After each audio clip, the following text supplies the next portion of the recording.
and nothing can stop me. Cause I'm addicted to what you and I realize. Lead the way, I follow. No need to say where we are heading now, babe. I follow to the edge of it all. So tell your good night, 'cause I'll find no matter what. Yeah, susceptible now before the moment flies, before it flies. So tell your good night, 'cause I'll find no matter what. Susceptible now before the moment flies. Yeah.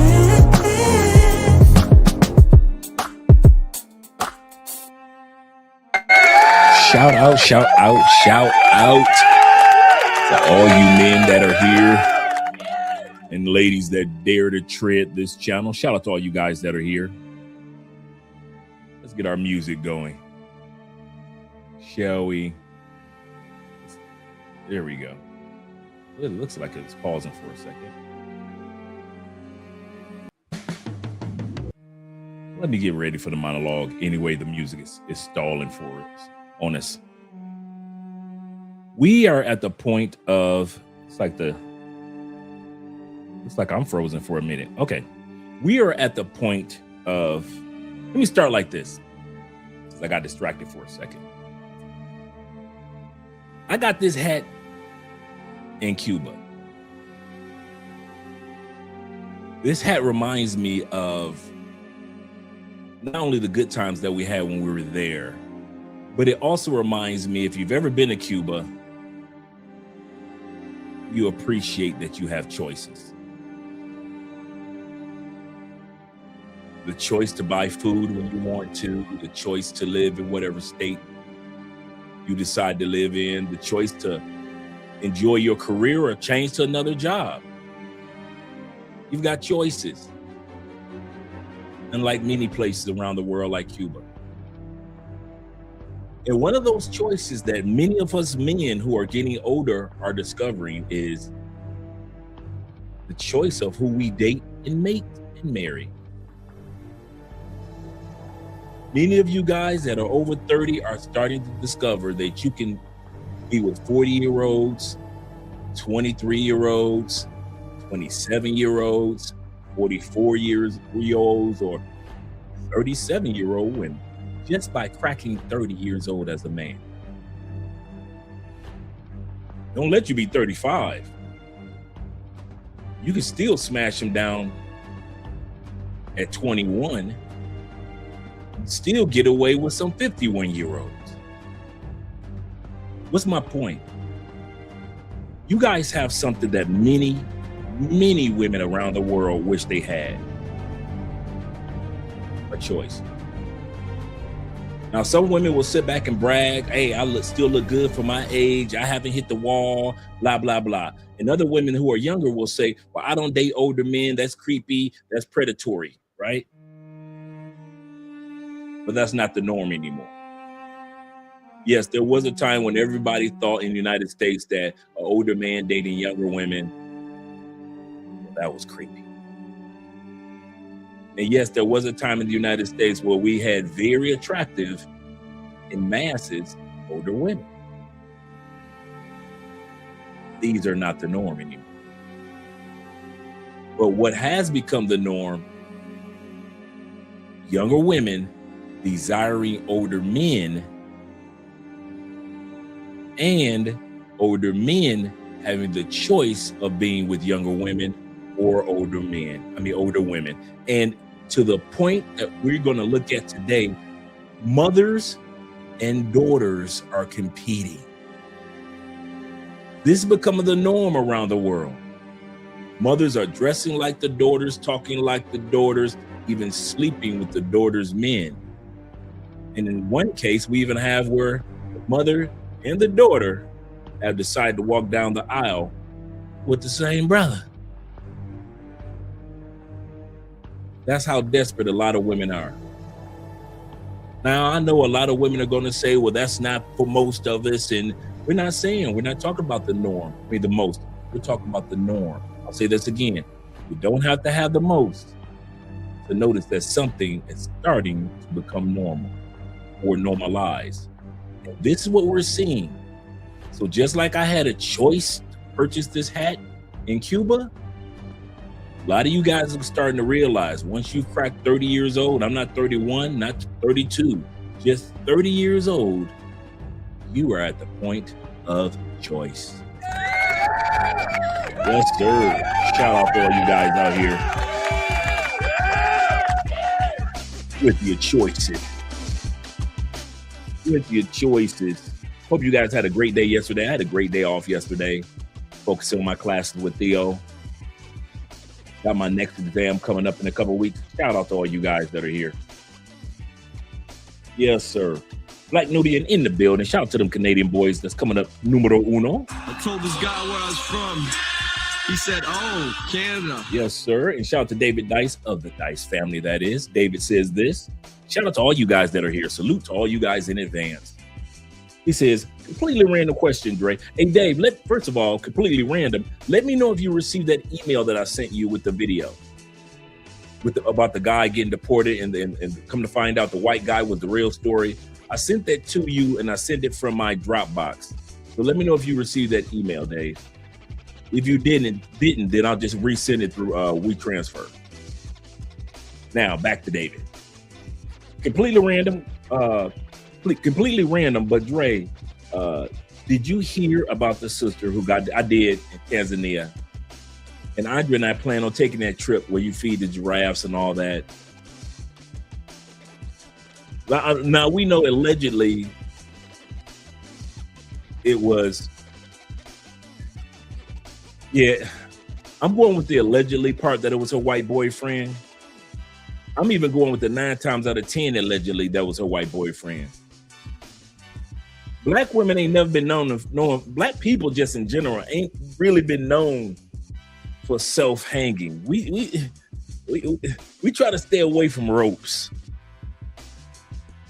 So anytime I hear about a brother that hung himself or a sister that hung themselves, like, yeah, did they really? That's not our MO. So I'm with you guys in regards to the by her boyfriend part.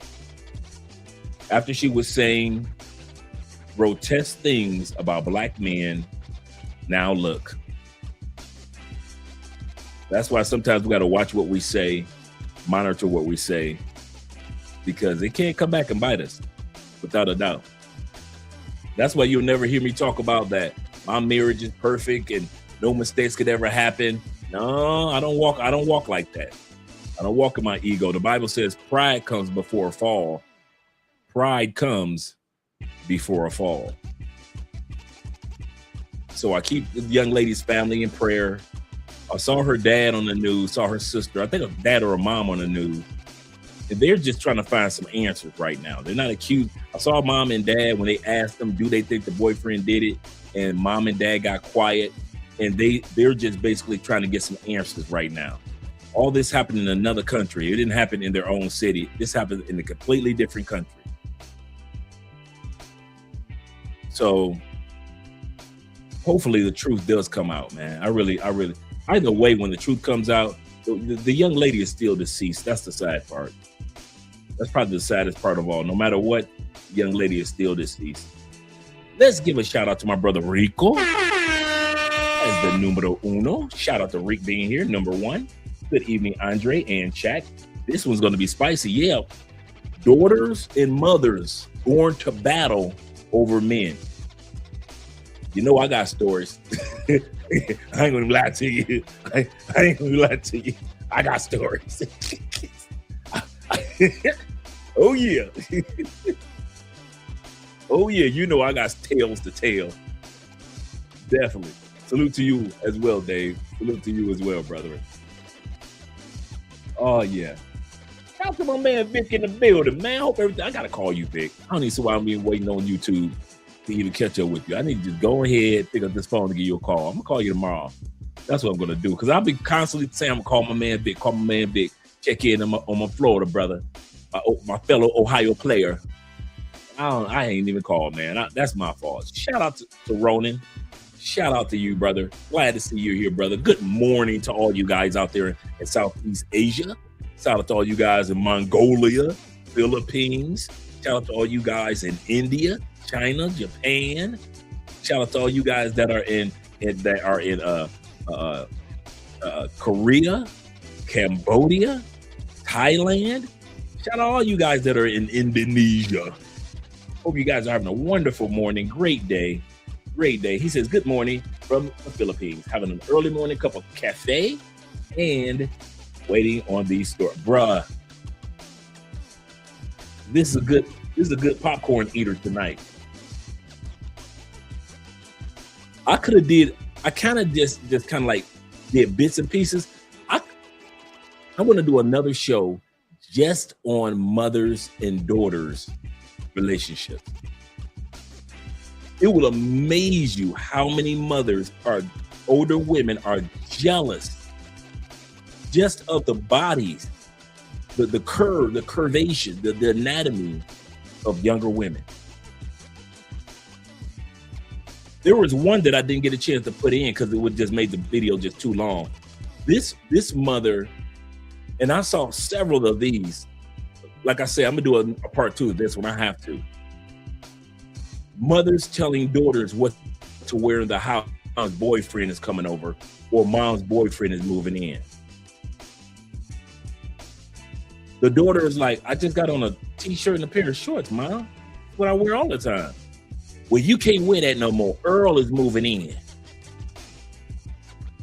And I came across so many videos of mothers attacking daughters because Earl was moving in.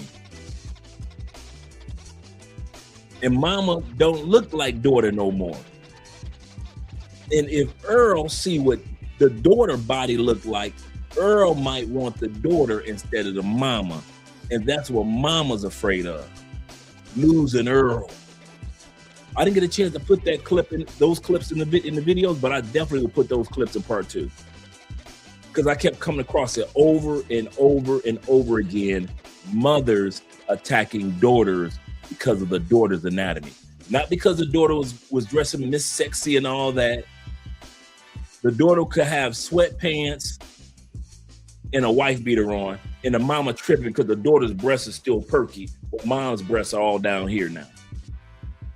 Mom mad because the daughter's breasts and nipples are still pointing to the sky. In the same t-shirt the girl been wearing since the type of t-shirt she been wearing since she was 13 years old. Now that she's 23, mom tripping because Earl moving in.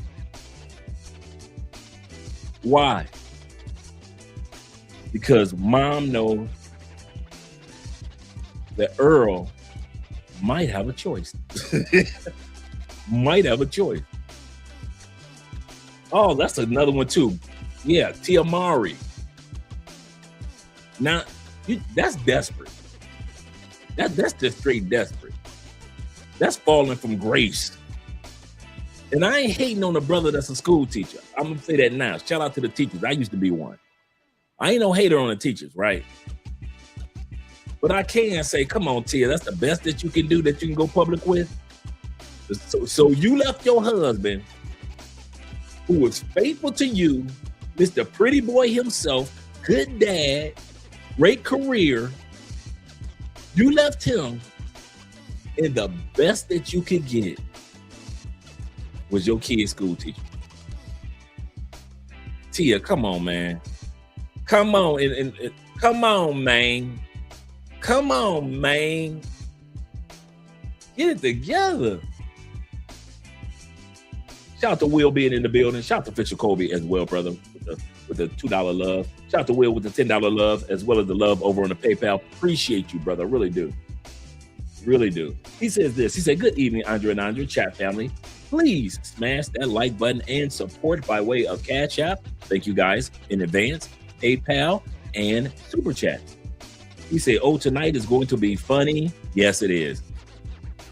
But let's not understand this is a phenomenon. Let's not forget about that for real. This is happening. This is unfolding, whether we want to accept it or not. Older women are competing with younger women in church, in corporate America. One young lady go talk about her experience in corporate America, in the dating arena, at home between mothers and daughters. I'm telling you, the part 2 is going to be just as crazy as this part 1. Yes, sir. Shout out to you, Will, for the support, brother. I appreciate you. Let's scroll back up, make sure I get everybody. Got David Dice, got my man Vic. Let's scroll down a little further. We got my brother Kenneth. Shout out to Kenneth, always sending some great content. Mr. Kenneth being in the building. Kenny says this.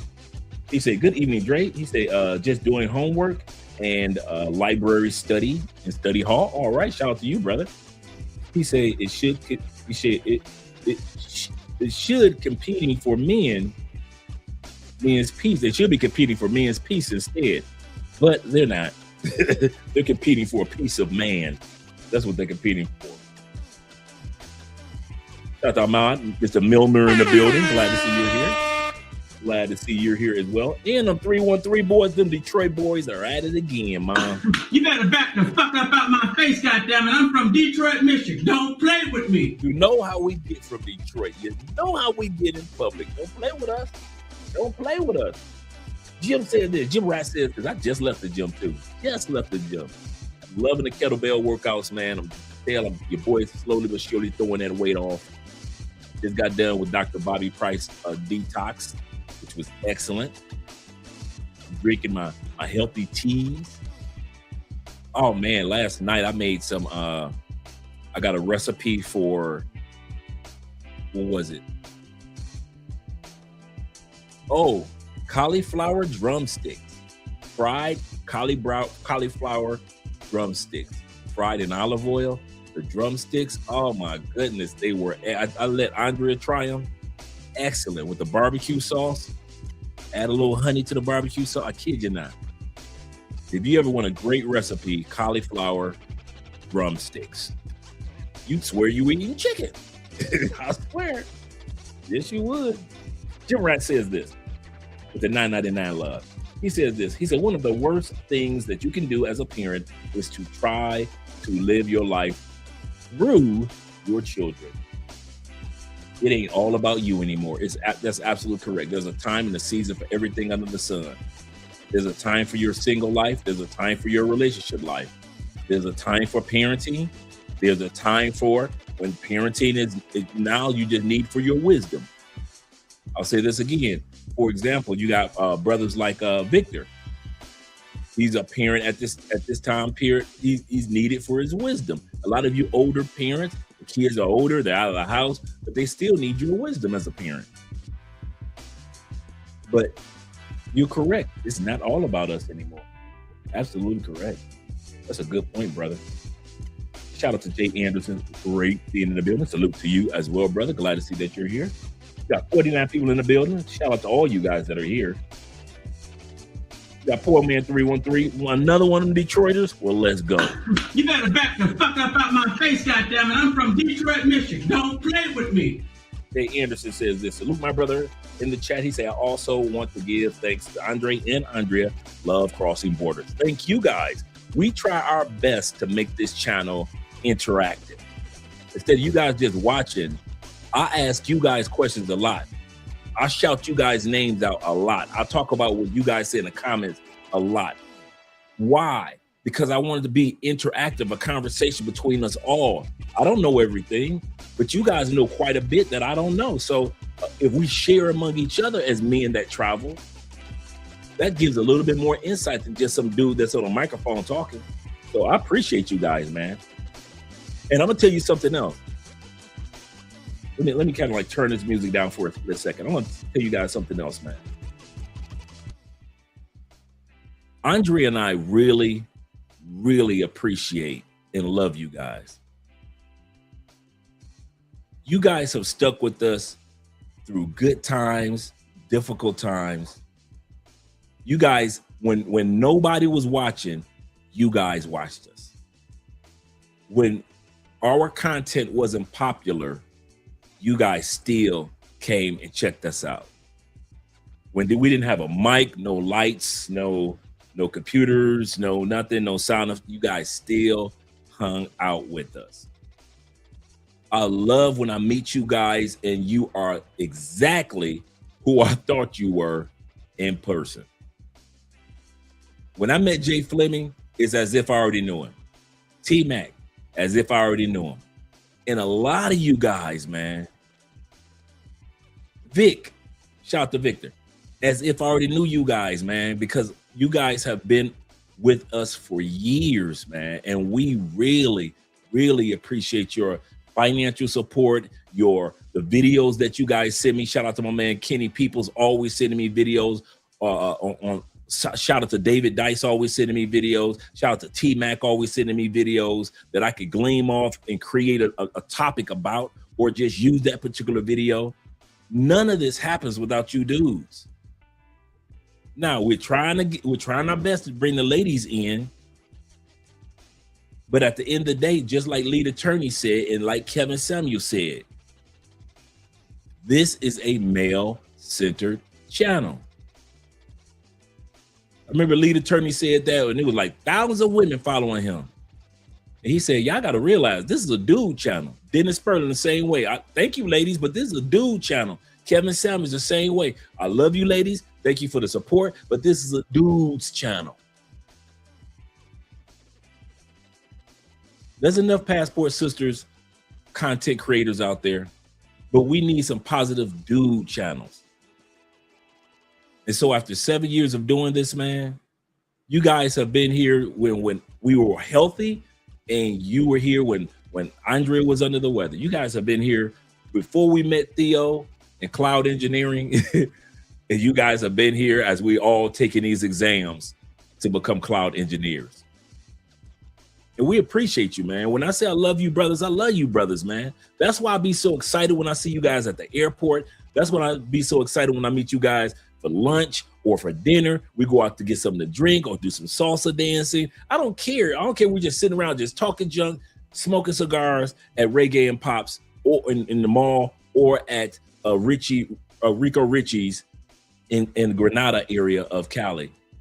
I don't care if it's me and T-Mac and Richie Mac in Medellin at the bowling spot.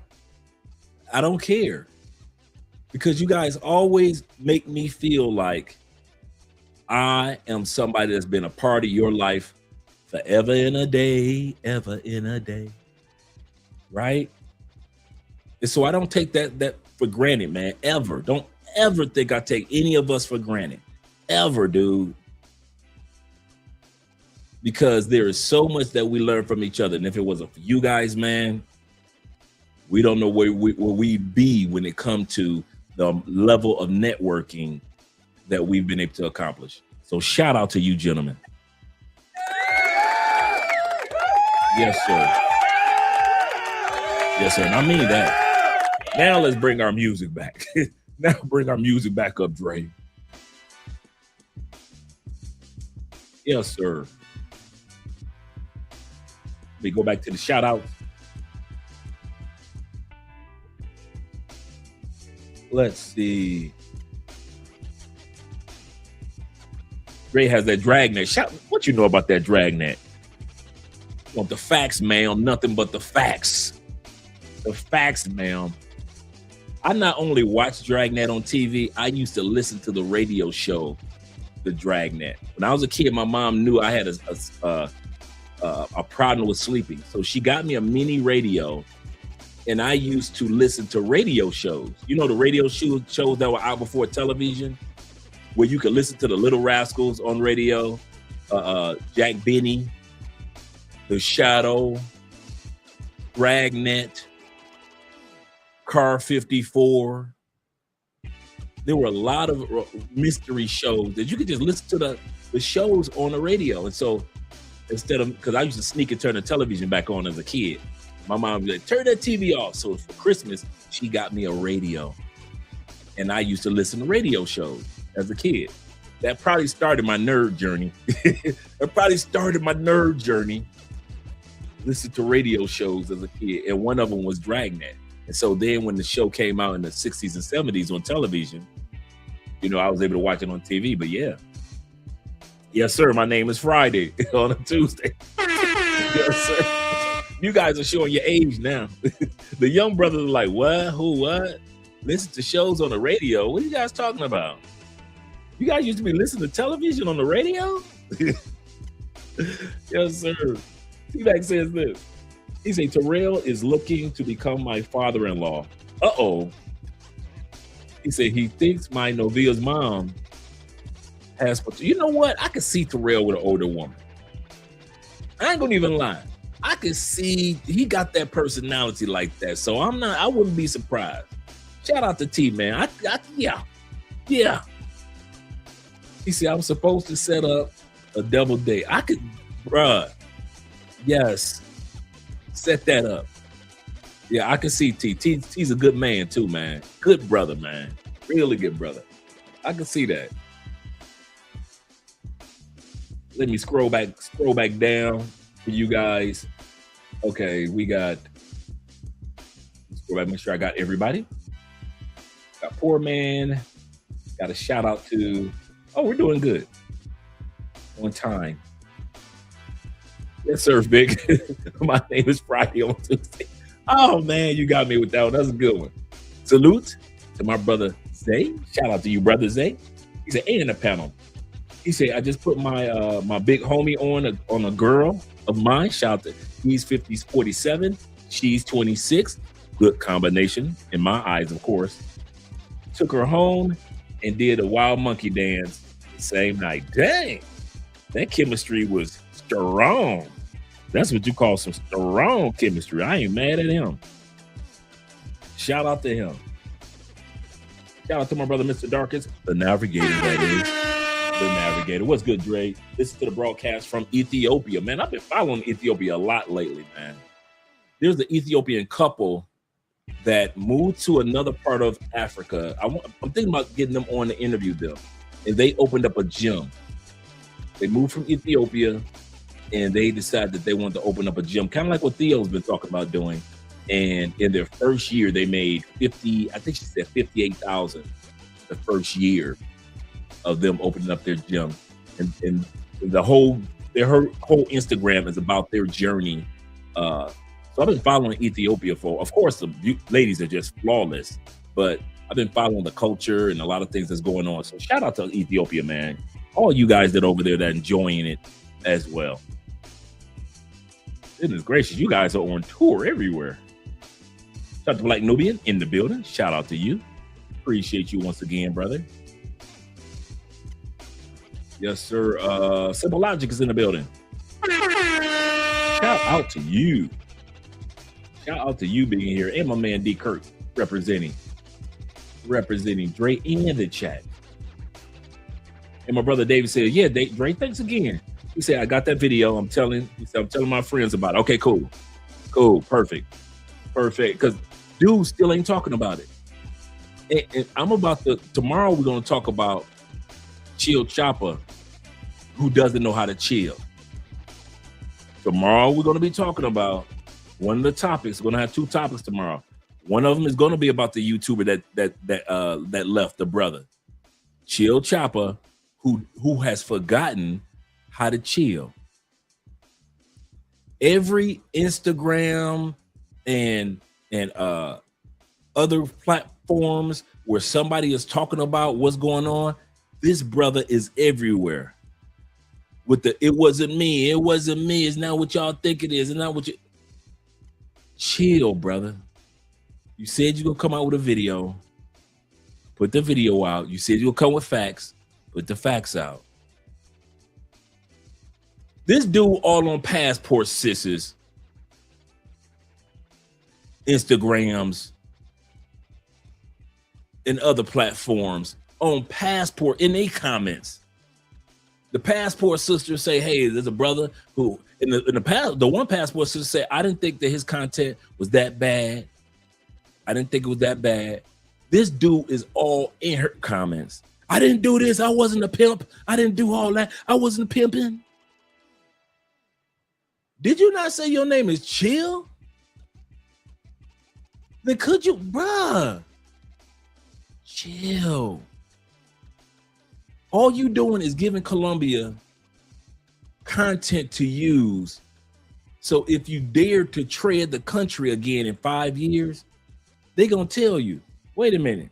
Didn't you post this, post that, post this, post that, run your mouth off at this, say about that, talk about our country about this? If you were to get a visa approved about Colombia, you ain't going to get it running off at the mouth. Chill. I swear, dude, I'm not coming at the brother. I'm giving the brother some advice in the sense of this. Sometimes we sound just like single mothers, man. Single mothers gotta have the last word. And sometimes we men, we gotta have the last word. Gotta have the last word, man. He all every time I go to somebody that's in Medellin doing a content, doing on Instagram, they watch their video and they talk about, hey, there's some people that have been shipped out of Colombia. Here he go all in the comments. I'm like, bruh, I know you hurt, bruh. I'll be hurt too. They didn't blur your face out. You know why they didn't blur your face out? They didn't need to. Why?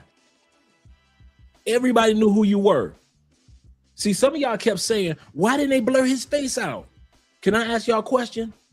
What for? The dude is all over social media for Medellin, right?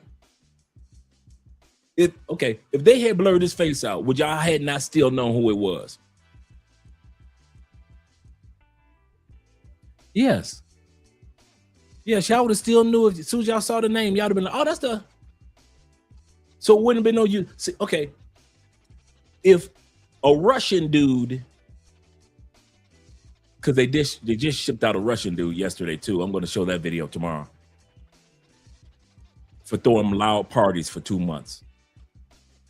Let's say a Russian dude that nobody met, do they blur their face out for the most part? Now this Russian dude, they didn't. But for the most part, do they blur it? Yeah. Why? Nobody knows them.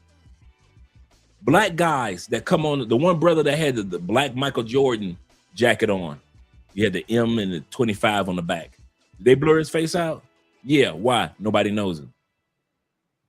What about 90% of the dudes that get caught with the condoms and the dildos and all that stuff? Do they blur their face out? Why? Nobody knows them. Why didn't they blur out Chill Chopper face?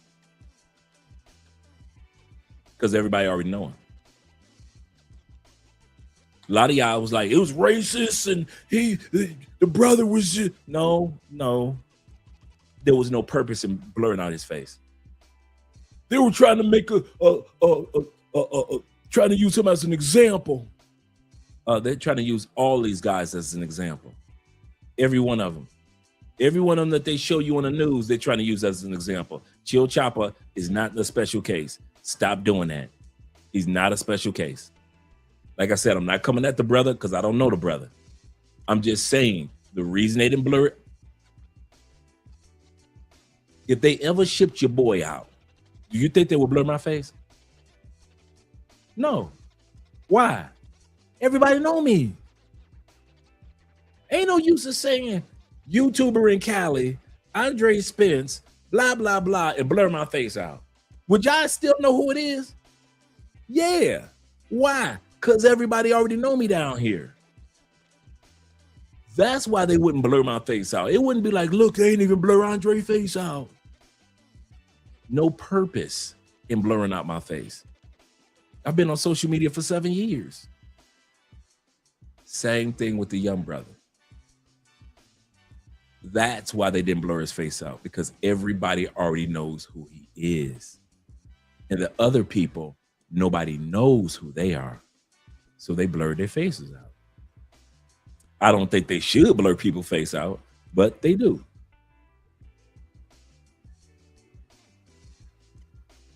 me make sure I got everybody. Let me scroll down because I got my brother, the Black Knight in the building. Shout out to you, brother. Glad to see that you're here as well. We got 55 people in the building. Let me get ready to shut up, man. We got a good topic tonight. Let me get ready to shut this mouth, man. Andrew, shout out to you and salute to you, Blackest Knight, being in the building. Glad to see that you're here, the Black Knight. Salute to you. He said, good topic. He said, got into the mom-daughter thing in Orlando. Mine was Indiana. I was in Indiana when I got into the mother-daughter thing. I told you I got tales to tell. He said, Blue Martini. What you know about that Blue Martini? What you...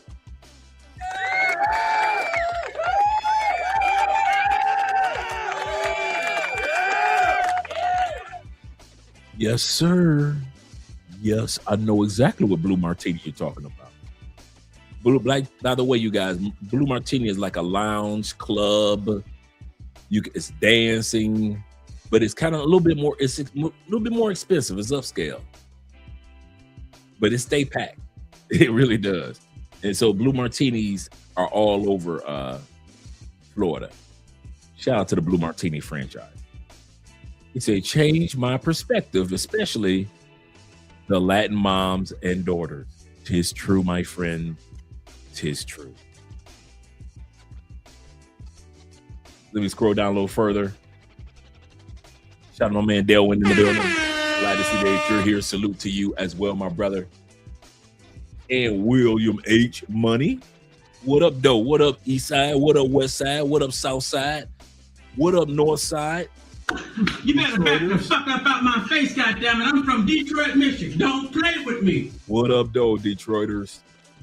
My man Jeezy, Chris, Chris Jeezy in the building. Shout out to you, Chris. What's up, brother? Appreciate you being here. And my brother Charles. Yes, sir. B1 in the building. Salute to you as well, brethren.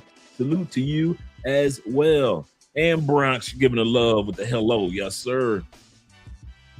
Let me scroll down a little further. KP, we got in the building. KP said, what up? He said, and chat, Chi-Town in the building. Shout out to Chi-Town. Gotta get Chi-Town a shout out. And you say Chi City. Chi City. Chi City. I'm coming home again. Yes, sir. Shout out to Chi City. Chi City. Ross said, he said, Dre, I emailed you something that you might want to cover in the future. Okay, cool. Bet. Definitely. I'm going to check that out. Definitely going to check that out. Just by sending it to an email, my email, aspence2011@gmail.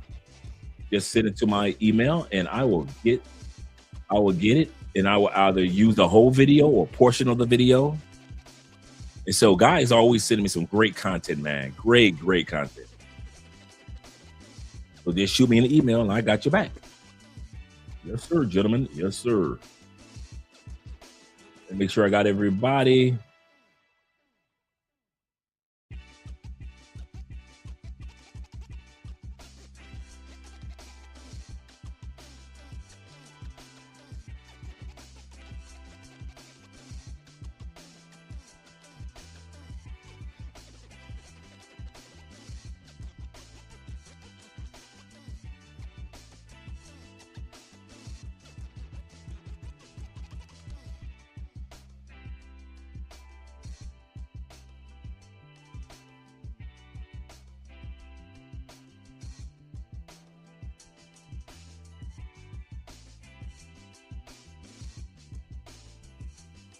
All right, gentlemen, I was back.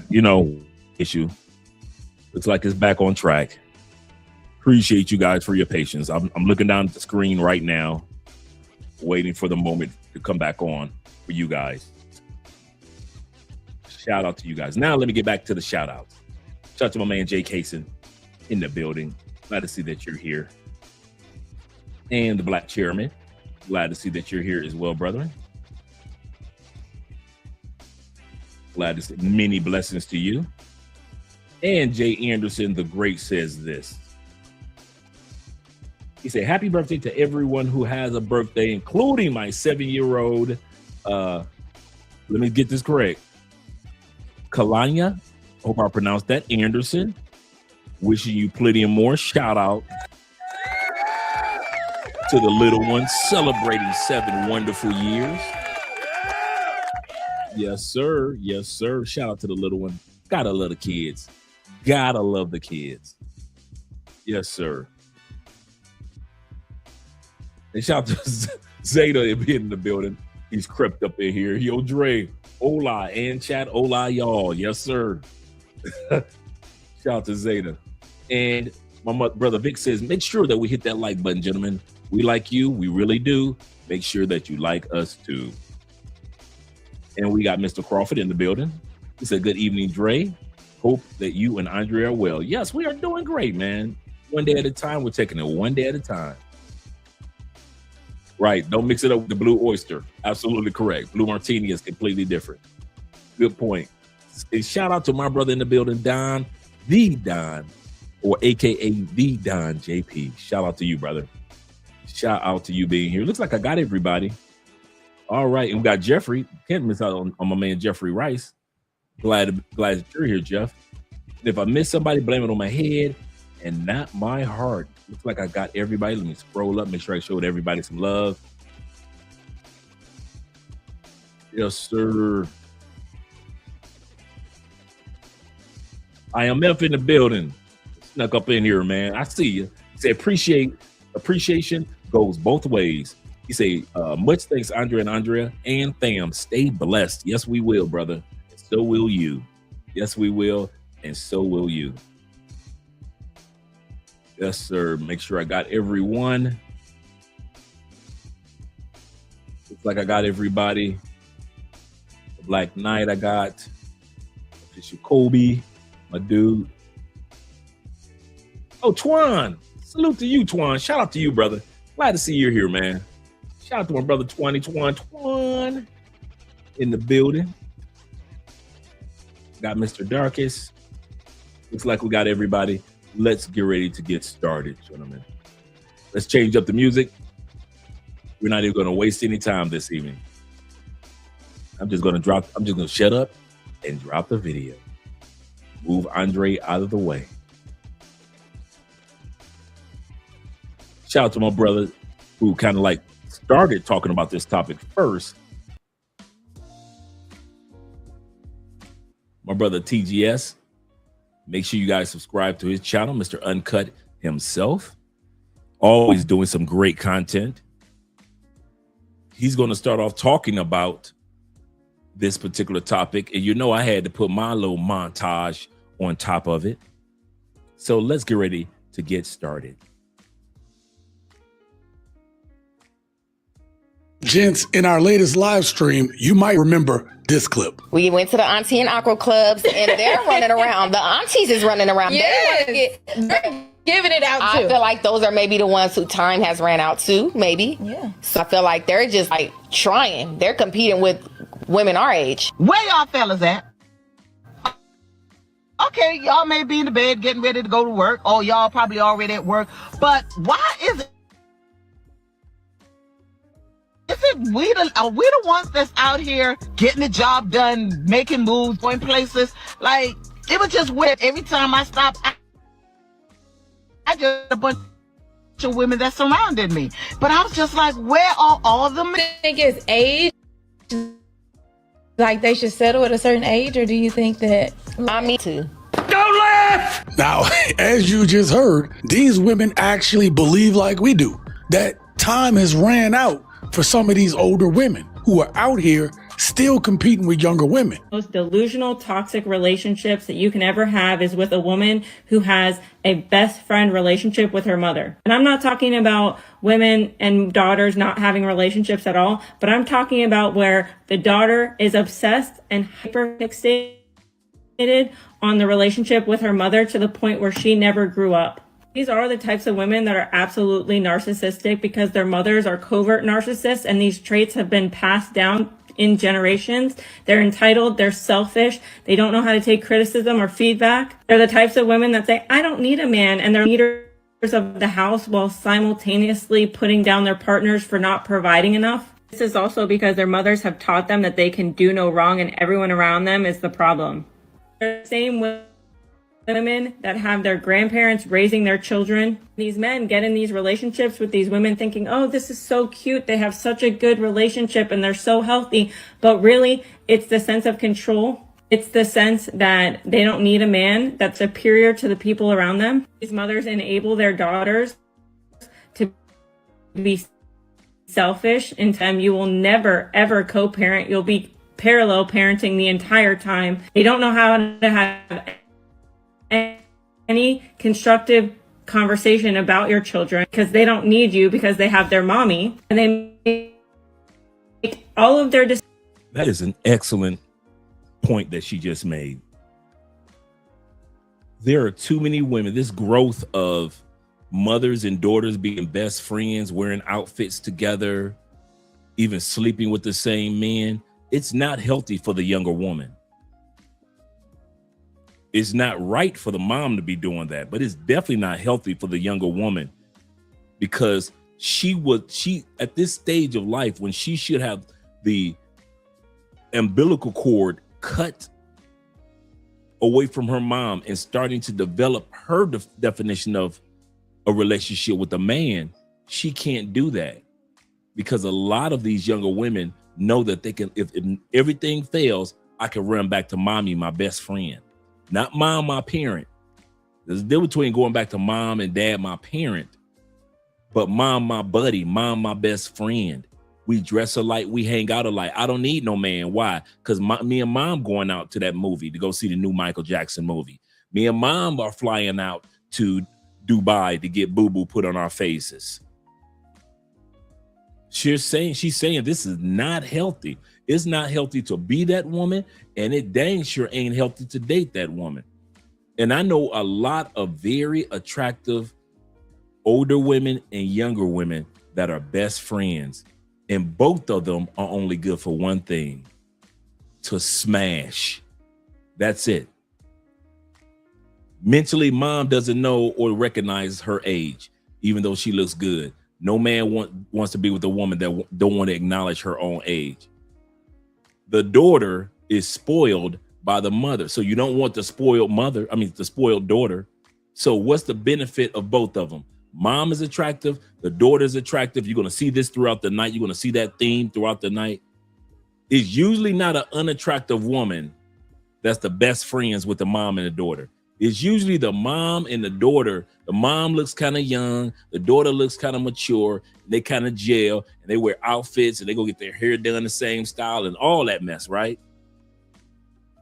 So it's usually not Irma. It's not Ethel.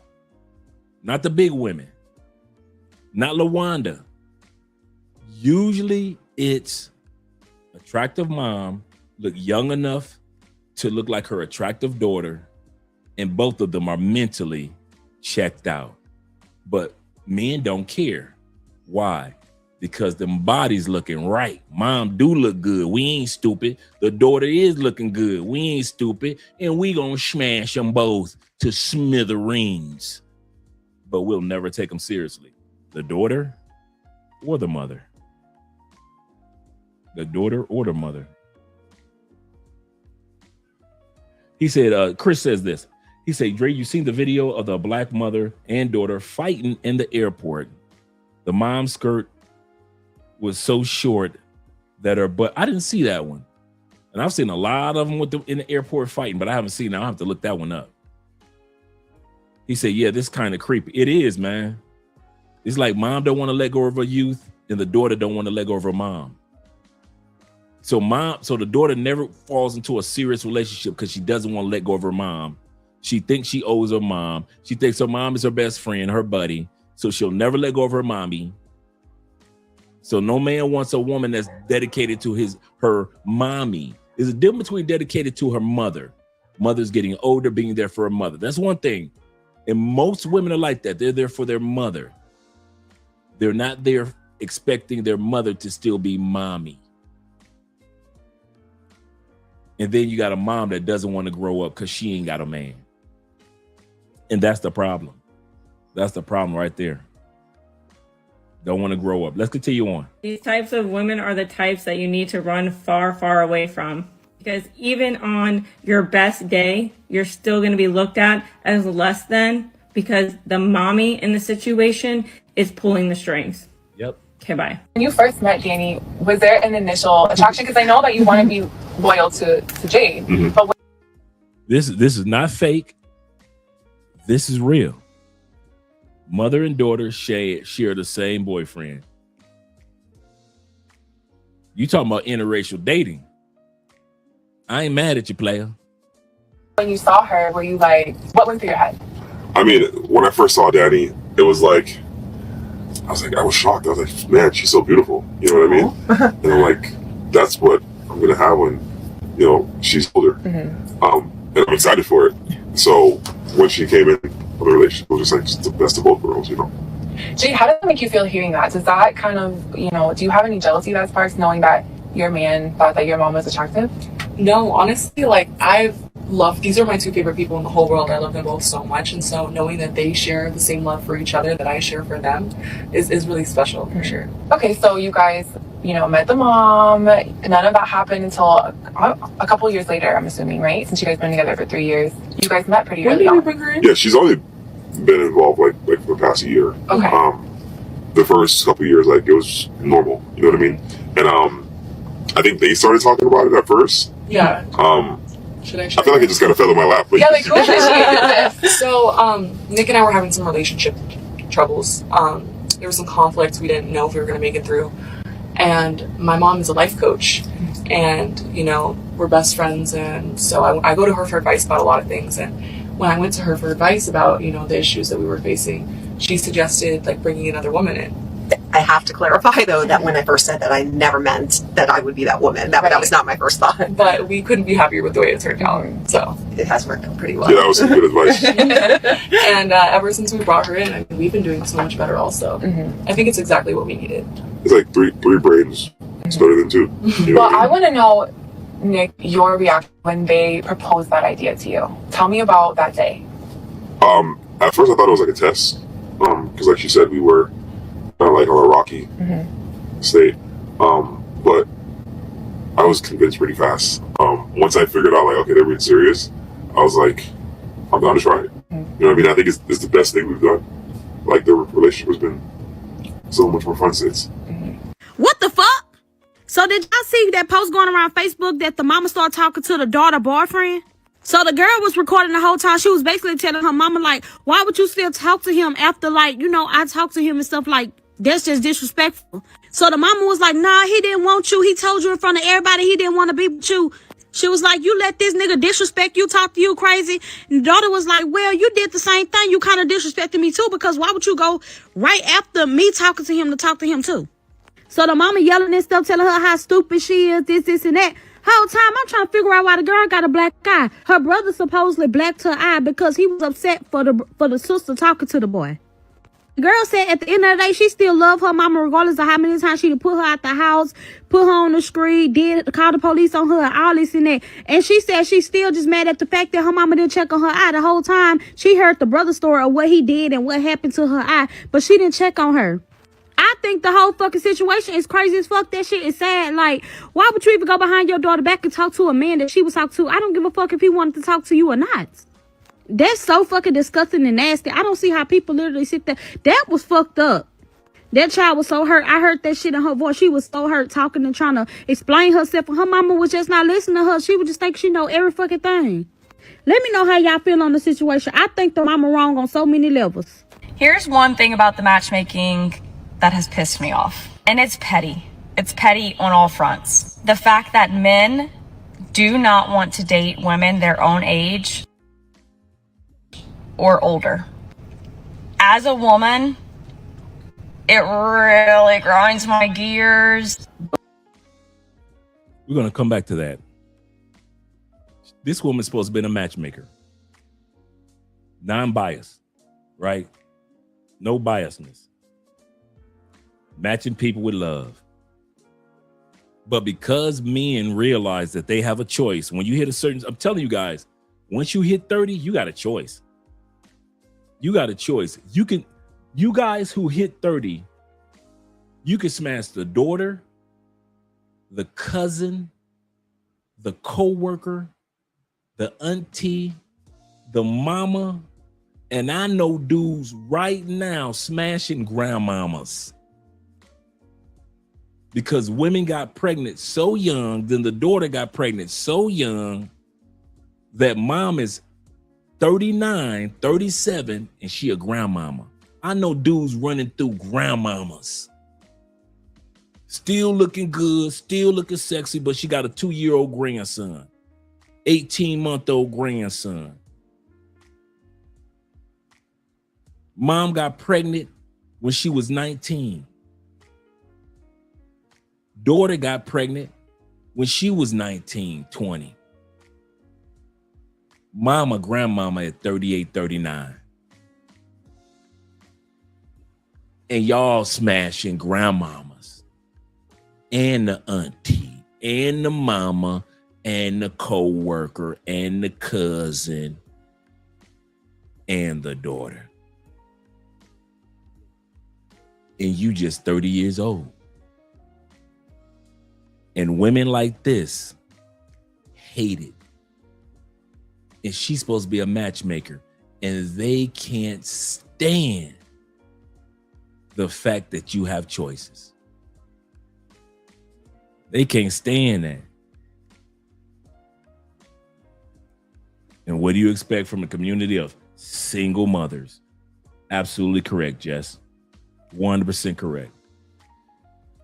Usually these old women would have had husbands who they probably divorced in record numbers. Like I always say, men control marriages, women control divorces. Men control who they're going to marry, women control who they're going to divorce.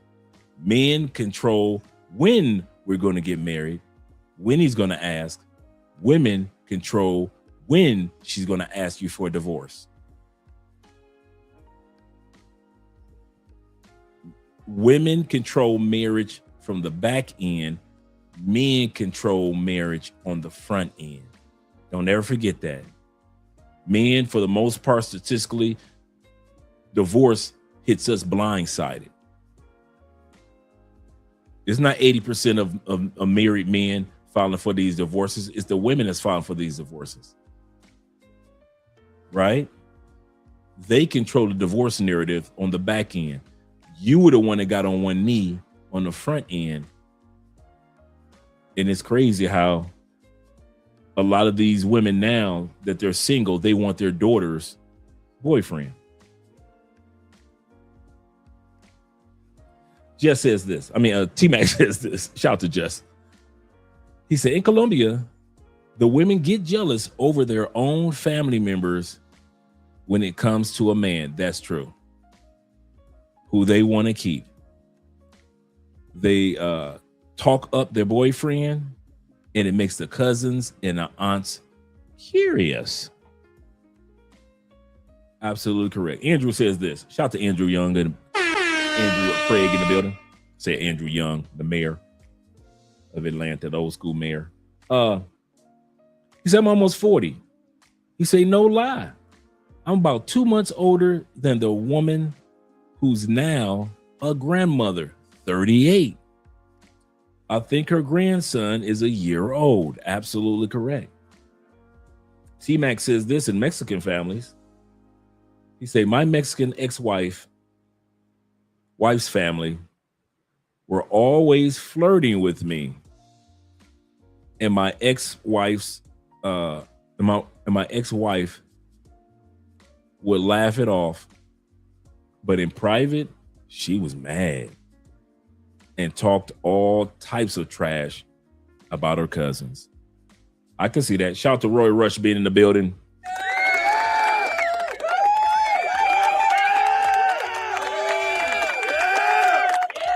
Appreciate you being here. Real Rush says this. He says, sometimes women do prefer older men. Yes, it's becoming more and more common. Shout out to DJ Davis being in the building as well. Shout out to DJ says this. He say, just jumping in, question for you. Would I be able to wear a Panama hat in Colombia without making me look like a mark? No, there's a lot of people that wear hats in Colombia. There are a lot. I was just me and Andrea were at a vegan spot, right? About 2 or 3 days ago, right? Me, her, and Camilo, her brother, we were just having a little light lunch dinner. And this one dude had I think it was a female. She had a hat on, fly fedora. I see people around here with hats on all the time. The newspaper boy hat, the just regular baseball cap, all type of hats that people have on here in Colombia. I want to say this, why I dress the way that I do here in Colombia. I stick out anyway. I'm 6'3", solid black man. I'm gonna stick out anyway. They could tell from my walk and my energy, I'm a foreigner. Everybody wants to practice their English on me, even if I haven't said anything. Everybody wants to practice their English. In the grocery store, wherever I go, they never use Spanish with me. They always want to practice their English with me. And some of you guys have had that experience before, so you know what I'm talking about. So I just thought, I'm gonna wear my hats, man. I'm gonna stop trying to blend in with everybody. If I like to wear my hats, I'm gonna wear my hats. And when I started wearing my hats, I started noticing how many people wear their hats. Another thing, most Colombians don't have any facial hair. But once I started growing a beard, it amazed me how many men in Colombia have beards. It is very, very common in Colombia to wear a beard. But before, I didn't notice them as much because I was clean cut and I just only noticed all the clean cut Colombians. What's my point? Dress the way that you dress. Now, if you one of them flashy dudes that gotta have all different type of colors of the rainbow on, yeah, I might not want to walk with you because that's being a target. You gotta have that latest loud yellow LeBrons on. You got on Laker shoes, okay? Yellow and purple sneakers. And in the States, you look fly as can be. You got the Versace shirt on. You look fly as can be. No, that don't work here in Colombia. You're a target. You're gonna get gringo price. Why? You look like a gringo. But a nice fedora or cap, newspaper boy hat, you good. You good, man. I kid you not. I got a bunch of hats that I wear throughout the country. Number one reason is I look like a foreigner. And for years, I tried to no, I don't. Yes, you do, Andre. You look like a foreigner. When I go to church like we dress in the States. Suit and tie, looking good, smelling good. In my church, they don't dress like that. Polo shirts or button downs. Not me. I dress my best for the Lord. So on Sunday, people be looking at me like, man, one dude stopped me. He said, in church, after church was over, he said, man, you dress better than the pastor. And our pastor got some nice suits. But then we went to another church. Everybody was suited and booted. So you might go to one church and people are more casual. You might go to another church and all the men in there, ties, sports jackets, suited and booted. So it just depends on where you go. But yeah, man, just be yourself and don't overdo it, and you be fine, man. Like I said, some guys just come down and they're just too flashy. And it's like, yeah, I don't want to walk with you too long. He said, I tried to fit into Cali, 5'10". He said, but somehow people knew I was a foreigner, even Afro-Colombian. Yeah, when dudes be saying, oh man, they black, we blended. No, you have to understand this, Americans. And this statistic is true.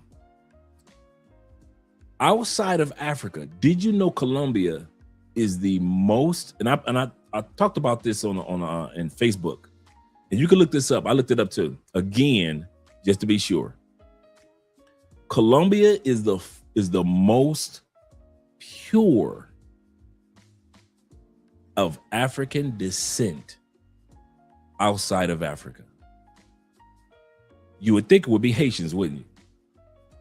Haitians are like, I forget, like 45%, 55% African. They're Latin and African. You would think it would be Brazilians, right? Because Brazilians come from Angola. You would think it would be Brazil. No. You would think it would be the Black Dominicans or Puerto Ricans. Nope. In the world, if you were not born, if your lineage was a first generation or second generation born of an African or one of the 54 countries, the number one purest blood of African descent post-slavery are Colombians. The Afro-Colombian is between 67 to 75% pure African DNA of one of the countries on that continent. Like I say, Hades is like next underneath, and then you got all the other groups, Brazil, so forth and so forth. But pure blood, Colombians. Why did I say that? We don't look, and our DNA wasn't even on, we're not even in the top 7. Now I say top 5 of those groups that have the most African descent DNA. We look like it. We have festivals like it. But Americans, we're so blended. We're not as pure as we think we are. Whites ain't pure whites. Blacks ain't pure blacks. Everybody blended up somehow, some way. Right? I remember I saw, I think it was on Murray, or I forgot which one of them talk shows. And it was a white racist dude. I love being white, right? That type of dude, right? And they did his DNA, and he was like 15% brother. He didn't even know it.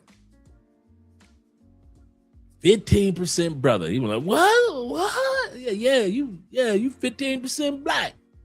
You invited to the cookout. He was mad. He was mad. You invited to the cookout. Black lady teased him. She said, what's up, my brother? You invited to the cookout. That's why we don't look like, and that's why I don't try to look like Afro Latinos or Afro Colombians. They look pure African. They look like they just got off of somebody's boat. We don't. We don't look like we just got off nobody's boat. They still, their facial features, their jaw lines, they're being dark skinned gets you more praise than being light skinned in the community. Even though they want to lighten up the community, they still tell jokes. Like, perfect example, Maya Afro Wahida. Maya lived in the community of all black folk, right? Different complexions. But because she was one of the few light-skinned girls with curly hair, and she was tall and lanky, she said they talked about me so bad that she said, I swore I knew I was ugly. She said, I thought I was ugly. And I'll never forget the story she told. Maya says, somebody told her once she got her period as a teenage girl, God was going to make her beautiful. Not knowing that she was already beautiful, but she was so teased as a light-skinned girl with curly hair, and she wasn't the chocolate girl like everybody else in her community. She thought she was ugly. She said, I waited until my period came. She said, I ran out to the river, and I looked in the water, and I still looked the same, and I was mad at God because they told me once I got my period, I was going to be beautiful, and I believed them. That's how bad they teased Maya. That's how bad. Now we look at Maya like she should have been somebody's supermodel, right? But when it comes to looking different, Afro-Colombians, they can be kind of rough, even though they be talking about cleaning up the race, whiten up the race. But as soon as somebody get light skinned, they kind of turn on that person. What's my point in saying all that? Be yourself. They know you're a foreigner. Just be yourself. Whatever you like to wear, wear it. If you're a hat guy, be a hat guy. If you're an Argyle socks guy, be an Argyle socks guy. You know, try to blend in a little bit, but for the most part, just be you, man. Just be you. Because even in the gym, I'll be in the gym, baseball cap pulled all the way down, hoodie up, and my earphones in. And everybody in that gym gives me that he's a foreigner look. And it's not like I'm being self-conscious or anything. It's just that I know I don't look like everybody else in the gym. I don't be tripping. I like the fact that I'm American. I love it. I love being African American. I love being black. And I don't have to blend in with everybody's version of black. There are 4 different versions of black in Colombia. I looked this up yesterday, just to let you guys know. I was just doing a little trivia information yesterday. Let's see if I can pull this up.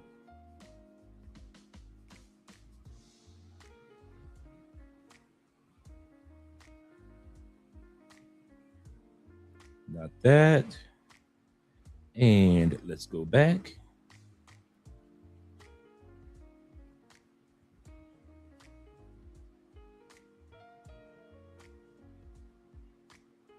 Let us go back.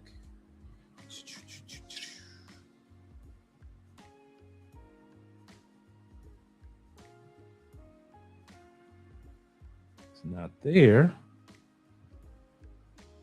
I just looked this up too.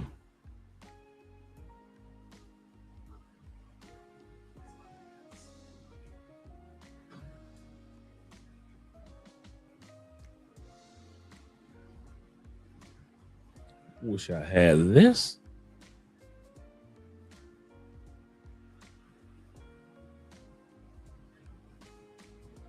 Well, I could ask now. Give me the 4 different versions of black in Colombia today.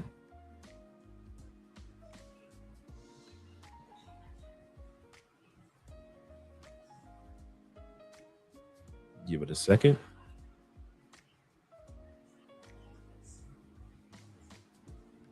Okay, here we go. You have the Afro-Colombiano. This is the formal political identity that describe of those that are African descent, and that's most of the people here.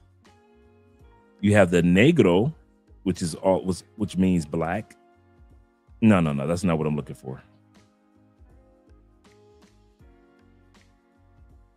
Let me see if I can get it here. Here it is.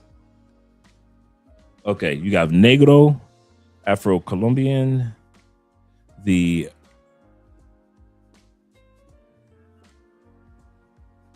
Rizal referred to black that are Caribbean, that have Caribbean descent, like such as San Andreas Island, and those that are of Cartagena, those are off the coast.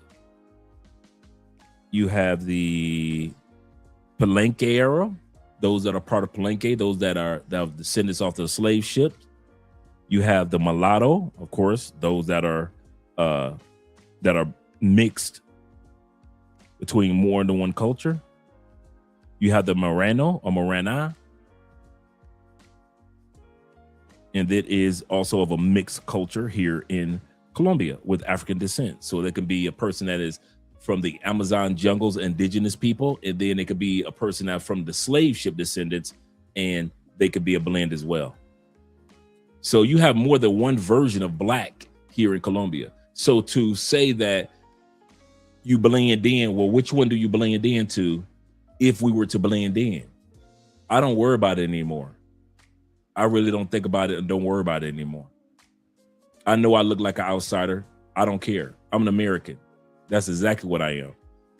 I'll be once I get my citizenship, I'm not going to be a Colombian American. I'll be American Colombian, a Black American Colombian. That's what I'll be. My America part will always come first. There's nothing against my new country and the new countries where I'll be going to. But wear what you want to wear. Be who you are, guys. I kid you not. Because they have more than one version of black down here anyway. It's not like we do in the States where we say, I'm black. Okay. Colombia is like, okay, which black are you? He said, Colombians knew I was a foreigner when I first visited it, and they still know, but they think I've lived there. When I would speak Espanol, he said, understand cultural traditions. So they know that, hey, he been around, he understands certain things, but still seen as a foreigner. Shout out to Kevin Crawford once again. He says, funny. He said, I have a favorite Cuban restaurant here in Dallas. Shout out to Dallas. He said that I love to go to. He said, one day a guy walked up to me speaking Espanol. He said, my Espanol is muy rusty, muy mal. He thought I was Colombian. Yeah. You know why? Because Texas is the capital home for Afro-Colombians. There are more Afro-Colombians in Texas than any part of the United States, especially in Houston. So when they see somebody that looks a certain way and you know a little bit of Spanish as well, you can easily be considered or questioned about whether you're African-American or Afro-Colombian if you are in Texas. That's correct in regards to why he questioned you. I can see that. I can see that. He say, that's the news that I heard just now. He say, that's news that I just heard now. He say, that's the news that I just heard now. Okay, cool. Let's get back to the video. I don't want to get off topic too much. Shout out to Zeta. He say, shout out to my native Dallas people. Yes, sir. Shout out to all you Texas boys. Let's give a shout out to you guys.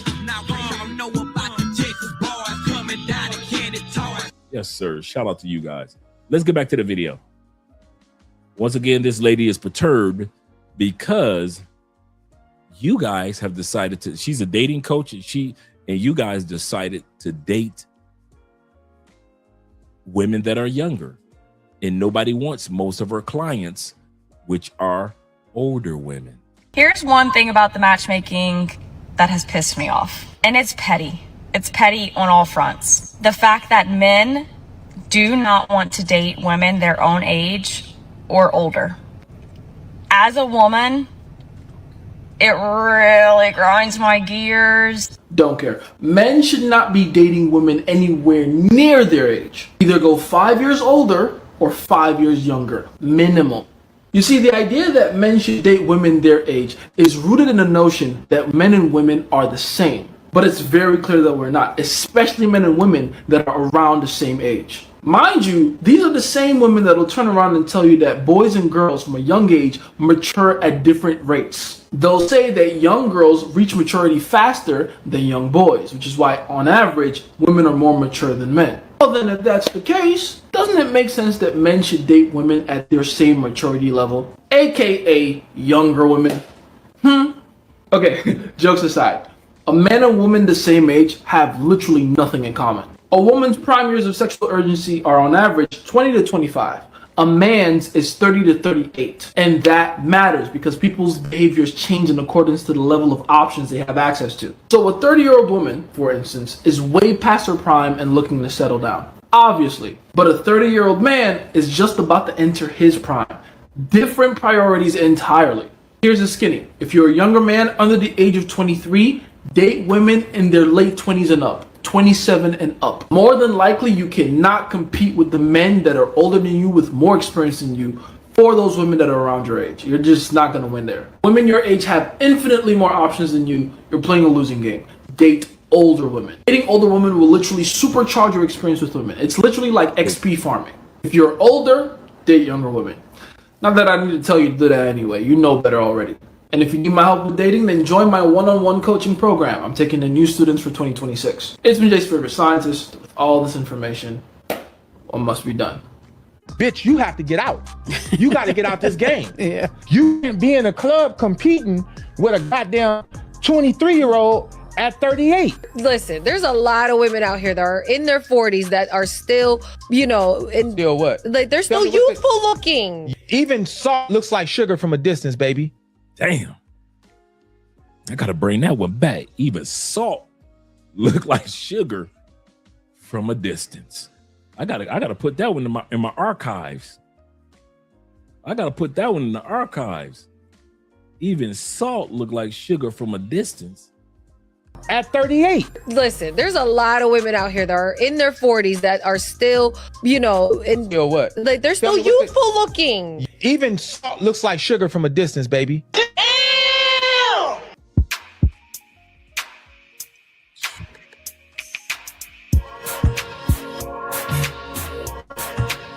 What up, gents? Welcome to TSG Uncut. I am your host, Sean C. This debate right now about where the men at. It's one thing if you got younger women out here asking that question, because that means that there's a larger problem going on for those women, for society as a whole. But when you got older women out here still talking about, well, where the men at? Or why can't men, be this way or act this way or provide this and do that? When you still at that point, you done already messed up. Today, I'm gonna present to you a number of clips showing a few things, showing that older women actually have a very strong disdain for men, which is probably why they're single. The other thing is, if you are an older man and you keeping yourself. Yeah, Andre and I drove past there on Easter weekend. And we were like, okay, maybe it's just closed for Easter weekend. And then remember I just told you, mentioned to you guys that we went to this vegan restaurant in Granada? Well, it was down the street from Rico Richie. And as we rode past, I'm like, man, this is usually when Rico is open. And it was closed. So I got to call Doug. Let me leave a message with him, man, right now, even while we're talking. Doug is the owner. Let me leave Doug a message real quick while it's on my heart.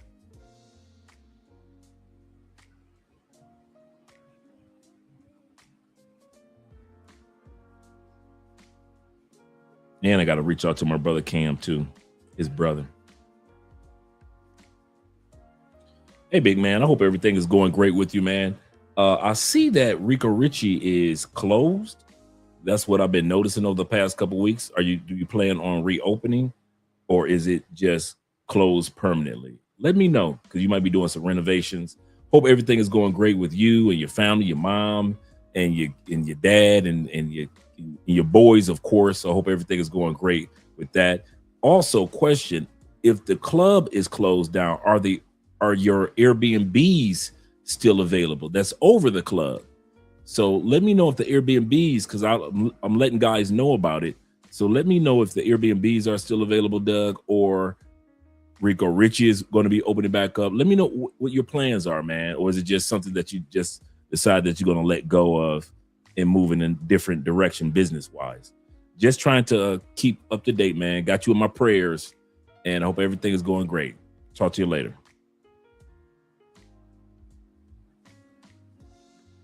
Yeah,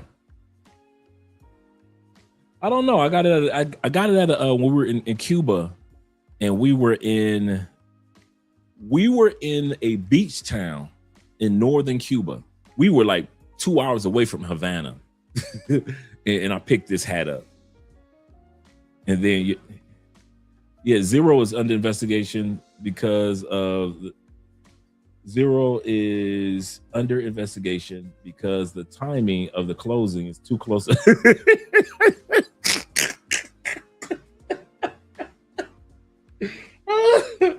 Hey, T-Mac, I'm gonna use that one, man. I talked to him the other day. Well, we talked to him on the show. I gotta use that one. For those that don't know, you know, our brother that's always on the show, 0 Milligram, he moved down here to Cali about 6 months ago. Been doing great. And T-Mac said, it's funny that when Zero moved down, Rico Richie closed down. That's a good one. I got to use that one. I'm going to leave him a message tonight. I got to use that one. Oh, man, that's funny.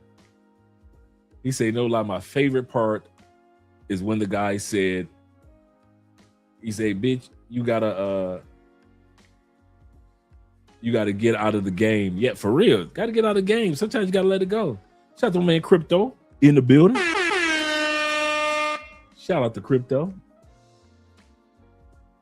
Yes, sir. Let's get ready to get yes, sir. The Panama hat in Cuba. Let's continue on.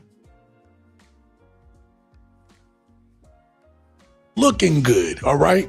They hating on you even worse, but they're not just hating on you as a man. They're also hating on these younger women who are pulling the men that they feel that they should pull or that should be coming after them. Shout out to my man J3 in the building, by the way. And thank you for the $2 love, brother. And giving them some of the worst advice that you should ever give any young person. Listen, man, I can't wait to talk about this with you guys. Do me a favor, hit that like button so more people can know about this video. And with that being said, let's get started. The men that actually have the resources are operating in a completely different market than they used to be. They were told to provide, otherwise they were worthless. So they did the work, they got the money, they got the degrees, they bought the house, they did it all right. And then one day they looked around and realized the women that they were making all this money for don't actually need anyone to provide for them. So here's what they started doing. They started treating partnerships like portfolio diversifications because that's all they know. Why commit to one when the market says you can have many options? And here's the really uncomfortable part that you don't want to hear. It's working for them. The apps, oh, they love it. They reward it. And the culture right now, it permits it. There is no social penalty for situationships or having a big roster. And let's be really clear, these men are not confused and they are not stuck and they know what they're doing. They're just adapting to the market that is rewarding them. Men can date in their 60s the same way they can date in their 20s without a care in the world. No time at all. Time pass, time can go by slow, fast, whatever. They can still fool around and play games. Women, you... That's the part that women are more jealous of than anything. Older women are jealous of the young ladies, and they're jealous of the older men who can do what the older women can't. That's why they try to shame you when it comes to dating or marrying younger women. They try to call you perverted and creepy and all that. It don't work. Why? Because this is the era of younger women liking older men. I'm gonna say this again. I'm going to say this one more time. There was a time when women could criticize us as sugar daddies. They only want you for the money. Younger women are all over social media now saying every woman wants a man for his financial stability, older or younger. Younger women are saying, we like them for who they are too. You think he's handsome with the gray older lady? So do we. You think he's handsome because he takes care of his health? So do younger women are just telling these older women, so do we. You like the fact that he travels and he's well educated? So do we. You like the fact that he is emotionally stable. He don't let stuff get to him? So do we. You like the fact that he's got boundaries and he don't just let stuff slide that young dudes will. Younger women are telling older women all over social media. I see it all the time. So do we. We are not with him because he is sugar daddy. All women want money from him. So let's get that out of the way. Younger women are saying, get that out of the way. We all want money. But we all see the value in older men that you older women see also. We like older men, and older women hate it. They cannot stand the fact that these young women have caught on to the fact that men mature and our values happen a lot more after 30 than before 30. Even our intimacy game. Bruh, is it just me? You thought you was doing something in your 20s when it came to intimacy. You thought you was rocking their world and you thought you was doing something. Boy, you got after 30, everybody you smash want to fall in love. Your strokes slowed down. They got deeper. You come with a swirl and a twirl. You showing her ankles positions her ankles didn't know they can go into. She's saying, what do you mean I can enjoy it within my butt? What do you mean we can do swingers? I love you, daddy. You see what I'm saying? You crack 30, man. Your intimacy game. You thought you was doing something in your 20s. You swear your best years of intimacy was in your 20s until you cracked 30. Now everybody you touch want to fall in love. I don't know what it is about him. He gonna make me kill somebody about him. He gonna make me kill somebody about him. Older women want to kill somebody about you. Younger women want to kill somebody about you. He gonna make me kill somebody about him. Got me out here cooking for him. I'm cooking and washing his clothes and letting him put it in my booty.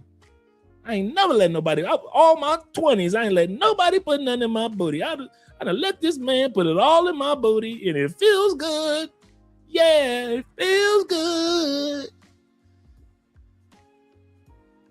Why?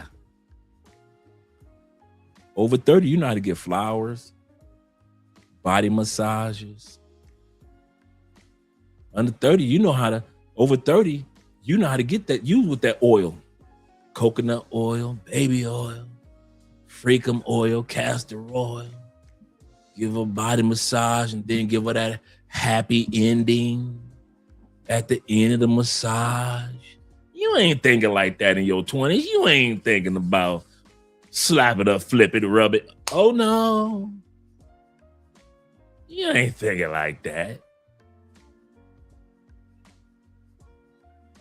You ain't thinking the more pillows, the better. You ain't thinking like that, yo. You grow older, you mature. And younger women have caught on to men are valuable, are worthy of the glance, the look. Once you hit 30, 40, 50, 60 years old, depending on how you take care of your body. Kid you not, man.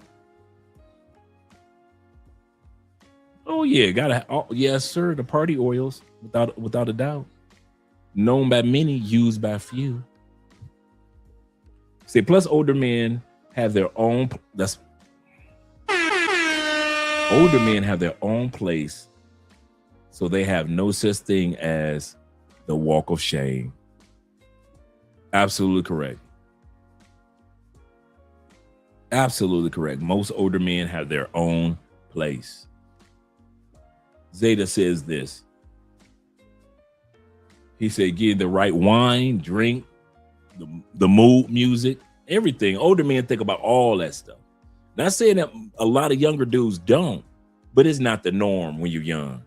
Once you hit 30, you be like, okay, let me step this game up. Let me step this game up. And a lot of older women can't stand that.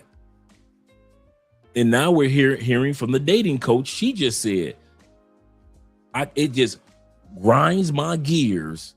She sound like an old grandma. It just grinds my gears knowing that these older men have the option of younger women. And younger women are saying, whatever y'all like about older men. And I love it, man. I could not just because I'm an older man with a younger wife, right? My wife is 27 years younger than me, right? I'm not just saying it because of me. I'm saying I'm happy for younger women that are waking up to the good older men. I'm not talking about to the old fools. I'm talking about good, solid, younger women that have decided to be with men over 30 instead of wasting their years with men under 30. Not saying that all men under 30 are bad men. I'm not saying that at all. But there is a window of maturity that we all go through. And a lot of these younger women are mature enough to say, I could either wait for a 25-year-old to mature and go through the hell with him, or I can get with a 35-year-old good dude, not just a pookie, good, but a good dude that is already matured.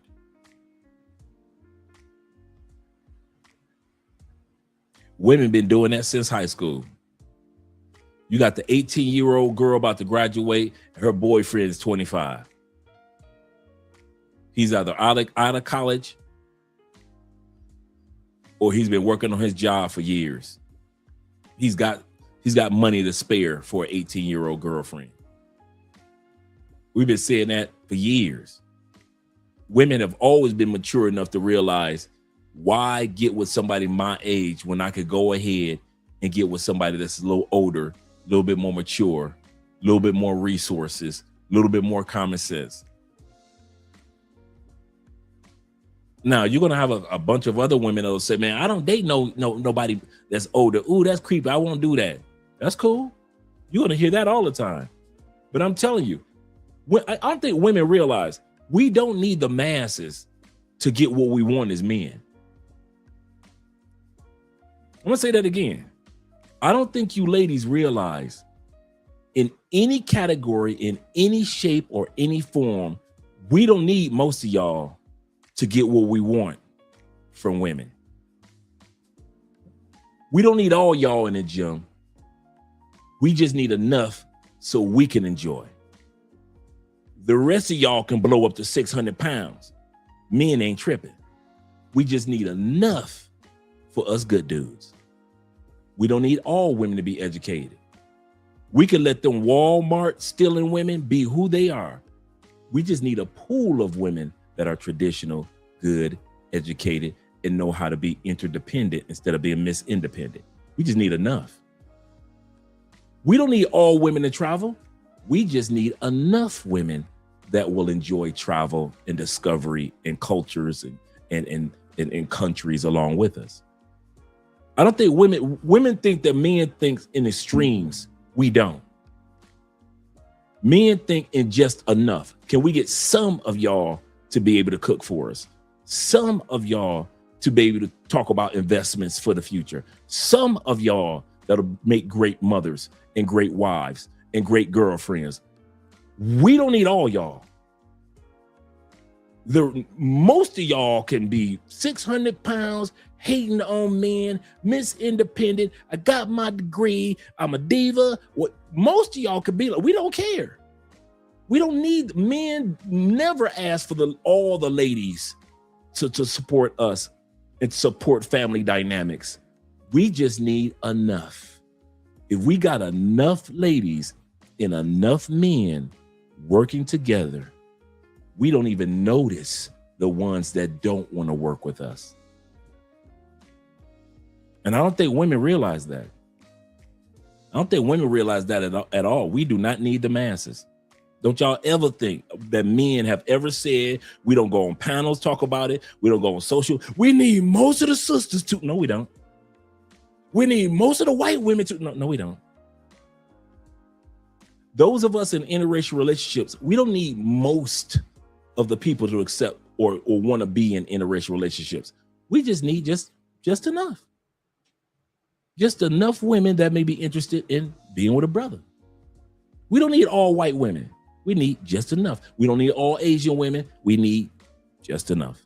We don't need all sisters from Jamaican sisters or our African descendant sisters or our sisters from Guyana or our sisters from the other parts of the Caribbean.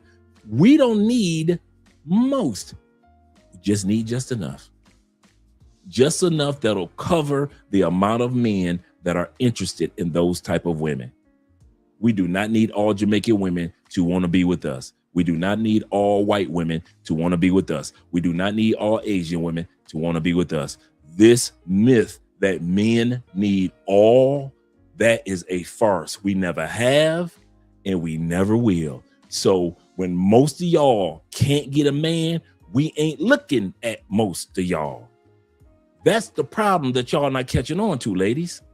We're not looking at most of y'all. We don't even want most of y'all. We don't complain about most of y'all. We don't talk about most of y'all. We don't care about most of y'all. Most of y'all think that y'all always got black women in y'all mouths. No, not most of y'all. When we talk about black women, ladies, you do realize we ain't talking about most of y'all. Baby mamas, we don't care about what y'all talking about. We ain't talking about most of y'all when we say we want traditional wives. How you gonna be a baby mama and be traditional? Traditional means that you gave that man the greatest gift, which is your loins and children. If you already got kids, you already gave the great. You can't run over here and say, I'm traditional. Now, how you gonna be? I don't care if you can cook good, clean good, sex good. You cannot be traditional if you can't give that man what's traditionally expected. Say it, same thing with men. Y'all expect us to be provider traditionally, protector traditionally, a problem solver traditionally, and the penis traditionally, meaning the intimacy of the relationship. You expect us to be traditional, right? And we can do those things. If you already have kids, ladies, when we're talking about traditional, we ain't talking about y'all. You ain't got to worry about us gossiping about you, putting you down, talk about y'all always talk. No, we ain't. We ain't talking about you. You assume that we're talking to you or about you. No, we ain't. Good men only focus on and appreciate good women. You sisters with the loud mouths, we ain't talking to you. Disrespectful sisters, disrespectful white women, Karens, we ain't talking to y'all. When we say we want to date a white woman, we are not talking about Karen. We are not talking about Karen. Asian women, all you Asian women that dress black, walk black, talk black, we are not talking to y'all. We want regular Asian woman. No extra spices on there. You like 95% black. You talk black. You walk black. You move black. You everything about you says that you black. We ain't talking to you Asian women. You ain't who we talking to. I don't know why y'all think we talking to y'all. We are talking to the community of women that are just enough for the pool to satisfy and be there for good men, and good men can be there for and satisfy them. That's what pisses most of you ladies off, that we aren't talking to most of you.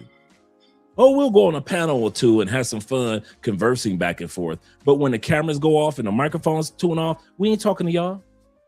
Have y'all ever noticed that as soon as we see your attitude, we just keep on walking out the elevator? As soon as we say, hello, sister, you be like, oh, why would you speak? As soon as we see that, you ever notice we ain't arguing with you? We just walk in real life. We just keep it walking, don't we? Keep it going.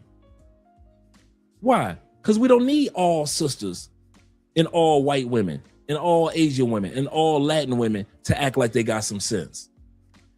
To smile like Kevin Samuels said. I'm going to say this. When Kevin Samuels said black women should smile, he was not talking to all you women to every black woman. Kevin knew that most of y'all ain't gonna smile at your own birthday party. Kevin knew that. So who was he talking to? Just enough of women. Men just need just enough women that can catch our attention with a smile. We don't need all y'all running around with a smile. Bertha, you weigh 362. Don't smile at me. LaWanda, you got 5 kids. Don't smile at me. Keisha, you just lost your 3rd job in 3 months. Don't smile at me. Shavanica, like Jesus said to the woman at the well, that's not your only husband, that's your 5th husband. Shavanica, don't smile at me. We are not asking all y'all to be smiling. Kevin was not talking to all y'all when he said black women should smile. He's talking about just enough women that hold the qualities that a smile would attract me to come to get to know you. But y'all with 5 baby mamas and can't keep a job and you got a bad weed habit, don't smile at me. You, baby, if you smoke an ounce of weed every day, don't smile at me. This is the 3rd car you done got repoed. Don't smile at me. I don't need you to smile at me. If you got more than 4 baby daddies, don't smile at me. Don't you smile at me. I need you to look like you mad at everything. Everything. I need you to be mad at everything, sister. What's my point in everything I just said? We do not desire or want to be bothered with most of you. We want to be bothered with and desired with the amount that's needed for the good brothers. We don't care nothing about what Pookie get. See, all you sisters with the attitudes, Pookie is waiting for you. The scammers are waiting for you. The thugs are waiting for you. The dudes that want to give you a baby and leave you, they're waiting for you. You deal with them dudes, but we're talking about the circumference of good men and good women that are looking for each other. Most women don't need all men to be on their team. There's some dudes that women like, I don't want him on my team. Well, ladies, many of you, we don't want on our team either. There are men that you don't want to be bothered with, right? Guess what? There are women that we don't want to be bothered with. So it's not an attack on you. It's just a fact. Most of y'all who complain about black men and we don't care, because once these cameras and lights and all this go off, we don't talk to y'all in real life anyway. We're only looking for quality women. We just need enough quality women to be the blessing in our lives that we can also be the blessing in their lives.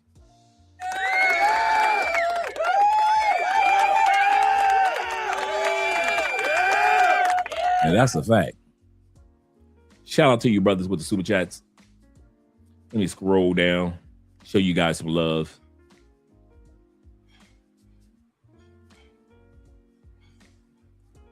I know we looked at my brother with Tia, dating a school teacher. Let's see. We did this one. We got my brother Jim in the building, Jim Rat. T-Mac with Terrell. T-Mac regarding Richie. We got my man Jay Anderson, the great. Shout out to you guys. I'm looking at the super chats. Will says this. He said, I had the honor to also be mentored by my great grandfather. Me too. I did too. My great grandfather, when he was mentoring me, he was 99, lived to be 103. Right outside of Nashville, Tennessee. Every summer, my mother sent me down to my father's side of the family in Tennessee. Every summer. And I still own some land down there as well. He said, I remember him at 79 having some of the finest finest Black, white, and Latino or Latinas. He said, come with me, young man. And he taught me for 10 years. Shout out to your great granddad. Shout out to him. Yes, sir.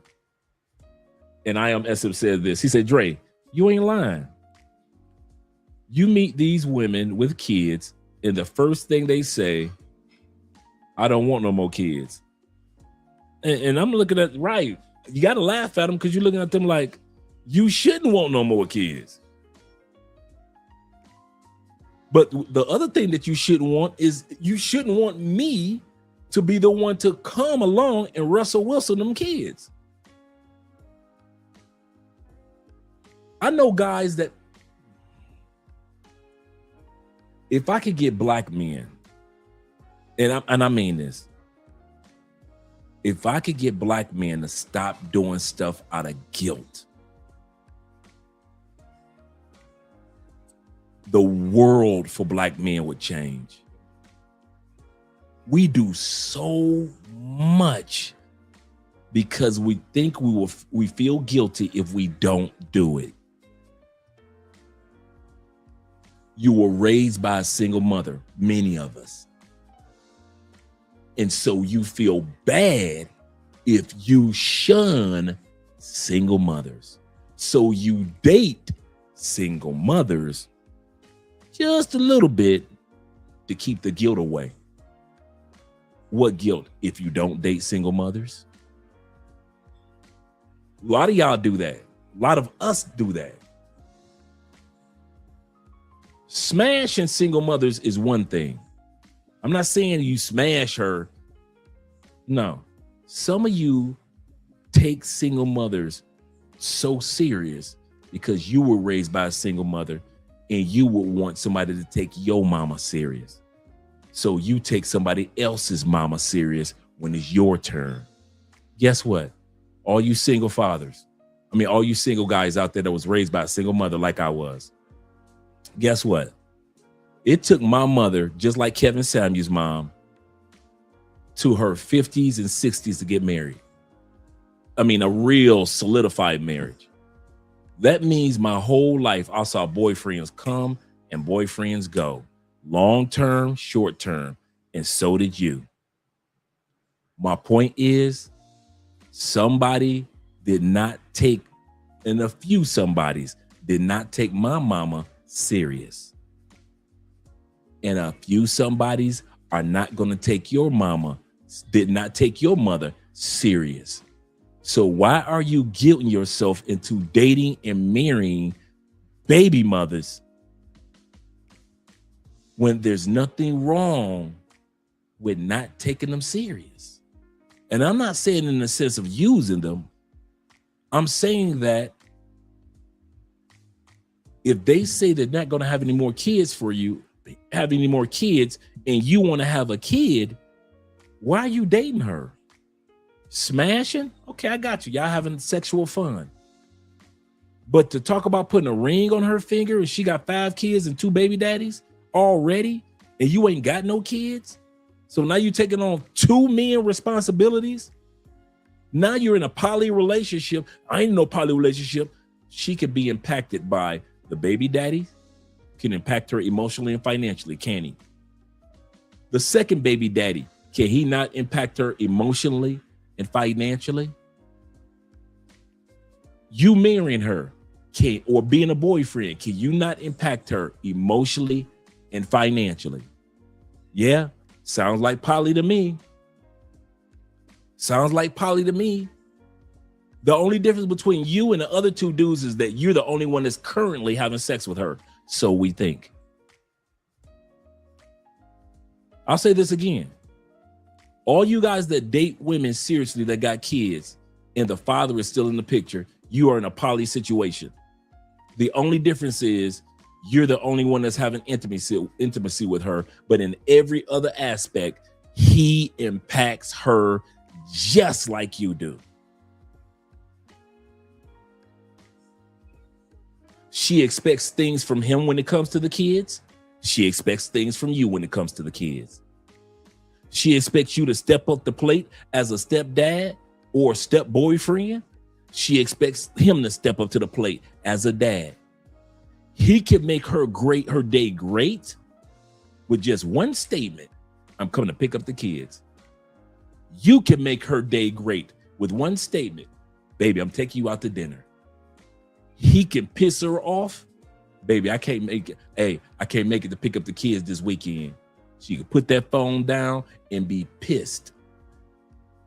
You can say something at work. Baby, I got to work overtime. I thought we were going out to dinner. I got to work overtime. And she can put that phone down and be pissed. Those men can do everything you do. Provide money, provide peace or discomfort just like you do. The only difference is you having sex with her.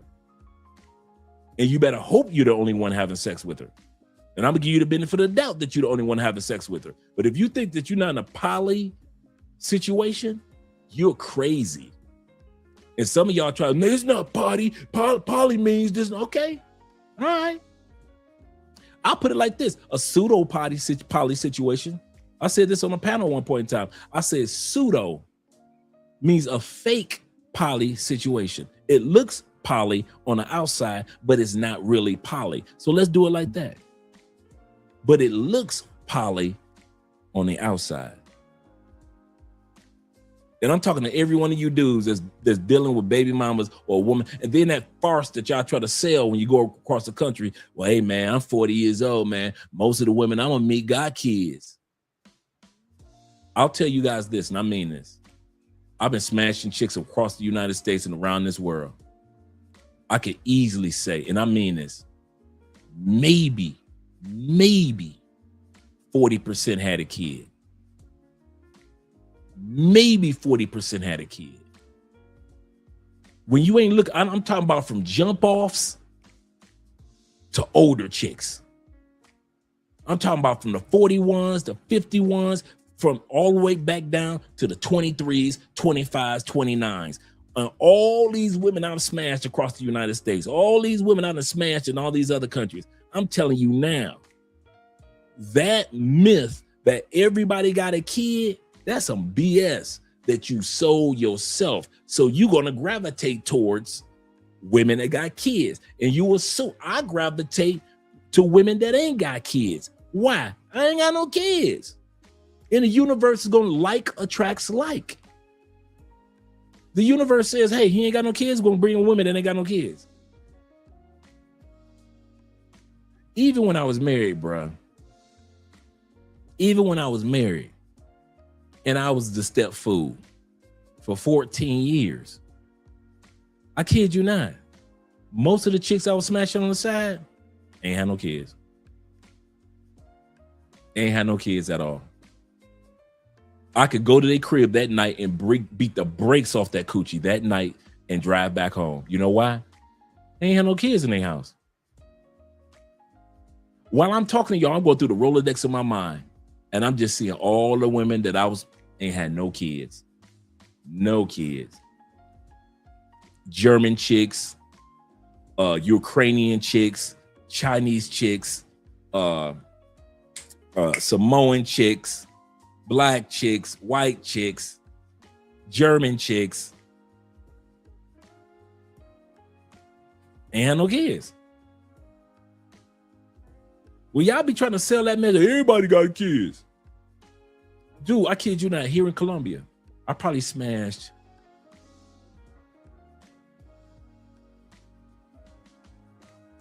2 chicks that had kids.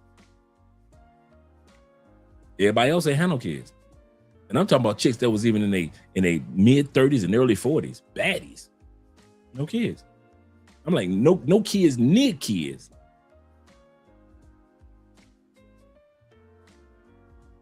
I wish I could put it a different way, and I'm not special. I just didn't sell myself on that idea that everybody's got kids.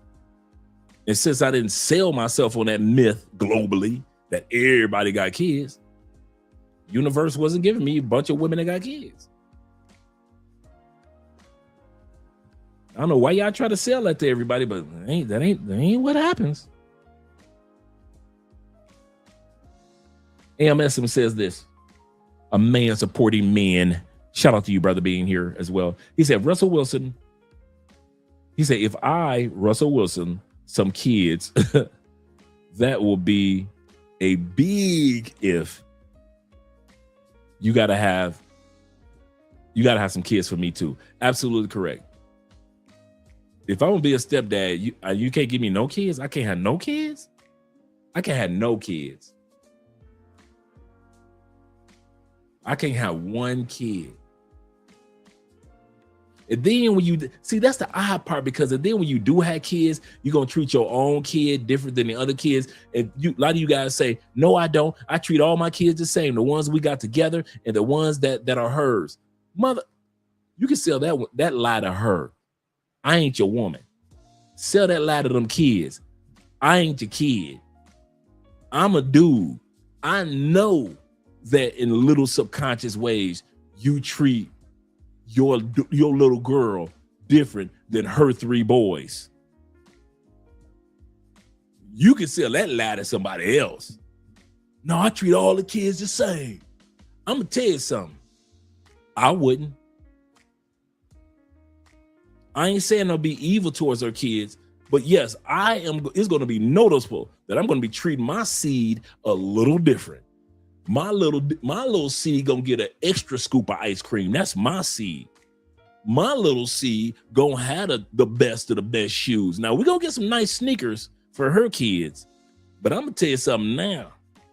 We might spend $100 a pair on her kids, but my little shorty, my little queen of everything, she gonna be walking around with 2 pair worth $250 each. I'm gonna tell you that now. I ain't gonna pretend like you dudes talking about something. All the kids gonna be treated the same. You shouldn't be doing the kids like that. I shouldn't, but I am. I am going to be treating. Let me have been in a situation like that again. Let me have dared. Hey, ladies, I'm gonna tell you now. The worst thing that you can do is get with a dude that ain't got no kids. Give him a kid and expect him to treat his kid like he treats your kids, and expect him to treat your kids like he treats his own DNA, his own child. He gonna be lying all through that relationship. I love these kids. They are Russell Wilson lying. If Russell Wilson telling you that he loving and treating future kids the same way, and see Russell Wilson seeing future kids the same way he saw his own little seed come to life, this nigga lying. And I'm saying that to all you dudes that had babies by women that already had kids. And ain't none of y'all gonna come into the comment section and tell the truth. That's the part that get me. Some of you dudes in that situation right now, and you will not go in the comment section, or you know somebody in that situation. Let's not say it's you. You know somebody in that situation. He's a stepdad, but she had 1 or 2 kids for him. And you notice, man, he treat his kids his son always with him. I thought they had 3 kids. Yeah, 2 of them kids are hers. 2 of them kids are hers. You know how people use that term? 2 of them kids are hers. Oh, that's why he always with his little man. Okay, I got you. His little man always with him, but her kids are back at the house. Okay, I got you. I ain't gonna be lying. If I was in that situation, I'm sneaking my kids, my little man. I'll take her son to the barber. I'm gonna take my son to the barber. He's gonna be the best barber in the city. Where he wash the hair, cut it, wash it again, put all the fancy oils in my son's hair. My son gonna come back to the house glistening. I'm gonna make sure her sons get a haircut. I ain't hating on the little men, but I am gonna be treating my seed different. And I know why you dudes try to pretend like you don't. You know you do. This is my DNA.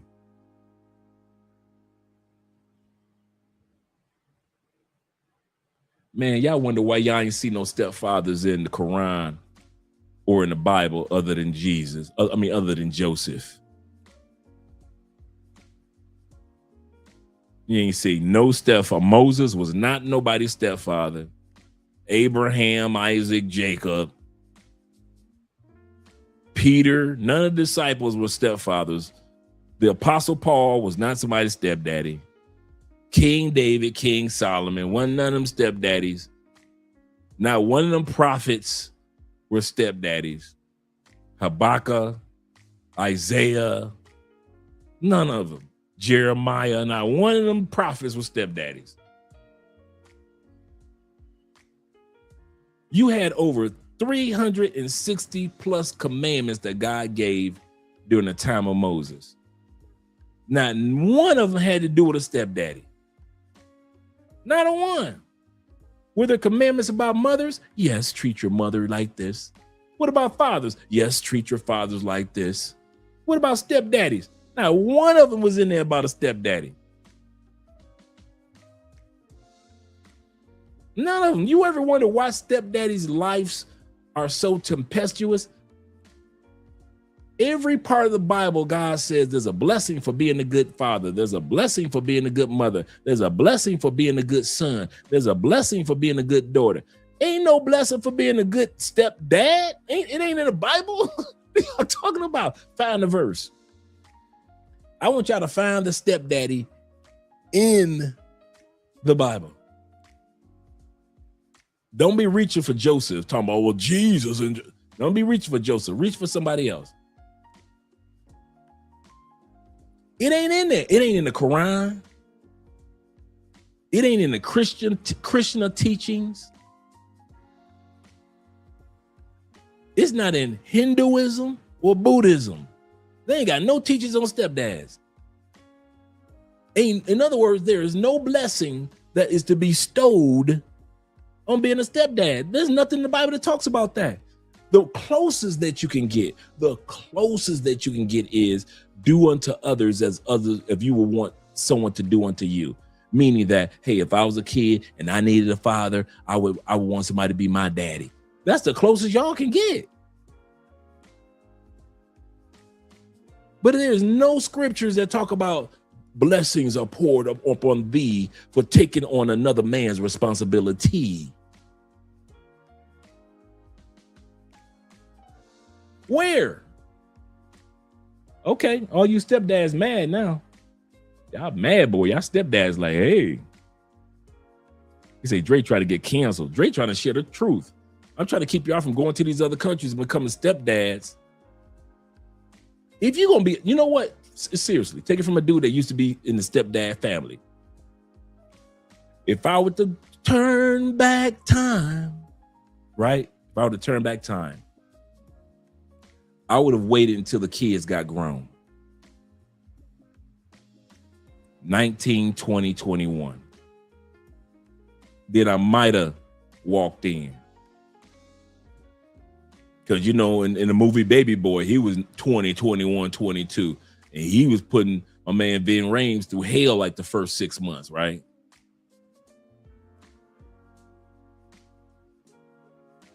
But them teenage years as a stepdad, that puberty as a stepdad, that adolescence as a stepdad, toddler years as a stepdad, bruh. Y'all can have fun. Y'all have fun with that one. Y'all have fun with that Scooby-Doo mystery.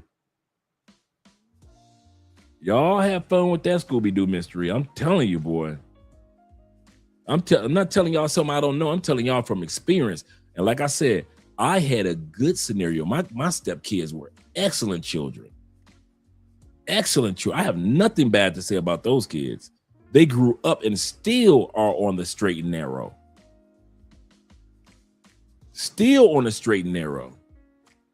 My stepdaughter, like I said, married her high school sweetheart. They've been married for going on, it's got to be 10, 15 years now. They've been married. 2 kids. My stepson went to Bethune-Cookman University. in Daytona Beach. After he got done, moved back to Indiana, been working for, I think he works for Chrysler or Ford for the last 10, 15 years. Ain't got no babies out there, none of that. So I could easily say I have no complaints. Their mom was very fit, feminine, friendly, very nice lady, very beautiful.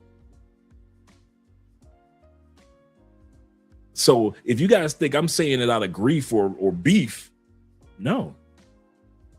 Even in a perfect scenario that I was in, I still wouldn't wish that evil on none of you dudes.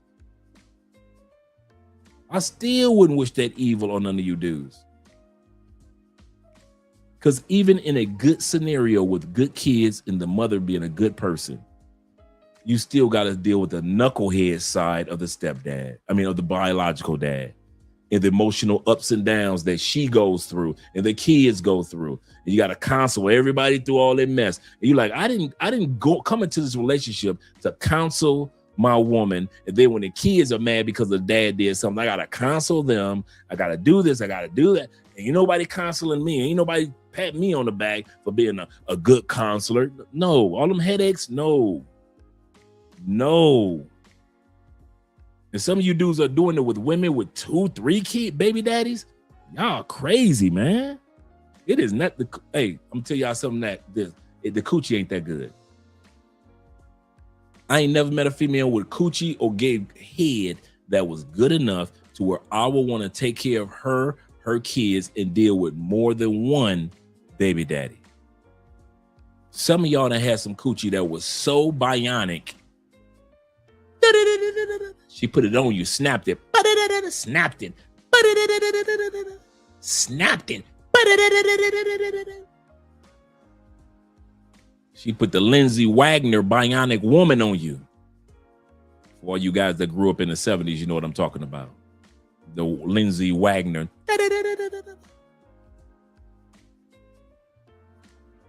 And you didn't care how many baby daddies she had. She could have had 12 baby daddies. That coochie was so good. And here you go being baby daddy number 13 because she put the Lindsay Wagner bionic woman coochie on you.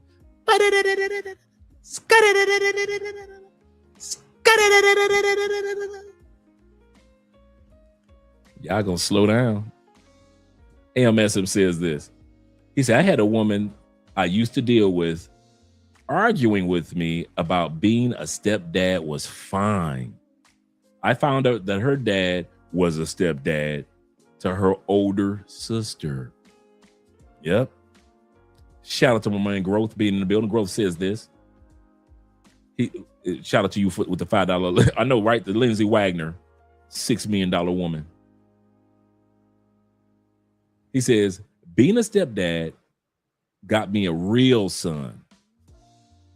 She only had one baby daddy, her ex-husband. But again, I should have walked away. And that's why I often mention to you guys my scenario, because sometimes you guys hear me talk, you think, well, Andre's scenario must have been bad, man. She must have been this, that, and that. So or the kids must have been bad, man. They must have had no. I had a great scenario. Them kids were not bad. When it was time to do homework, doing homework, my son was on the football team. I'm driving him to tour-a-days. My daughter was not one for, she had a one friend, a little white girl from down the street. That was her friend. And they hung out. They've been friends to this day. Kid you not, man. I have no complaints. I can't sit back and say, yeah, man, them kids were just getting on my nerve. Nah, they had their moments of being kids, but it wasn't never anything major. Never. And their mom just sweetest, so soft spoken, so sweet. We just drifted apart. She was one of those professional women, and I'm out there wilding in the streets. So I was like, man, I'm done being in these streets wilding, cheating. And she was focused on her career. So neither one of us was kind of like focusing on the core of the marriage. And we decided before anybody got bitter to divorce.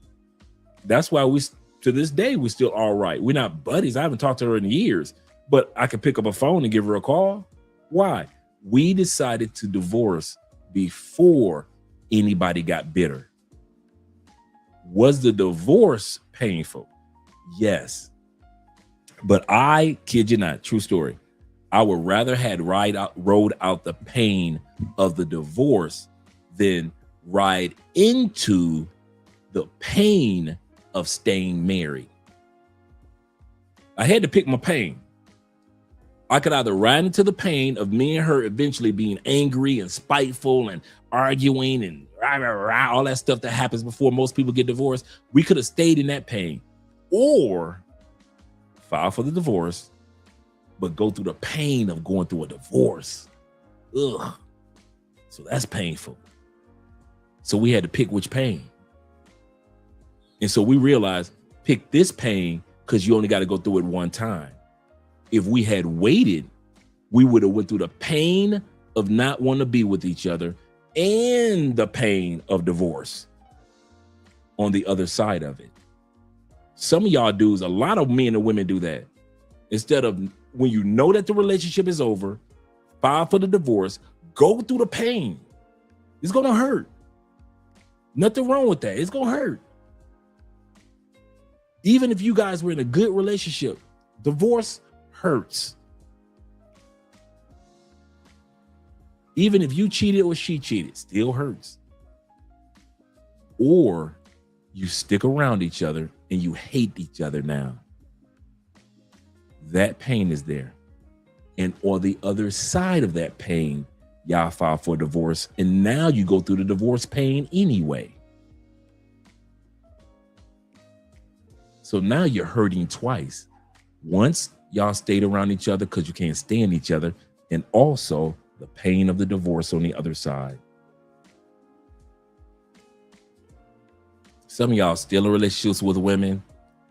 You know y'all can't stand each other. We together for the kids. Them kids 19 years old. What are you talking about? Still together for the kids. Y'all can't stand each other. Y'all ain't working on the marriage. Ain't no counseling going on. She on the phone with a coworker.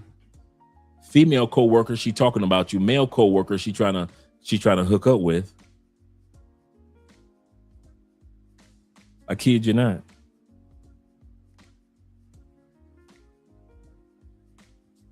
So I know I went right off topic a little bit. Shout out to my man Corporal watching from Andre's channel. He says it's better to leave a situation before it becomes toxic. Yes. And I think that's the only reason why me and my ex are still cordial to this day. Like if I were to call, we'd be able to have like a cordial conversation because we never went to a place of pain. The divorce itself was enough pain. We were like, that's enough pain for us. We don't need to be around each other just to be around to build up more pain. And so it was. We sat down at the kitchen table and we had that conversation and filed for the divorce. And then she said, do you want one? I said, yes, I do want a divorce. So just in case you guys are wondering if I asked for the, yes, it was me. Yes. And I didn't know at that time period, 61% of stepdads are the ones that file for divorce. I didn't know that. 61% of the divorces that take up, not 61% of stepdads file for divorce. Of those that do get divorced in blended families, 61% are the dads. It's the only time where men file for divorces more than women when you're a stepdad. Stepdads file for divorce 3 times as much as traditional couples. 3 times as much. A lot of guys don't know that. Almighty says this. Shout out to Almighty being in the building. He said that fling was the most beautiful black woman I'd ever been with. She was even a video vixen in a couple of rap videos. He almost made me tell a story. I've got tales to tell. but sometimes I just keep them to myself. He said, I agree with you, Growth. He said, it has been a great experience for me. He said, my wife and one child, but I tell any man, don't marry a single mother. We get along very well, but I hear you, Dre. Yeah. I'm not telling guys to go out and file for divorce tomorrow. I'm not saying that. If it works for you, it works for you. I'm talking to guys that are teetering on whether they want to jump that broom or get on one knee for these ladies. I'm telling you guys now, from a guy that was in a great situation, don't do it.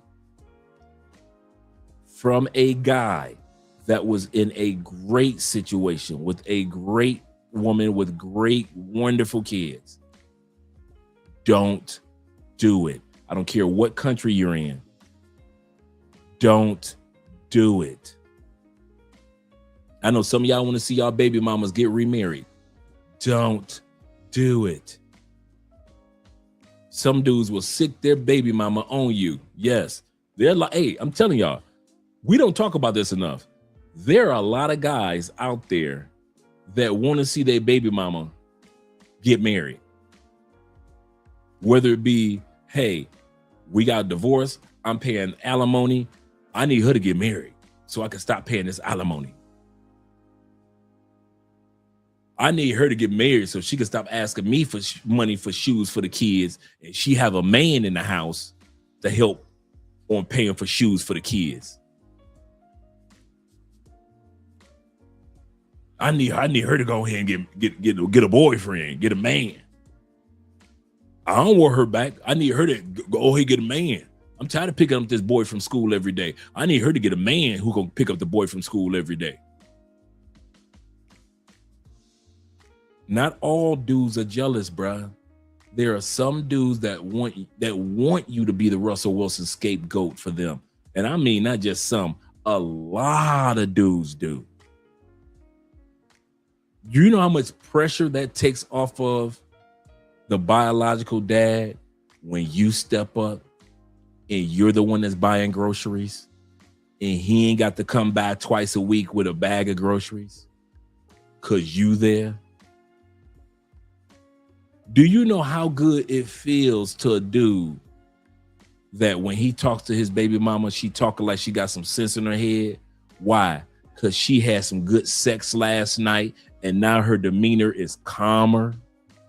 Because a lot of baby mamas that ain't had no sex is angry than a mom. They on edge all the time. And every time he talk to her, she talking crazy. And then now that she with you, she talking like she got some sense, and the baby daddy could be like, I am so glad she got a man that's sexing her down. There are a lot of guys that want to sick their baby mama on you. A lot of you guys don't realize that. A lot of you guys don't realize that. Almighty says this. He said, oh, no. He said, even if I split with the future kid's mom, I got to be the one providing for my kid. Yeah, you say that. That sounds good on paper, don't it? Hey, all you stepdads, that's what he just said sound good on paper, don't it? I got to be the one to provide for my kids. Negro, please. You think them kids going to wait until you get off work to buy some ice cream? You think them kids gonna wait till you get back from Thailand to buy some sneakers? You think everybody gonna wait until you decide to come visit the city because you moved outside the city to get money to go to Cedar Point? You think that? Hey, all you stepdads. That was cute, bruh. You know how when the women say, oh, that's so cute. I'm saying that to you now, bruh. That sound good on paper, don't it? It sound noble. Ain't nobody gonna be there for my boy, Jeb. Ain't nobody gonna be there for Jeb but me. That sound good on paper, don't it? That sound real good. When there's a man in the house, he's expected to be responsible. Just like when you was in that woman's house, and that, in other words, in her life, she expected you to be responsible. It don't matter how much money you give. I don't care if you give that woman $100,000 a year. She is not gonna let a cheap, broke man in her life. She gonna take that $100,000, put it to the side, and still expect that stepdaddy to buy some socks if you bought the shoes. You bought the kids slacks, jeans. The stepdaddy is expected to buy the Fruit of the Looms. The Superman underwear, the Spider-Man underwear. You buy the shoes. Stepdaddies are expected to buy the socks. So don't you ever think that just because you throwing proceeds as the dad, which you should, that's gonna cover everything. It's not about the expenses, it's about the expectation. I'm gonna say this again for all you guys that sit up there and try to be super dad. She is happy for what you do as far as expenses. She has from him expectations. You caught that? So no matter how many expenses you pay, which is what you should do, she still has expectations for that man. So if he's the boyfriend, the husband, the jump off, he better come out of his pocket for something. Don't you ever think as a father and your woman get a new man that your dollars are the only dollars that's going into the household for them kids. Ever. You can get that one out your mind, brother. You can get that one out your mind. Ain't nobody gonna provide for my children but me. I ain't got this. So I'm taking care of little Jeb Jr. Shh. You funny. You funny. You just made my night. Hey, check it out. All you stepdads and step boyfriends, do you not wish it was like this in real life? Do you not wish it was like this in real life? Like you could be a stepdad and your money didn't count. Wasn't no expectations of you. You could be a stepdad and a father's expenses actually meant what the father said. He providing everything. Do you, stepdads, do you not wish it was really like how he just said it? Like, hey, stepdad, your money, it's no good around these parts. Your money's not any good around these parts. Only I take care of my Jeb Jr. Do stepdads, do you know how much step boyfriends? I know some of y'all in y'all mind thinking about, do you know how much money I could save if what this brother just said was true? Do you know how much money we will have more in investments if what this just said was true? I'm the biological dad. It's my responsibility. I rule the love of my children with an iron hand. Man, if that bud was true, you know how much money we would have saved? You paid for the cleats. Who you think got them to practice? You come to the games. Who do you think was there before the games? Who do you think was with him when he got measured for his uniform? The stepdad. I kid you not. I don't know why you you just made my, I swear you just made my night. That's the funniest. Dude, I have been walking this planet many moons. And I could say what you just wrote has to go in my top 10 funniest jokes of all time. That's got to be in my top 10 jokes. That's the funniest shit I have ever heard. And if I hadn't been a stepdad, and I wasn't dating a woman that had kids, I probably would have believed you. Yes, he's taking care of his children. Nobody's responsible for his children but him. No man is going to pay. Boy, I want to say this again before I let it go. What you do is called expenses. What the stepfather does is called expectations. She expects him to open up his wallet. Yours is called expenses. Your children are your expenses. But she still got expectations if she gonna spread her legs for that man. So don't you ever think everything in them kids' room, all the toys and videos and a bunk bed, I paid for that. No, you didn't. I'm gonna tell you that now. Don't you ever think that you can go through your kid's closet and you paid for everything in that closet. Oh, no, you didn't. I don't care if you send her $100,000 a month, you ain't paid for everything in that closet. She's still gonna expect him to pay for socks, underalls, pajamas, Christmas hats. If you pay for the gifts, he better pay for the wrapping. If you pay for the tree, he better pay for the ornaments. If you pay for the food, he better pay for the pots and pans in which they cook the food. Don't you ever think that you the only one that got to come out some money. Where'd you get that from? Who told you that one?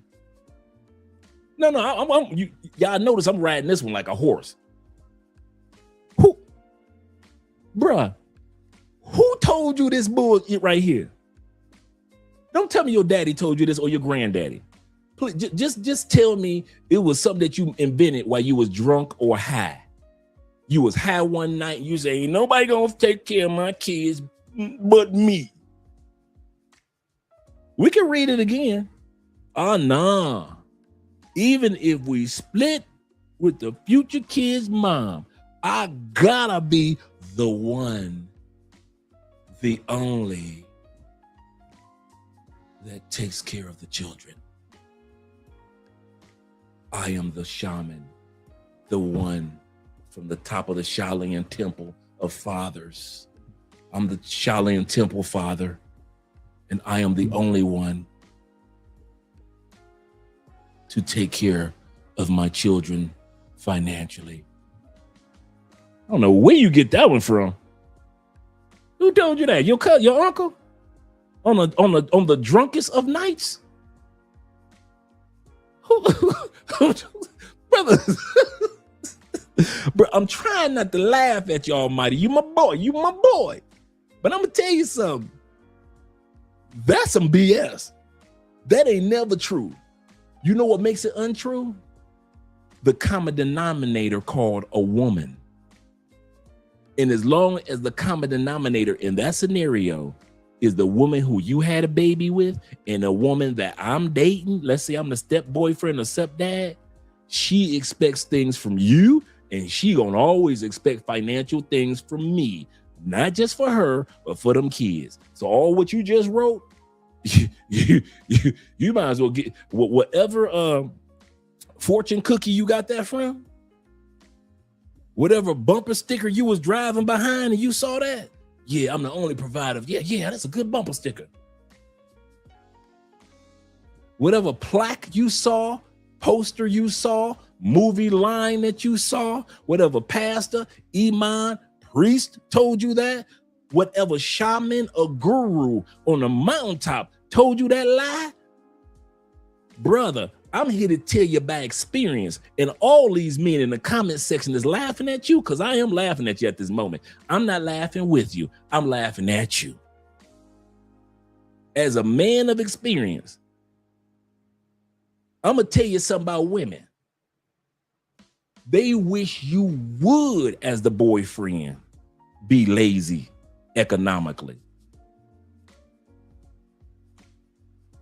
Hey, all you stepdads, and all your step boyfriends, have you ever been able to do like this dude? Have you ever been able to like laying there in the bed with your baby mama? I mean, with your loved one. You know, her kids in bed, you in bed, laying next to her, her breasts looking perky. She rolled over and said, "Baby, before I give you head, I need $500 on this particular bill." And you like, "Baby, I got that." Or have you said, when she about to give you head, didn't the baby daddy say he gonna be the number one provider? you ain't getting no head. Stepdads know. Let that line come out your mouth as a stepdad. Where's his daddy at? What you mean we need groceries in here? I thought the daddy sent money. What you need? The light's gonna get cut off. I thought the daddy sent some money. No, I got 500,000 in the bank account, but that don't mean I thought the daddy was gonna. We ain't never been able to say that, have we? Ever. You ain't never heard no brother that's about to get some head by the mama, kids in bed. Mom asked for some dollars, and you was able to say, well, I thought the biological father was the one that was gonna make sure that he had everything that the kids was taking. What about the biological father? I thought they daddy had it up. We ain't been able to say no like that. Just like you gotta reach in your wallet and pay the bills because child support say you gotta pay the bills and beyond. I gotta reach in my wallet if I want to get some head. And you remember how fire-rific her head was before y'all broke up. Don't act like you remember how she wasn't giving out fire head. That's one of the things you miss about her. You love your kids, but you miss that fire head. Well, I'm in bed with her right now, and she about to give me some fire head. You think I'm about to tell her, ask your baby daddy? No, I'm about to say, oh, baby, I'm going, okay, we go to the bank tomorrow, or, here's my card, and whatever, Cash App, whatever. Y'all see I'm riding this joke out, dude. I got about at least another hour and a half worth of jokes on this one right here. This is the funniest yet I done heard in years. He said, I gotta be the one. Like Jet Li in the movie, The One. I've got to be the one fighting off all the demons. He Jet Li in The One, huh? He Neo in the Matrix. Neo, you are the one. He Neo, he the one, huh? He think he the only one that she gonna ask money from, huh? Yeah, I done forgot all about the topic for tonight. We're gonna ride this one out. So you really think that, huh? It's obvious that you ain't been in too many relationships and been as a step boyfriend or a step dad. Because if you had, you would have never let nothing like this fall out your face. You'd have just kept that in the back of your throat. You just be clearing your throat like. You'd have cleared your throat and let that one just slide on through. You just let this line. You the one, huh? You gonna be the one and only for your kids, huh? The one, the only one.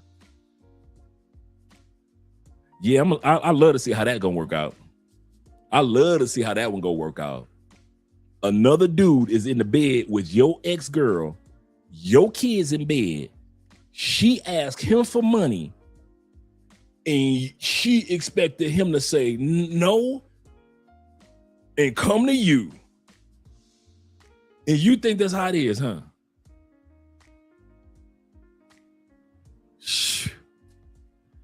Oh, that's some funny shit, boy. That's funny. I ain't playing on cussing.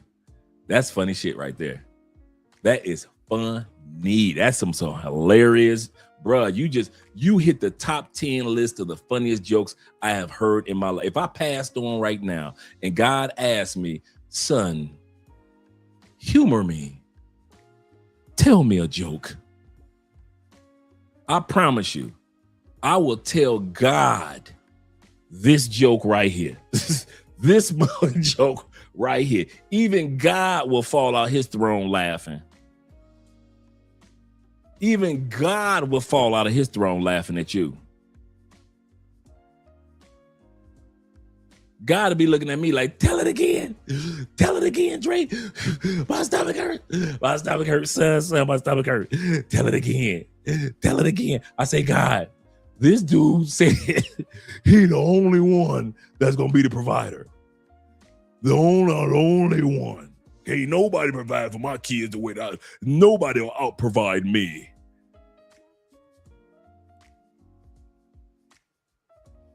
Whew. Yeah. I ain't gonna read your comments. Almighty, I don't care if you just put in 50 comments trying to explain what you just said. We don't give a damn. This one here was one for the archives. I don't care nothing about what you do. If you ever notice, I hadn't put up any more comments that you just said. You ever notice that? You know why? This one was delightful and delicious. You think I'm gonna let all this wealth of idiocy just slide by? Hell no. You ever notice that it's been 20 minutes and I am still harping? Dude, I could ride off at least 3 more episodes of Love Crossing Borders talking about this stupid shit right down here. I don't care. There ain't nothing you can say to us to justify. Well, I don't care. I do not care. This is too funny. This dude. Yeah. You have fun with that one, bro. I want to see you magically bring this shit to life, because the only way you're gonna bring that one to life is magic. That's the only way you're gonna bring that one to life. You're gonna have to have kids that believe in magic. Your kids gonna have to believe in magic for this stupid shit to happen. You're gonna have to be a mother, licensed magician to be able to do this, to pull this one off.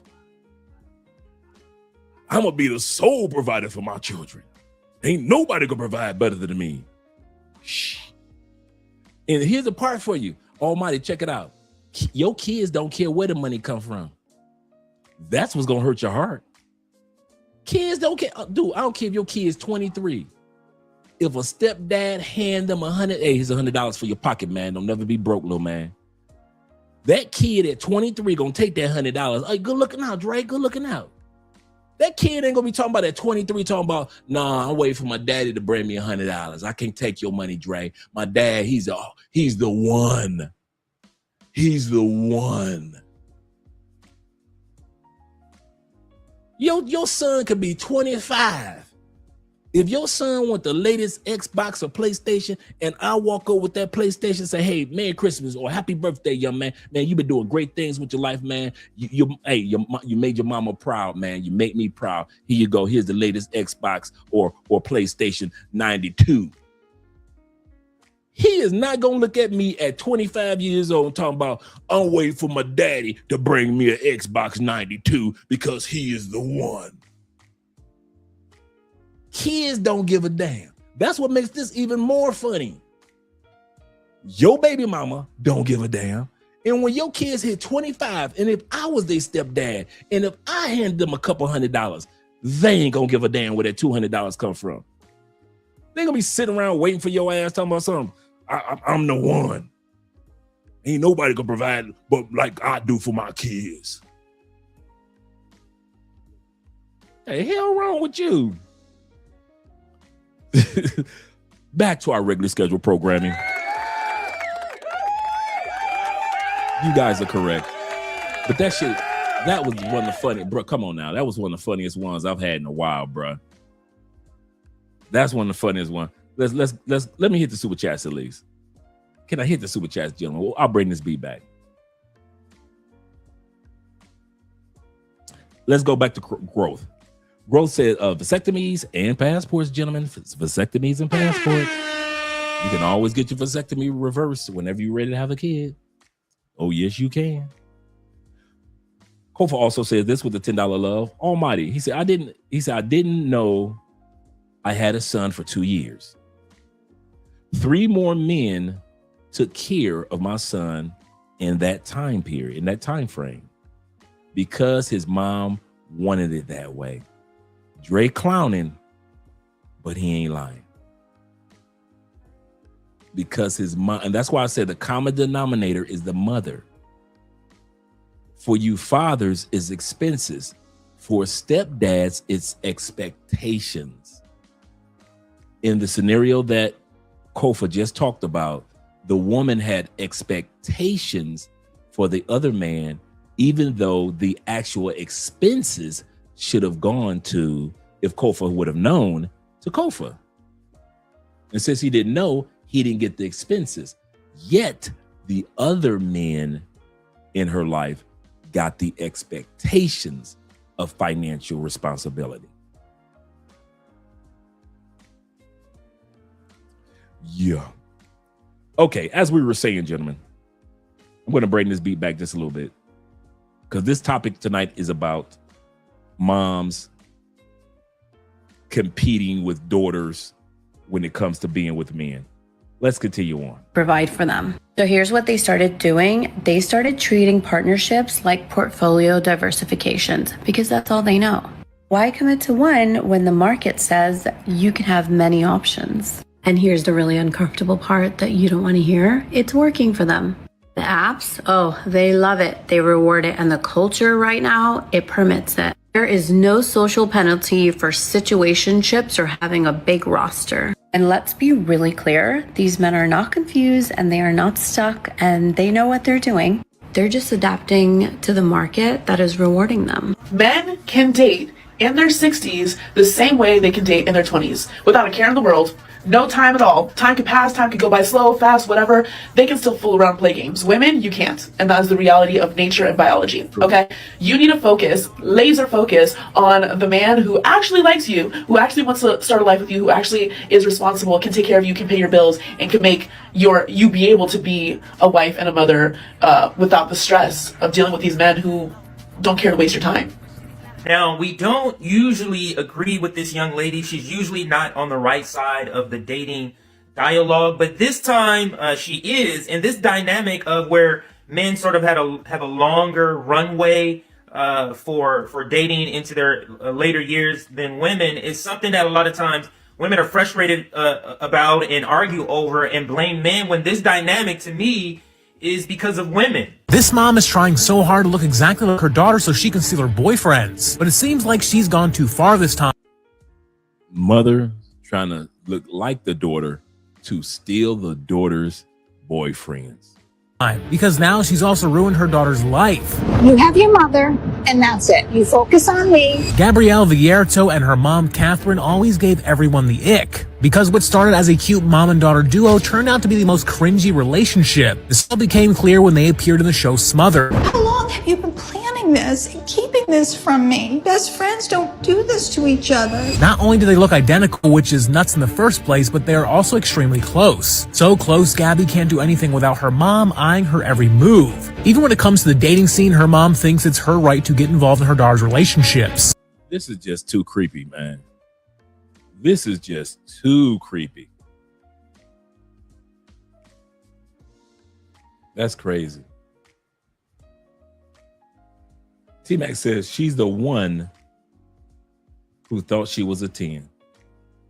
Wow.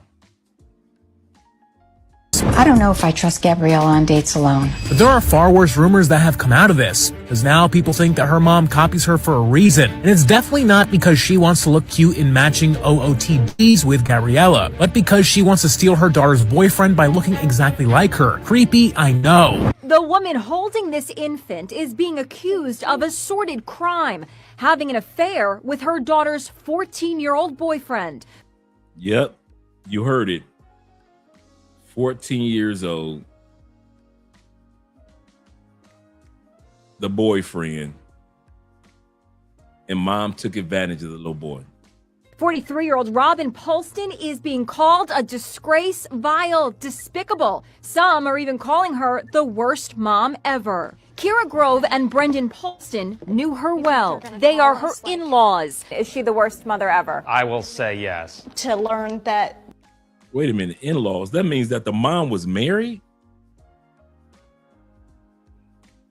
This is something their mother has done, and it's just awful. Robin Polston first met the teenage boy in May 2023. It was Robin's daughter's 8th grade dance. Her date, a shaggy-haired young 8th grade. Oh my God, this is just getting more and more creepy. who was in the same grade at a small private school in Washington, Illinois.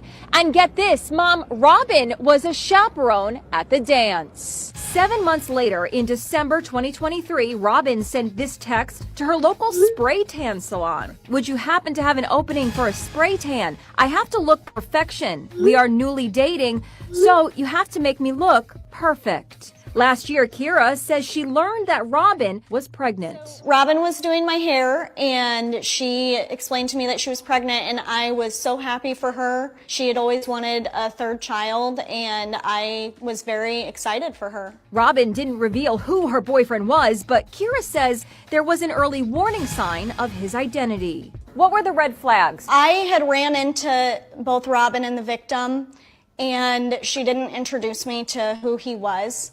And that was a red flag to me. Robin sent a photo holding a gender reveal cupcake. It's a boy. We're so excited. Brendan showed the photo to his daughter. My daughter immediately said, that is, and said his name, and why is he with Robin? Yes, she recognized him as Robin's daughter's boy. So this couple, which are the mother's in-laws, their daughter looked at the photo and said, hey, that's so-and-so. Wait a minute. Why is she with my cousin's mama? Why is she with the mama? And so the mother and father, these people that are talking are like, wait a minute, what are you talking about? Mom, dad, that's so-and-so. He goes to our school. Boyfriend seen here in this photo. My wife went upstairs and got the 8th grade yearbook, and we opened it up, and sure enough, his picture was in there. Here's the teenager in. This boy got the same haircut that he had during the 8th grade photo shoot. He is a little boy. This is sad, man. Absolutely correct, Andrew. Imagine if a man had did this.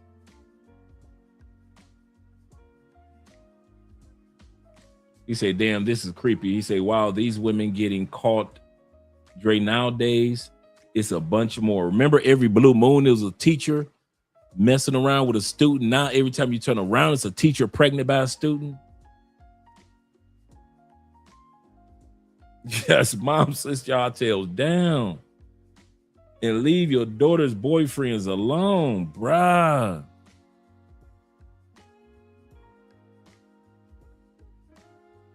In the delivery room, and here he is holding his baby boy.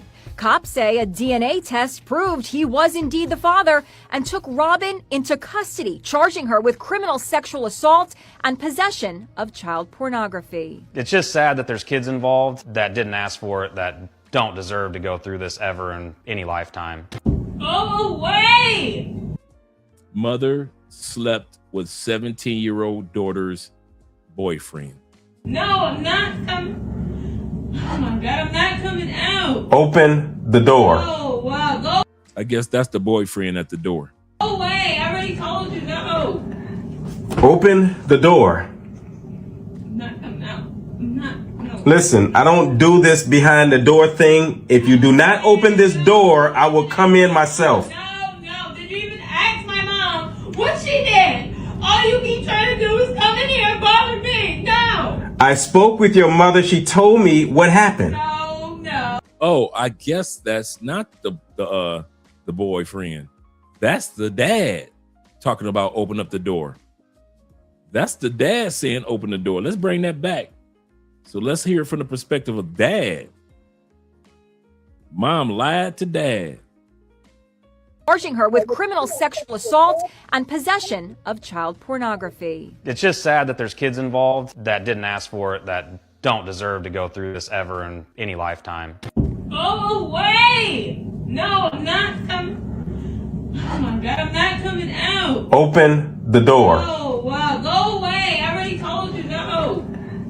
Open the door. I'm not coming out. I'm not, no. Listen, I don't do this behind the door thing. If you do not open this door, I will come in myself. No, did you even ask my mom what she did? All you keep trying to do is come in here and bother me. No. I spoke with your mother. She told me what happened. No. Because if she told you would not be trying to get me. You'll be talking to her. What did she do? What did she do that was so bad that you won't open the door and just talk to me? She slept with my boyfriend. Wow. Wow. She didn't tell me that part. Man, I know she Oh, did. now he's not now. She's a horrible mother. I hate her. Wow. Oh, now the truth comes out. Poor baby. I can hear the pain in her voice. I can hear the pain in her voice.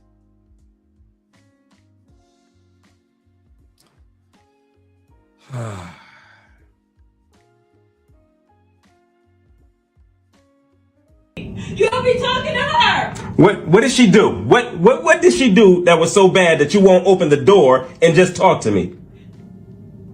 She's loving my boyfriend. Wow. Wow. She didn't tell me that part. Man, I know she did it. She's a Wow. horrible mother.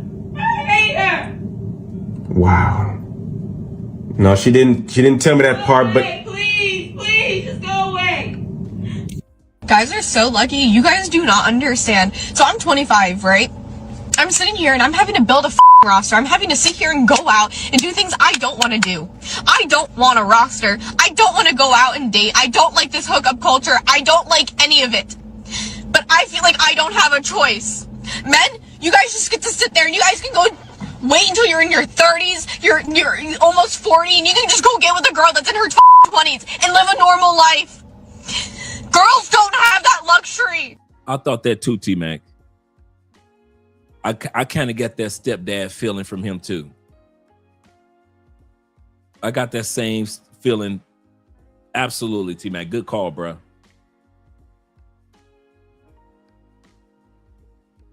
I'm now sitting here at 25 having to figure out how the to get back in these streets so I can figure out. So 10 years down the line, I'm not sitting there single still with my daughter being an only child. Like, I want to have a family. I want to have kids. I want to be happy.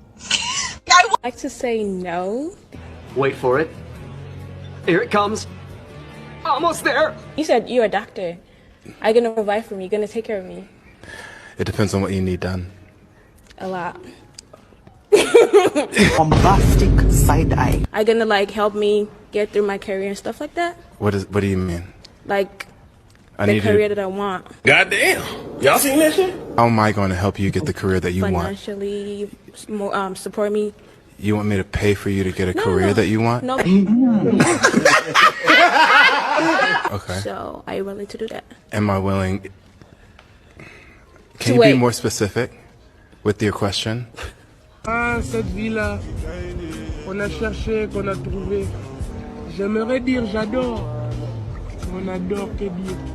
A lot of men are becoming lazy in dating because there's no appreciation for what they do. And now women have these super high entitlement level thoughts that they deserve to be brought to freaking Bora Bora on their first date. And it's like, who are you to even ask for that? What value have you brought to that man? Let me, before we go back to this, I want to ask you guys a question that she asked.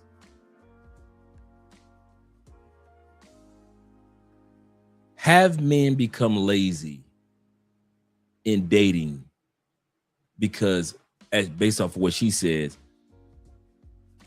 women have made it so much easier for men to get what they want?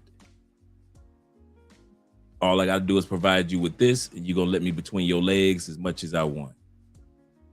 So has it become a scenario where men can now be more laxed when it comes to dating? Let me hear what you guys have to say about that. I kind of think it has. I'll give you a perfect example of what I mean by that. I was thinking about this the other day. They don't teach cursive in school anymore. Many of us are the last generation that can still write in cursive. We're the last ones. Gen Z and millennials. They've made writing so much easier that you could be lazy. Women don't realize because of so much makeup, anybody can look like a 7, 8, 9, 10 because of so much makeup. It used to be the 9s and 10s were the rare ones. You had to put in some work to get with that one. Now anybody can put in green contacts and put on a curly hair wig and make it look like that's their natural hair. So it looks like men are kind of like, if she giving it away that easy, why should I work that hard? To where we even call men that work hard for no return simps. For putting in all that effort for a woman that's not worth it. So I just want to hear what you guys have to say in regards to this. Passport Persona says, he said, feminism freed me and made it easier. They threw off their bras and free love, free sex. We can do what men can do in the bedroom. They compete against each other. I can get firehead. No, I can get firehead. Can't nobody suck it like me. Can't nobody suck it like me. I lick his booty too.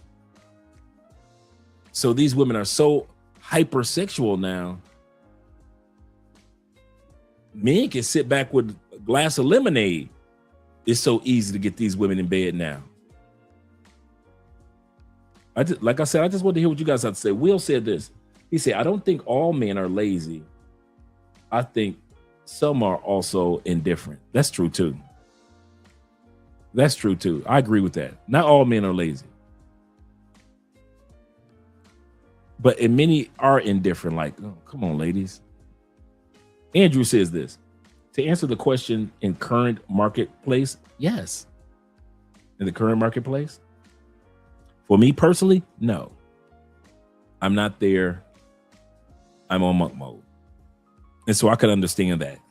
I'm more or less like I'm kind of like a blend between Andrew's answer and Will's answer.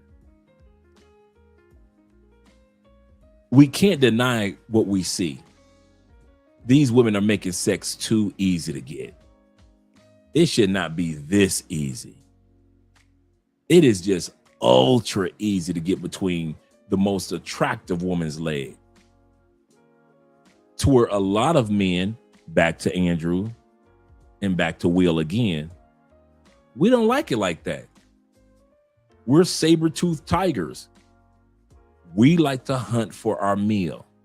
We like a little give and pull. We like a woman that's not going to always agree with everything we say just because we pull out a wallet or just because we pull up with a nice car. We want a little tug of war of, can I get this or not? Remember them days? Remember the days where you used to be able to sit back and say, man, I didn't even think I was going to get the coochie.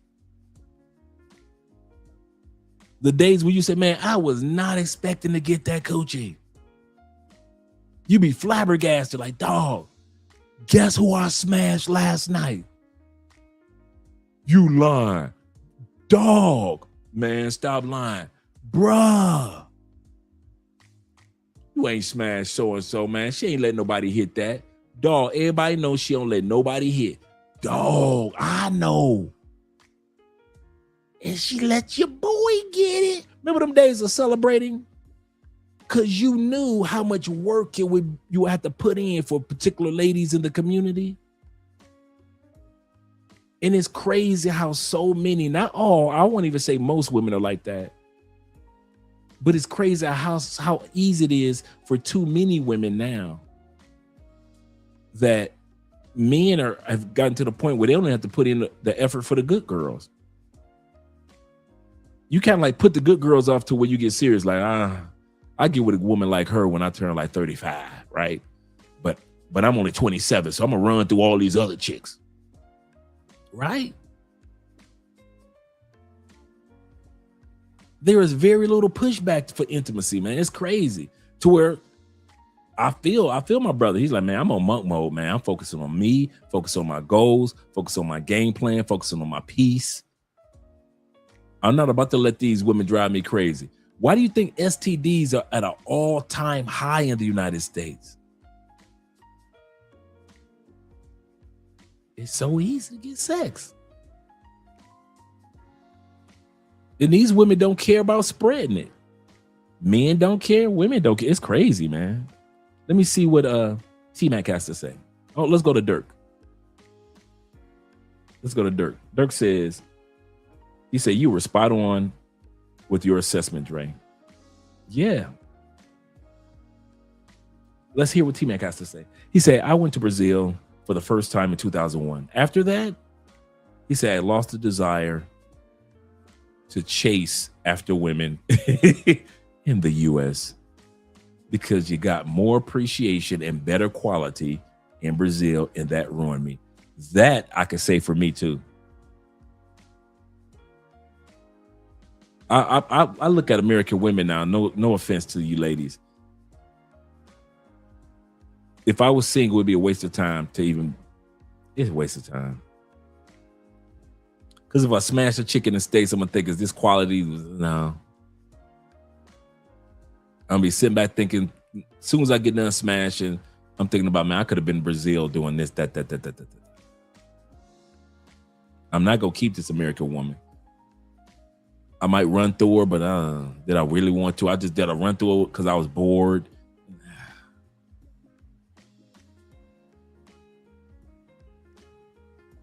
I'm like, I'd rather be on monk mode. That's all right. I am sexy. Yeah, you are. That's all right. I am fun. Yes, I believe you are. But that's all right. I'm the same way. That's one of the reasons why I'm so quiet in the States when I was single. That's why travel will make monk mode a lot easier. Because once you start traveling and you go back to the States and you see what really is in the States compared to the rest of the world, you'd be like, yeah, I'm going on monk mode. I won't be touching nothing in the States again. Andrew says this. He said, I still remember the Tupac verse saying, I don't want it if it's that easy. It's true in this current market. Absolutely correct. Absolutely correct. T-Mac also says, my first trip to Brazil, I had 2 women competing to hang out with me, ruined my hunting instincts. Yeah, man. Yeah. And D. Kirk says that, he's talking to T-Mac. Zeta's talking to T-Mac as well. We scroll down. IMF says this. He said, besides, how is it easy to love yourself and find traditional, beautiful women outside the U.S.? 3 billion plus to choose from. Absolutely correct. That's another thing that you sit back and you're like, man, I ain't really tripping on these women in the States like that. I tell women in the States, man, when I was single, I love women in the United States like sisters. And they got mad at me. You don't want us? No. Can I just love you like sisters? Like we're already in heaven and you're my sister. My black sisters, my white sisters, my Asian. They couldn't stand it. Oh, so you think the women outside the United States are better? I didn't say that. I said, I just love you. I'm not smashing you anymore. I'm not going to break your heart anymore. I'm not going to lie to you anymore. I'm not going to try to coerce you out your coochie anymore. I'm not taking you out for drinks, no dinners, no nothing, no luncheons, no brunches, no nothing. You ain't got to worry about me dancing with you. You got to worry about me getting you drunk. You ain't got to worry about you calling you at 1 o'clock in the morning. I ain't doing none of that. You're my sisters. Praise the Lord. You're my sisters. I love you as sisters. Anything we got to do with the community, let's do it, sisters. Anything we got to do with helping children, we can do it together, sisters. But as far as looking at American women, like, I got to have that one. Nah, bro. Them days been gone. Them days been gone. Average says this. Shout out to Average Man in the building. He said, I disagree. He said, men are just giving women what they deserve. Okay. Tell us how you really feel, Average Man. He said, give everyone what they deserve. He said, when a woman shows up correct in dresses, behaves and speaks like a lady, she will get treatment as such. This is true. You say men know the difference. This is true too. I have to agree with that. I have to agree. We do treat certain women different. Shout out to my man Cool, be in the building, the coolest one, the Cool T. That is. What up, brother? Glad to see that you're here. And we got my favorite YouTube name, The African Wolf, is in the building. He say, no. They want Dre Umar Johnson. That's what they want. They want me to put a couple of babies, like Dr. Umar, put a couple of babies up in them, but not marry them. That's the funny part. That's probably the funniest part about Umar that gets me the most. People still support this dude for literally doing Pookie and Ray Ray behavior. No matter how much he talks, I don't care what Umar says. It can sound insightful, educating, motivating. All I'm looking at this dude like, Negro, you went out there in the streets, got 2 sisters pregnant. You paying child support with the money that you supposed to be building a church with. You paying child support. I mean, building a school with the money you're supposed to be building a school with. You're paying child support, bro. I can't hear you. You trying to tell all of us other brothers to take care of the community, take care of the kids, get married, black love, black economics. And you are literally out there getting sisters pregnant and kicking them back to the streets. Ain't put a ring on none of them. Even if you was like, hey, I want more than one wife. We ain't tripping on that part. Okay, cool. The fact that you went out there and got 2 sisters pregnant and want to preach to us about how to, man, please, I don't listen to nothing that Umar says, man. That's the wildest thing. That's the wildest thing. My brother Player Mix says this. Shout out to you, brother, with the $5 love. He say, went to Brazil a few years ago.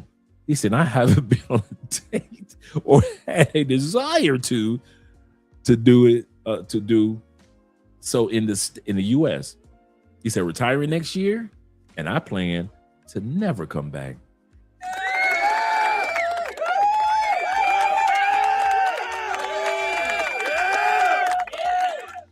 And I say, do you blame him? I don't blame him. Ain't no way in the world. Come on now, fellas. Let's be real. Ain't no way in the world you're going to Brazil and then come back and you're going to be the same way with American women. 80% of American women are overweight. No, 70% of American women are overweight. 80% in the black community are overweight in one capacity or another. And you just got back from Brazil. Ain't no what, dude, there's nothing an American women can do for me except point me to the nearest airport. That's it. My sister. Yes, Brother Spence. I need you to do me a favor. Anything, Brother Spence. Could you point me to the nearest airport? I want to zoom to Thailand. I want to frolic to the Philippines. Could you point me to the nearest airport, my sister?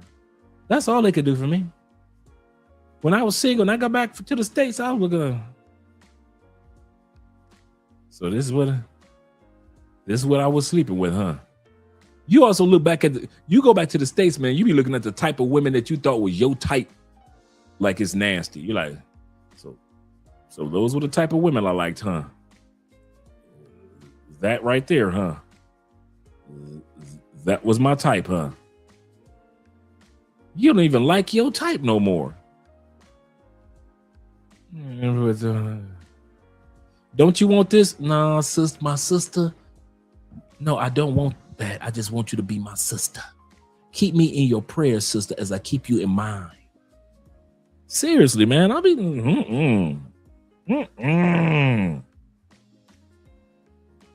He said these plantation feminists want black men or want black dudes to be like the Greek Orpheus for reals.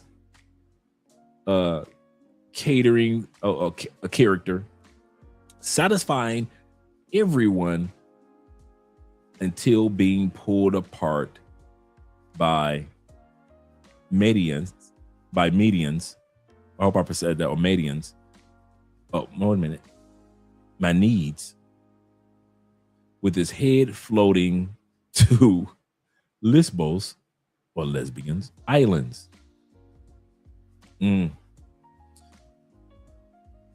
That's a good story that you use as a metaphor for this. That's a real good story. A lot of people don't know about it. As they should. As they should know. Montreal says this. What's going on, Dre?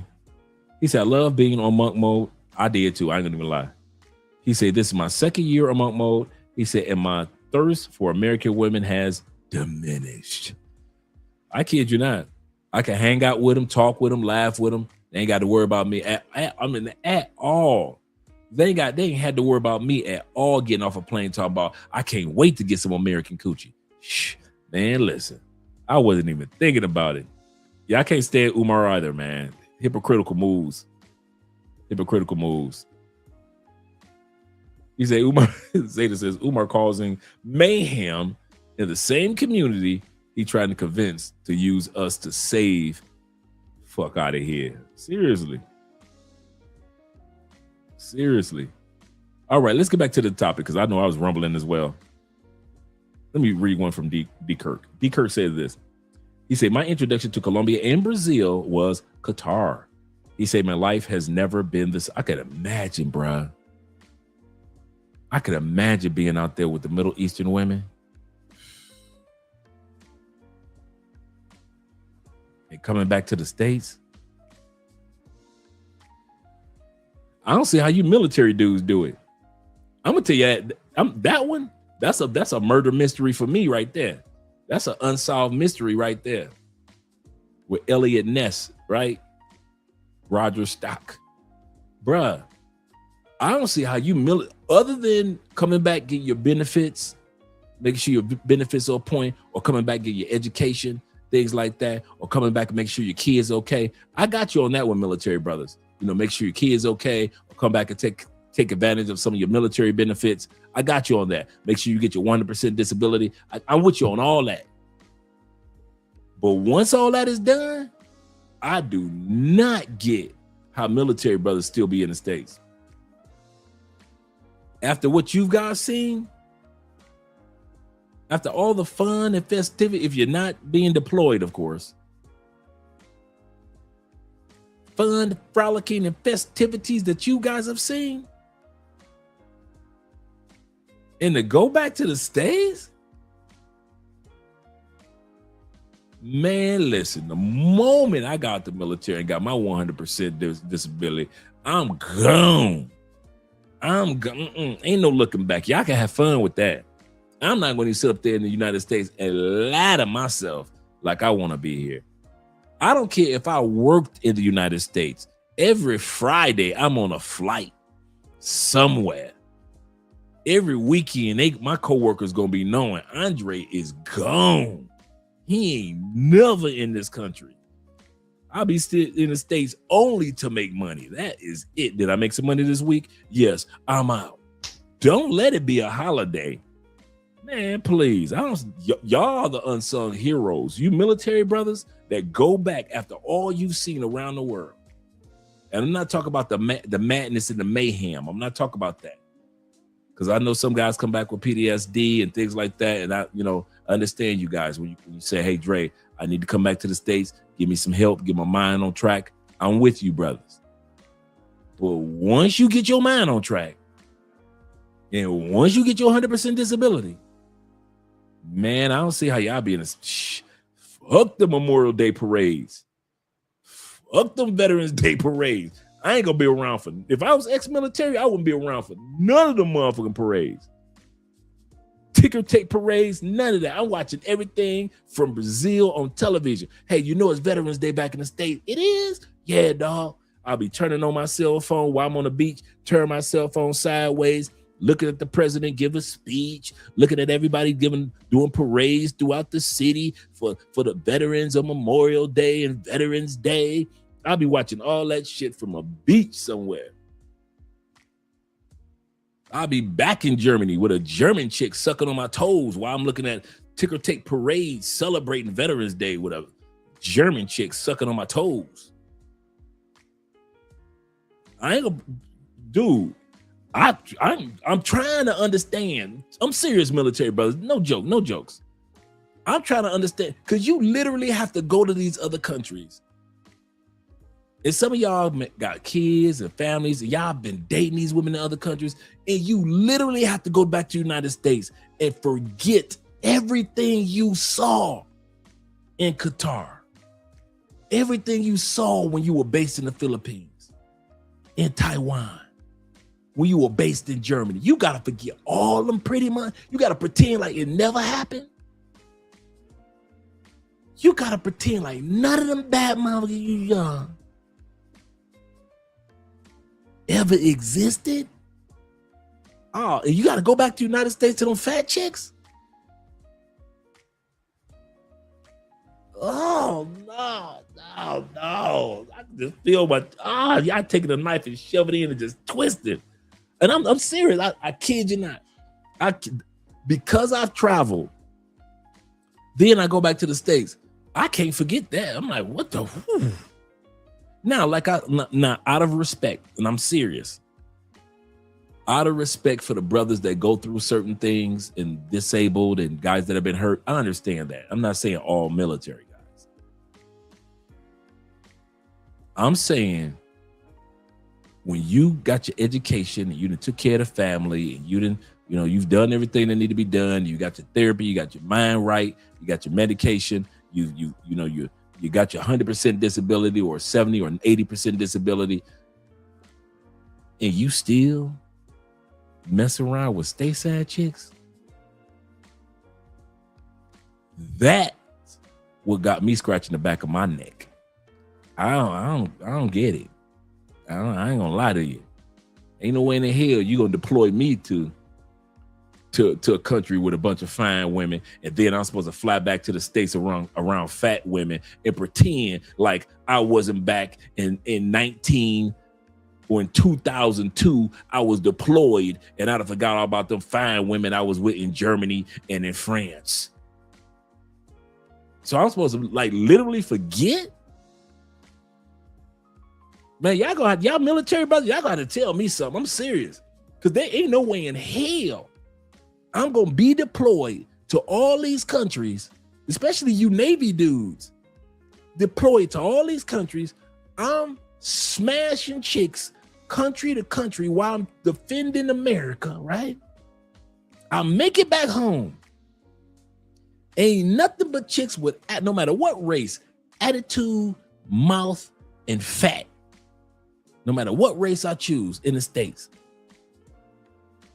And you gonna tell me, out of all the countries that you military brothers went to, I've been always want to ask this question, by the way. This is a question I've always want to ask you brothers. You telling me the best that you believe God had for you was them big chicks back in the States?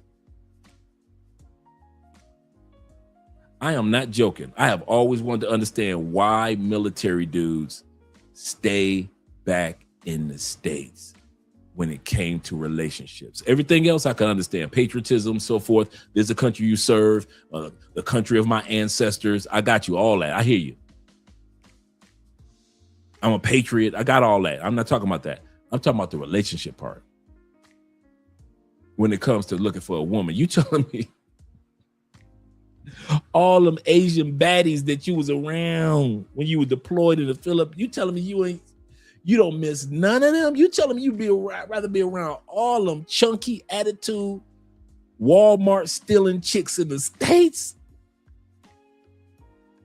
You put your life on the line, and you telling me the best guy I got for you when you get back home is what's back home? Yeah, they wouldn't let me in the military. Nah, because once I got done, I'm out. Once I got my retirement, I'm out. I don't owe America a damn thing. I ain't gonna lie to you. Yes, I think like that. I've served my country and I've served my country well. I done got my disability. I done put my kids through school. I done got my degrees and everything. I done got some help and some medication for my PTSD. I done sat back and did this. I done sat back and did that. And I done wrote a couple books about my experience in the military. Man, I'm out this month. I ain't about to sit up here and be falling in love with no country full of big minky. Y'all crap. Boy, I don't see how y'all do it. Hats off to y'all. I thought there was a time when I respected military men for what you did in the military. And I still do. Now, I got more respect for you dudes that's still stuck in the United States after you left the military.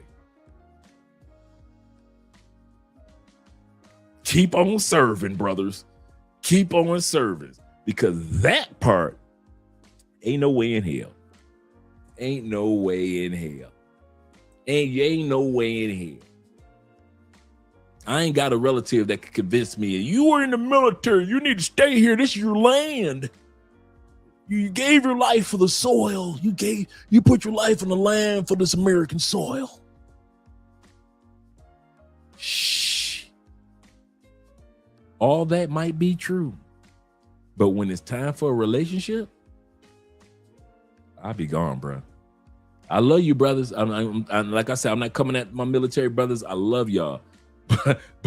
But that's probably been a mystery in my mind since I started traveling. Because, before you travel, you don't know a bunch of stuff. I done a couple cruises and stuff like that. But that's not really traveling. If you're just doing cruises, right? Which I love cruises. But once I started traveling like the continents, and start seeing countries through the eyes of what my military brothers and sisters were saying. And I'm not talking about through the eyes of combat. That's a totally different conversation. I'm talking about when you ain't in the middle of combat and you just on chill mode, right? You doing R&R for a couple of days. And so I get a chance to see the world through your eyes of R&R, right? And so I know what the hell is back home. Not a dang thing. And y'all go back to the house like them women in the States is the ish. Y'all be marrying them big mama. They divorce y'all, take half of your military pensions. I be looking like,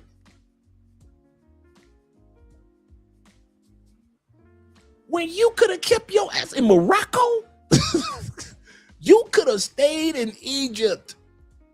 You telling me that you couldn't find nobody better in Istanbul than big chicks back in the States?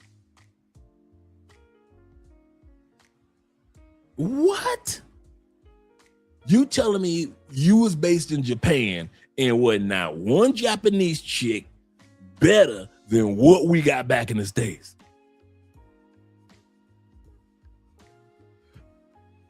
Before I left the United States, I would have believed it. I'd have said, yeah, my military brothers, they back here and they represent America and it's their homeland, the land of their ancestors. They put their life on the line for this country, blah, blah, blah. I was sold all that. I believed it. I believed it 100%. Until I started traveling to the countries where military men would be based. And I'm like, these Negroes went back to the States and left this? They went back to Iowa and left this? They went back to Louisiana and left these fine women out here in Europe? I'm like, yeah. I got you. Maybe y'all stay for the job. Like I said, if I was in military, ex-military, if I had to work, I would work, make my money. On the weekends, I'm flying out somewhere.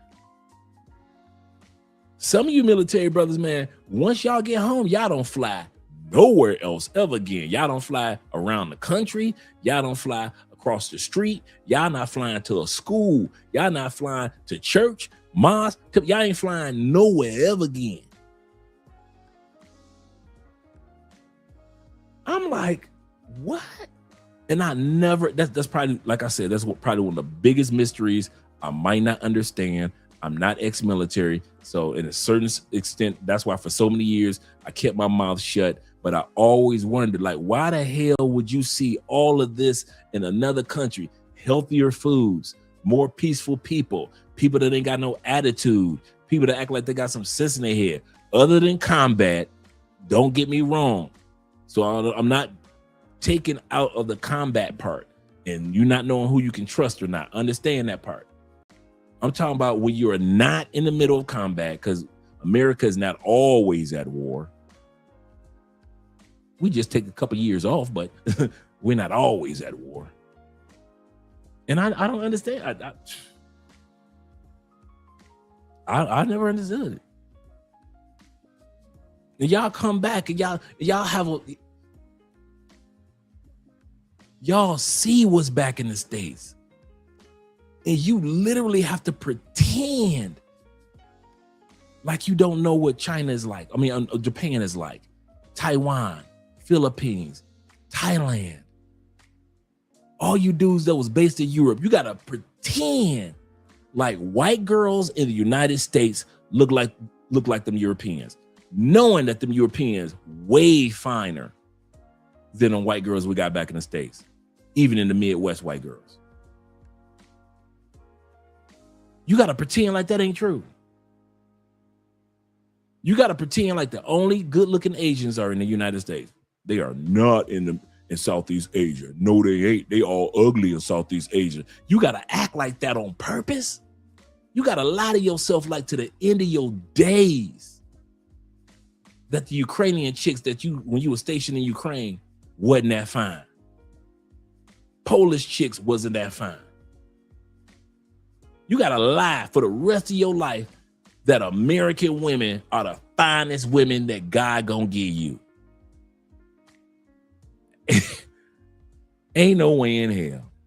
I love you, military brothers, and I mean that from the bottom of my heart. I love you. My dad was military, and I'm gonna tell you something. I would have told that Negro, why? Why you? What? Hey, dog, Dad, appreciate you giving me life. Why'd you come back here for my mama when you could have been? Hey, Dad, you do know I was a part of your DNA no matter what country you was in, right?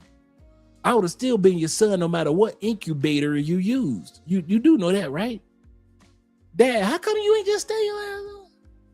You'd have still been alive today if you'd have just kept your... I could have been half black, half Italian. If you'd have kept your... You come back here messing with my crazy mama and got her, married her and got her pregnant. Kudos, but we could have did that with a Polish. I could have been half black and Polish. You could have did all that. Married her and got her pregnant with a Polish chick. What the hell you come back here for? Oh, I ain't lying. I'd have told my daddy that Dad, soon as we got of age, man, I'm 19, 20, 21. Dad, let's drink a beer. Hey, Dad, I got a question for you. Why the hell you stay in this country, man? Man, you was deployed over the... Why you stay in this mama? Why'd you come back to this mama? Why you stay in this mama? I'd have asked my own daddy that question. Ain't no way. Y'all, like I said, y'all my heroes when y'all get deployed, and y'all my heroes when you come back, because y'all doing what I can't do. Deployment, shout out to my brothers, and staying stuck in the United States for the rest of your life when you know that there's better women out there in other countries. Y'all bigger men than me, because ain't no way I'm gonna go to other countries, see that there are better women, and go back and pretend like those women don't exist. Y'all better than me. Y'all better. Let's go back to this video. Y'all don't see how the hell y'all pulled that one off. That was a magic trick for you. Hey, serious. I wish I was lying, man. That's been a question on my heart for years. Like, at least I could say in 10 years of traveling, I can at least say 9 of those years, I always want to ask military dudes, what the fuck is on your mind staying stuck in the States for the rest of your life when you've seen what's out here in the rest of the world? And I'm not talking about the guys that can't make it out. I'm not talking about my brothers in a wheelchair, my special needs military brothers. I'm not talking about you brothers. Y'all know I ain't talking about y'all. My brothers that's dealing with mental issues and still trying to get themselves back on track. I ain't talking about you brothers either. I'm talking about you brothers. You know who I'm talking about. Ain't nothing wrong with you. You got your 100% disability. You done made it through college. Your kids through college. Everything good. And you still stuck in the States? You still in that mama? Yeah,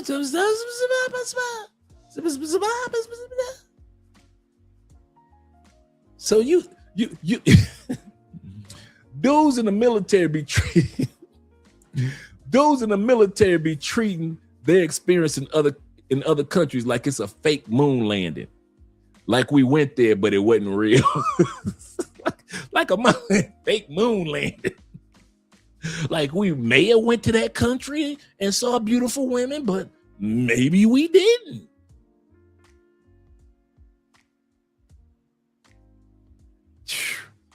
And then this is the funny part about military brothers. I understand y'all complaints regarding how the government doesn't support military men and women the way that they should. I've been knowing about that for years, and I hate it. You guys have earned a lot more than what they do for you guys. And you guys got to jump through so many hoops to get things done, which is uncalled for, which is unfair. However, when it comes to relationships, these women in the United States put y'all through the same hell that the government put y'all on to get y'all disability and y'all other benefits. Man, y'all go through hell with the government to get certain benefits. Y'all go through hell with American women to get certain benefits. The government doesn't look out for y'all like they should. American women don't look out for y'all like they should. You ain't trying to deal with this mess from the government. You just want them to do what they're supposed to do. You ain't trying to deal with this mess from American women. You want them to do what they're supposed to do. That's the part that gets me. The part that gets me the most. You will fight to get your benefits from the government. Even if y'all got to lobby, you got to protest, you got to fill out paperwork, you got to work with your fellow brethren, do what you got to do. When it comes to getting a good woman, y'all don't put up that fight. Y'all ex-military brothers be like, hey, I've been married to her for 10 years, might as well stay. Y'all just bow the hell out. American women treat y'all like shit. And y'all be like, oh well.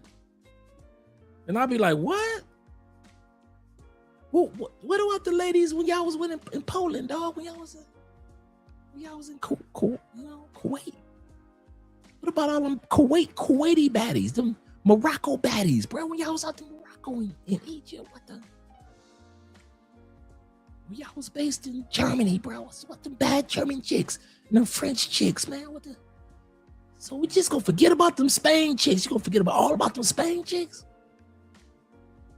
So you can be with this ungrateful ass American woman? I'm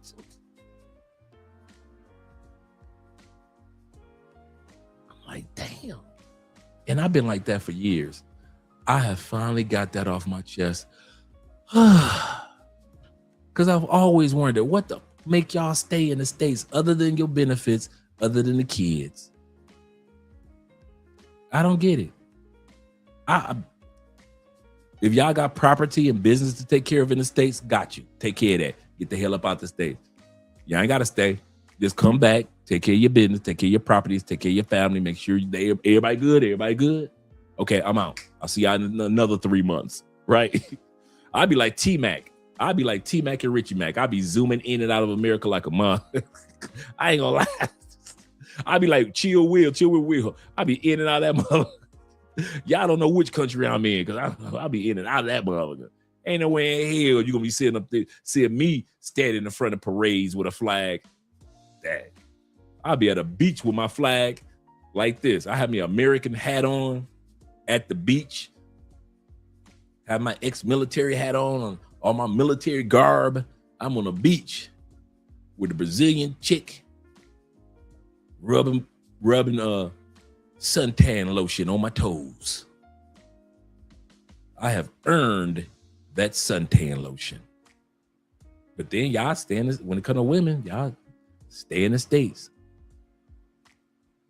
And you rubbing suntan lotion on her feet. I've been all over the place tonight. All over the place tonight. We are not going to get through this topic tonight. We're going to go halfway through, and then we're going to do part 2 tomorrow, because this is an interesting topic. But I have been inquisitive of that question for many a year. And I appreciate the government too. I really do. I'm not saying don't appreciate the government. You know how many benefits I get because of the U.S. government. So I can imagine what benefits you guys get. He said, once you get through the resistance, they take good care of you. Absolutely. I understand that. But this topic that I'm questioning about is about the women. Can we say once you get through it, the women in the United States take good care of you? That's the topic. I don't give a damn how the government take care of y'all. I agree with you. That's why I love when I talk to military brothers. He said, I worked with this brother. This brother helped me out with this. And I talked to this other brother. And we all worked together. And I was able to get everything that I needed. I love that part. That ain't the topic. And y'all know that ain't the topic. The topic is how the women in the United States treat y'all get back. Can we say that about the women in the United States? Once you get through the resistance, sounding like Star Wars and shit. Once you get past the resistance, hey, the women in the United States treat us pretty good. Once you get past the resistance, I want to hear that one. I want to hear that one. Write that one for me, T-Mac. Once you get past the resistance, the women in the United States, hey, they treat you pretty good. They lose weight for you. They give you healthy foods, healthy meals. They cook for you all the time. Hey, they're not mouthy. Once you get past the resistance, I want to hear that. He said, I've been, shout out to T-Mac. He said, I've been done with the U.S. women for years. Now, that's what I understand. He said, I picked resistance. He said, if I had a choice between the American woman and the resistance, give me the resistance. He said, you're right. He said, it can't be these heathens here. He said, marrying so happy. He said, happy marriage. He said, I made the right decision. That's what it's all about. That's what it's all about. Yeah, man. I agree with you in regards to the government and everything else, T-Mac. I really do. And but when it comes to the ladies, shit, that's the part that got me flabbergasted.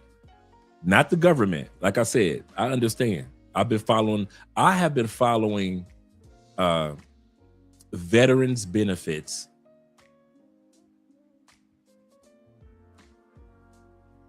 since about 2007. 2010. I've been following, news headlines, articles about you guys' benefits. It's just been something that's been kind of like, you notice something, then you just go down the rabbit hole and just following it. And when you're a nerd, dude, you always look for a topic to follow anyway. So this is one of the topics that I would listen to it on NPR. This is in 2010. I was driving home from work, and I heard about all the things that and I never knew that men and women in the military go through to get their benefits that they truly deserve once they are not, deployed.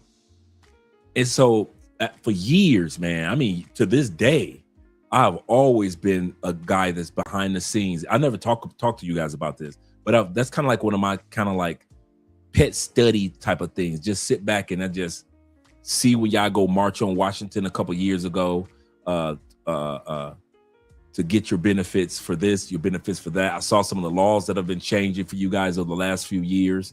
So I've always respect. I think that's one of the reasons why I respect the military, men and women. Let's put it like this. I understand you more after your deployment and you come home. When you're deployed, the average American doesn't understand the life of a military person once you're deployed, because we're not out there with you guys. Like one time you guys mentioned, whenever they serve the steak and lobster, that means that you're going off to battle. I didn't know that until you guys mentioned it. I didn't know that the steak and lobster meal had a meaning. But then ask me about benefits that you guys get once you come back home. Now you're talking my topic. Those are the type of things that I've been kind of like studying off and on for years. So that's why I have respect for you guys in regards to your benefits. That's what you always hear me talk about, benefits, because I know what you guys have gone through to get what you get. And you're right, once you get past the resistance, that the benefits are there. So many things that a person can do. So I agree with you 100%. But when it comes to the ladies,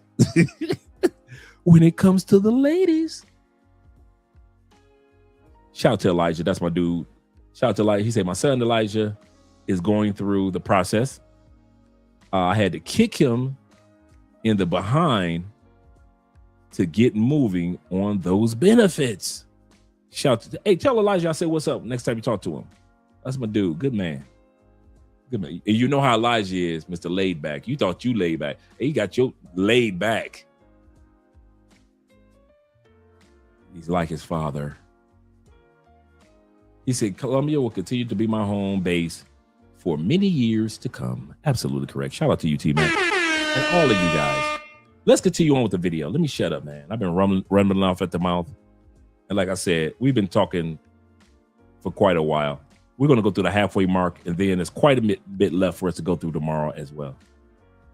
So let me bring this beat back with this young lady. On a cherché, qu'on a trouvé. J'aimerais dire j'adore. On adore, que dire.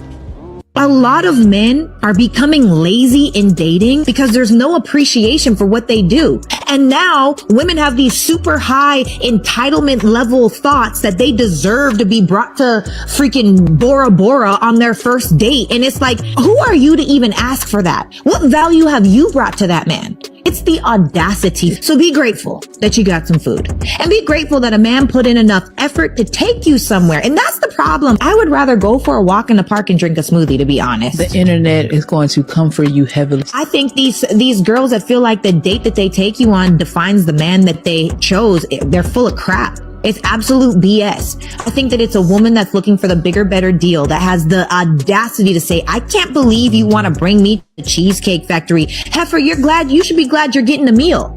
Because a lot of these dating scammers that literally go on a date every night just to be able to eat something, you're lucky you're eating tonight because you probably can't afford to do it yourself. I'm a bartender, and I be seeing the girls buying the guys shots, asking for their numbers, asking what you want to drink, what you want your homeboy want to drink too? Asking what you doing tonight, what you doing later, like, wow! I fuck with the game. I fuck with the game heavy. But I just think we need to make them work. Like, this is why they're princesses. This is why we say they're not menin. Cause we're just making it so easy. All right? Let's dial it back just a little bit. You know how many numbers I've seen girls ask guys? I see more girls asking guys for their numbers, asking guys what they doing tonight. I respect it, but do you respect it? It doesn't sound like you respect it, but what she's talking about is the equalizing of society. When women and people in general are thinking about society becoming more equal for women, they're only thinking about the parts where women were deficient. So in income and careers and education, they were deficient, meaning not deficient in what they could do, but deficient in being equal in those areas, being held back. Let's talk about mothers who flirt/sleep with their daughter's boyfriends. And I'm responding to Monica Art's comment. Hi, my name is Dr. Natalie Jones.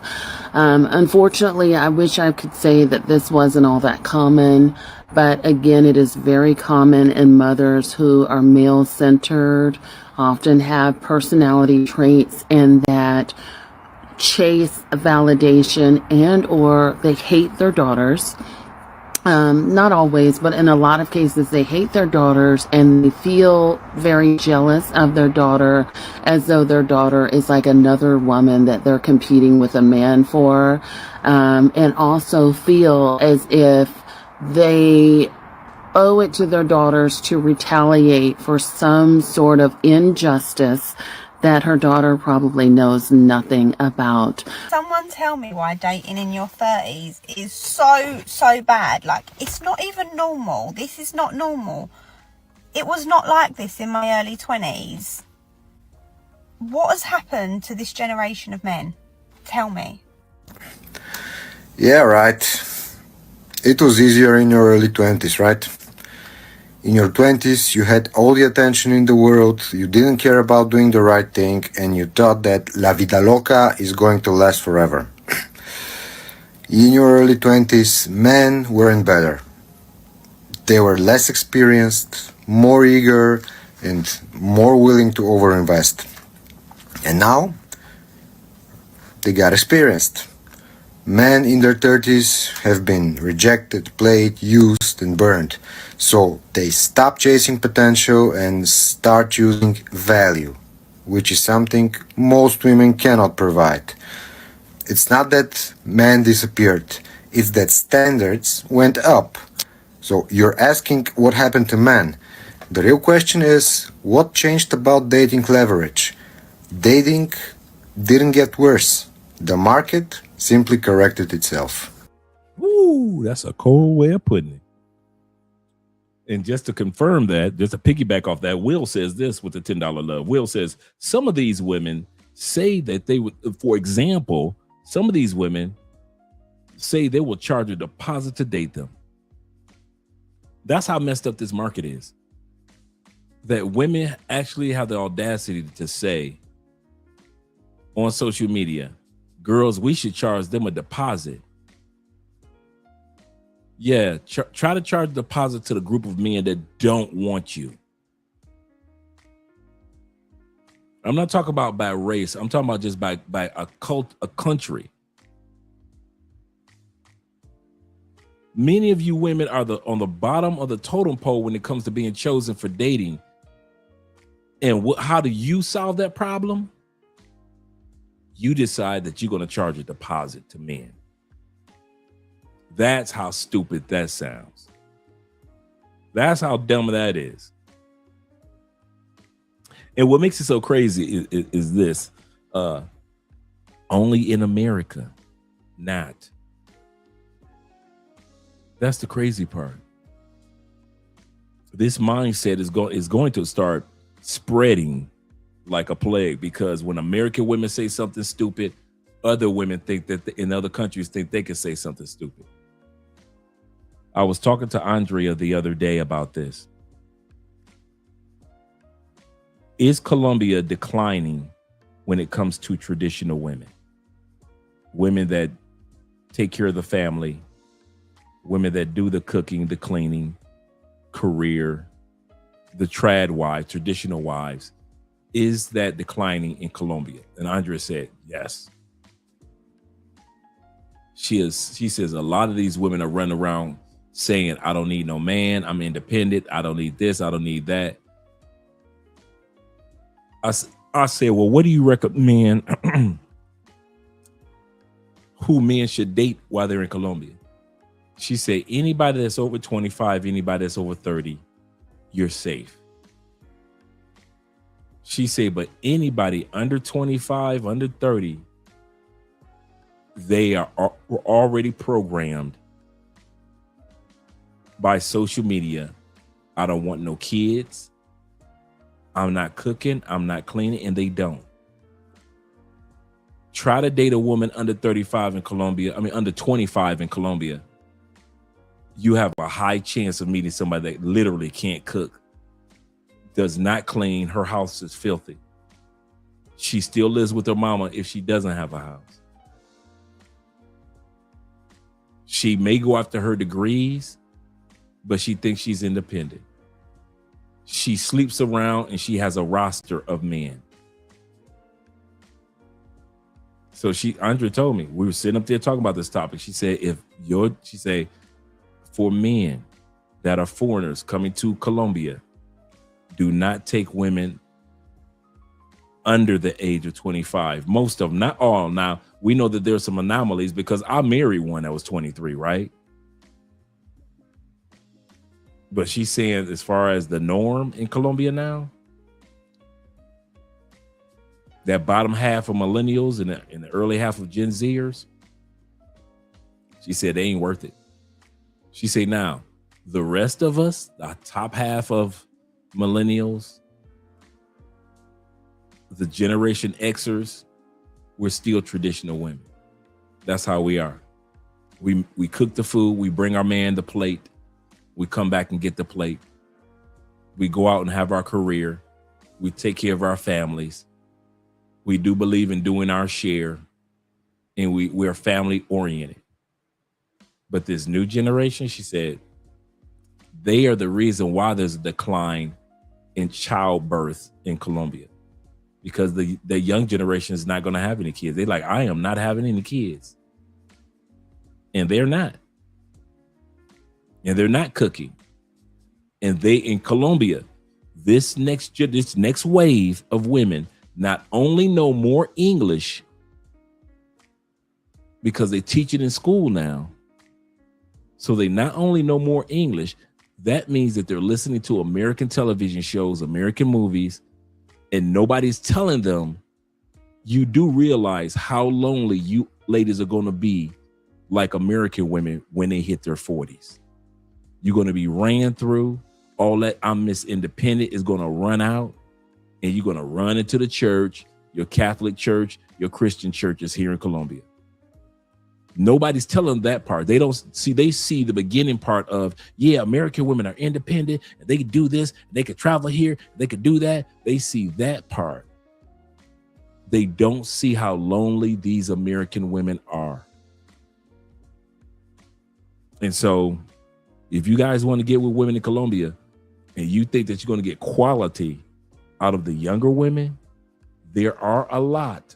Don't get me wrong, there are a lot, but it's not as many as it used to be. So all you guys that got a woman that's 24, 25, 26, and she's a good quality woman, you better thank your lucky stars now, because it's not the norm anymore among younger women. Let me get to these super chats. Shout out to you, brothers. Let's go to AMSM. He said this. He said, what's so bad about repercussions?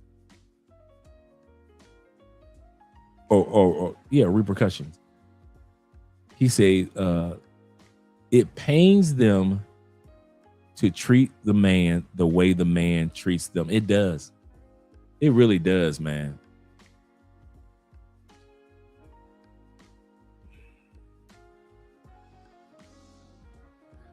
I don't miss out there, bro. If y'all ever wonder if your boy ever missed dealing with them women in all different countries and being in the streets, I don't. As a man, I notice beauty. So I'm not stupid. I notice attractive women, no matter where we land. But I don't miss it, bro. I ain't gonna lie to you. I'm one of them, if it ain't broke, don't fix it type dudes.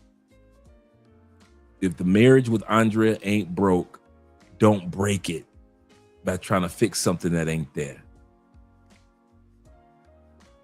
Because no matter where you go in the world now, man, it seems like you got to go. Your vetting got to be on point. Your vetting got to be on point. And all men are asking for is you treat me the way I treat you. That's all good dudes are asking for. Nothing more, nothing less. He said, if it's the case, he said, I'll just go shopping online. Zeta says this. He said, when I first traveled for the first time and came back, I lost all desire for a relationship, for a U.S. relationship. I was ready to jump out. He said, I was ready to jump out of the plane and swim back overseas. Man, I cried. I was like a lot of dudes, man. I was sitting up there on that plane in tears, like, the grown man tears. Like you got allergies, but you don't. I'm sitting up there on that plane like, oh.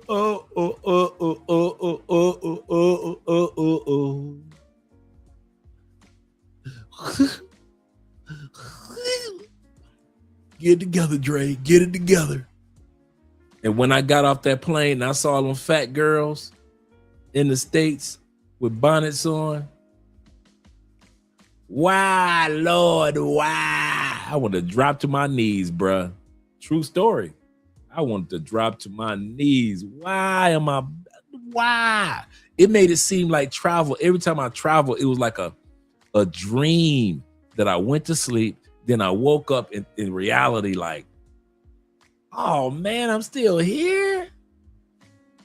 Oh no. This is not funny. That's how I was feeling, man. I walk around the States with an attitude. This is not funny. All the women that I thought that was cute coworkers that I want to smash, I swear I wasn't saying, that's funny. It just hit me. All the cute coworkers that I want to smash, the desire to smash them just was done. I would get on the elevator with them. Hey, how you doing? Face forward and get off the elevator. Keep it pushing. Whereas before, oh, girl, what's up? You looking good in that dress, girl. Girl, you need to go ahead and give me that number. This is what we're going to do. You're going to give me your number. I'm going to take you out. Show you a good time. Stop playing, Dre. You know Dre don't play. Oh, them days was over. Them flirt days in the elevator, that was over. Over. I started traveling, man. I didn't want to look. I'm thinking like, what was I thinking? Seriously.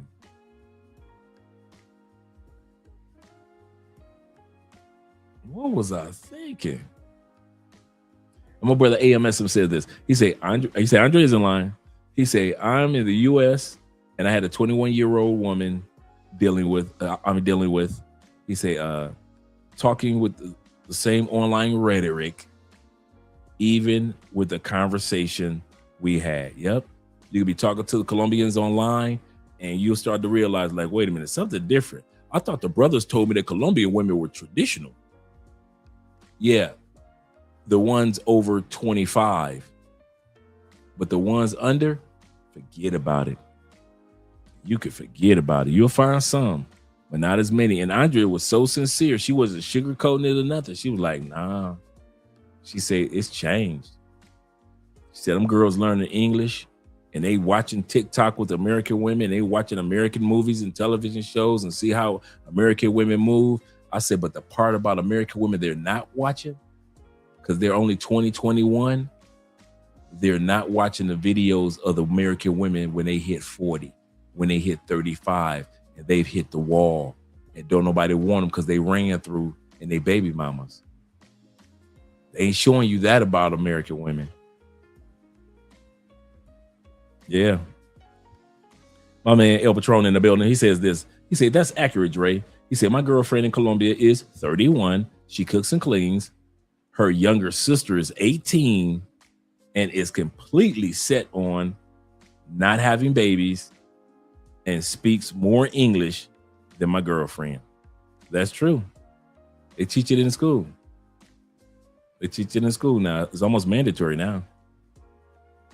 He said, I cried in my hotel room before I got on the plane. Bruh. Man, Andrea started crying. No, that's even before I met Andrea. My first flight out of another country, I cried. Then my first time in Medellin, to get her back on that plane, I cried. Then when I finally met Andrea, first trip to Cali, got on that plane, I cried. Man, I was bruh, you talking about a brother that was sick going back to this, and I kid you not. You'd have thought I was plotting to become an international jewel thief. I plotted every day on how I was gonna get the hell out that country. I wish I could pretend and say that I wasn't plotting. From the time I woke up the next morning after that flight, I'm plotting. I didn't care nothing about what my coworkers was talking about. My homeboys looking at me like, Dre, you don't want to hang out no more, man? I mean, my home dog, he was like, oh, Dre, dog, you ain't hanging out no more? He one time he was able to drag me out to go out to a club. I wasn't even dude. I was plotting so much. And all my friends were Colombian in the States. And I used to hang out in the Colombian clubs in Tampa. Dude, you could not get me to even hang out in the Colombian American club. Because I knew that I realized that there was a difference between the Colombian in America and the Colombian in Colombia. Oh, that was a game. I didn't give a damn about what none of them American Colombians were saying. I'm like, I'm plotting my next way out of this country. And every time I flew in and flew back out, I was plotting. Like I said, you thought I was plotting like an international jewel thief about to break into the greatest museum in France type of stuff. I'm plotting. Nothing else mattered. I went straight monk mode, did nothing matter except getting the hell back out the country. That's the only thing that mattered in my life. That was it. That and God. I didn't care about nothing else, bro. I was on plot mode, on monk mode. And this is the funny part. It was all subconscious. It wasn't like I purposely did it. It was all subconscious that I was getting the hell out the United States. It wasn't because of politics. It wasn't because this was going on, that was going on. It was because, I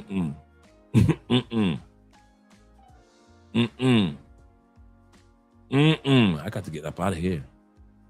I don't care what no female said. I probably smashed maybe one or two. And both of them was somebody that I'd already smashed before. Other than that, I was on monk mode. And I only smashed them like maybe once or twice. Other than that, I'm on monk plot mode. That's it. That's all I'm thinking about. How to get my next trip out of the United States. And then after that, how can I permanently get out of the United States? And I'm gonna tell you something. I wouldn't have cared if it took me 15 years with good health to get out the United States. I was going to eventually get out, even if it took me 15 years to do it. I was going to get out that country. You better believe that one. That one you could take to the bank. You could take to the bank. I'm going to read you guys. Here's what I'm going to do. I'm going to read you guys' comments. And we're going to end this particular one. And we'll just come back and do a part 2 to this one. You know, it's rare that I'm all over the place. So let me read the super chat by my brother, Will. And then I'm going to come to the comments. Will says this. Appreciate you, Will, for the support, brother. He said, the thing that scares me about the U.S. is the power women have to get men in trouble, even for just looking at them. The reckless eyeballing. It's too easy. It's too easy for them. Sexual harassment only in America. And I'm glad you kind of said that, Will. One of the things that kind of keep women in check in Colombia is there's not enough police. If women get out of hand, I hate to put it like this, men have ways to keep them in check. Let's put it like that. But for those women that are ultra educated, independent Colombian women, I'm like, oh, okay. All right. It's too many traditional women in Brazil, in Colombia, in Bolivia, in Ecuador, in Panama. Too many traditional women at this stage to care about the few feminists that they have in these countries. We try to blow it out and make it seem like every woman in Brazil has become a feminist. No, they haven't. There are generations of women in Brazil that still take care of you and spoil you. Plenty of them. Feminism is new in these other countries, and it doesn't have a stronghold the way that it does in the United States. So it is what it is. Are these women fighting for rights? They are, and they should. But they should realize at the end of the rainbow is a storm, a thunderstorm. Actually, it's winter. In the words of Kevin Samuels, winter is going to go global. And these White Walkers are going to come out. And all these women, you got women in China right now begging to get their husbands back. Begging on their knees to get their husbands back. Treated their husbands like trash. Husband filed for the divorce. Those women are passing out after that man filed for divorce. There are women that are already realizing in the United States, I effed up. I effed up. When I had the chance to meet a husband in college, I didn't. When I had a chance to meet a husband before I had another man's kids, I didn't. But women in other countries haven't seen that side yet. They haven't. In other words, feminism is too young. Modern women movement is too young in these other countries. In about a good 10, 15 years, you're going to see this generation of I'm Miss Independent and I'm not having no babies, Colombianas, hit that wall so hard. We as men know one thing. No matter what country you go to, the wall is undefeated. It's easy to say, I'm not going to have no babies when your breasts are still perky and your butt is still fat and your waist is still small while you in Brazil. It's easy to say that. I'll say it again. It's easy to say that when your body is right and your coochie is tight. It's easy to talk that independent talk. Say that in your 40s because the women in the United States that are in their late 30s and 40s are suffering. And for what we saw from the videos today, these women are busy competing with the younger women. And the same results are going to happen to these new wave feminists in these other countries. They're going to hit 35, they're going to hit 40, and then they want to compete with the next generation of women. And then you'll see us solidify in our relationships in our 50s, 60s, and 70s with the I told you so face. We told y'all not to be trying to act like those American women. We tried to tell y'all those American women gonna lead y'all wrong. Stop following those American women. But they wouldn't listen. So in about a good 10 years, you're gonna see a lot of these women in these other countries in tears because they can't get no man. Or they gotta share a man. They're gonna be somebody's side chick. I'm already starting to see that a lot down here. A lot. Let me scroll back up a little bit. Zeta said this. He said, I feel just like he said, I feel just watch you back around. I'm being nosy. I'm being nosy. DJ says this. He said the morning when I headed back to the airport to leave is the best feeling. Bruh. You be walking through the airport like you John Travolta with a white suit on. I'm a ladies' man. No time to talk. That's how you be walking through the mall. Walking through the airport on your way to another country. I'm a ladies' man. No time to talk. Yes, sir. Walking through that airport is a great feeling. Especially when you get ready to go to an international flight, not domestic. Yes, sir. Yes, sir. Zeta says, he said, stop sleeping with women from these streets after traveling. He said, I'm working to get back to the beauties overseas and wonderful life. Yes, sir, brother. I agree with you. T-Mac says this. He said, it depends on the location. He said, when I had one of my employees visit Medellin from Valenciago. Wait a minute. Valencine. Valenciano. Hope I pronounced that correctly. That was a dance. She cleared my apartment. Now, that's true. Great point, T-Mac. Great point. Most of Colombia is not, and I want to say this, he's 100% correct. Cali, Cartagena, Medellin, Bogota. These countries don't even make up, these cities don't even make up, I would say they make up maybe of the 55,000, 55 million people here. You got 9 million Medellin, 3 million Cali, 13 million Bogota. Cartagena is like 3 million, 2 million. So that makes up about good 40%, 35%. That means 65% of the women are still traditional, no matter what age, in Colombia. That I could tell you.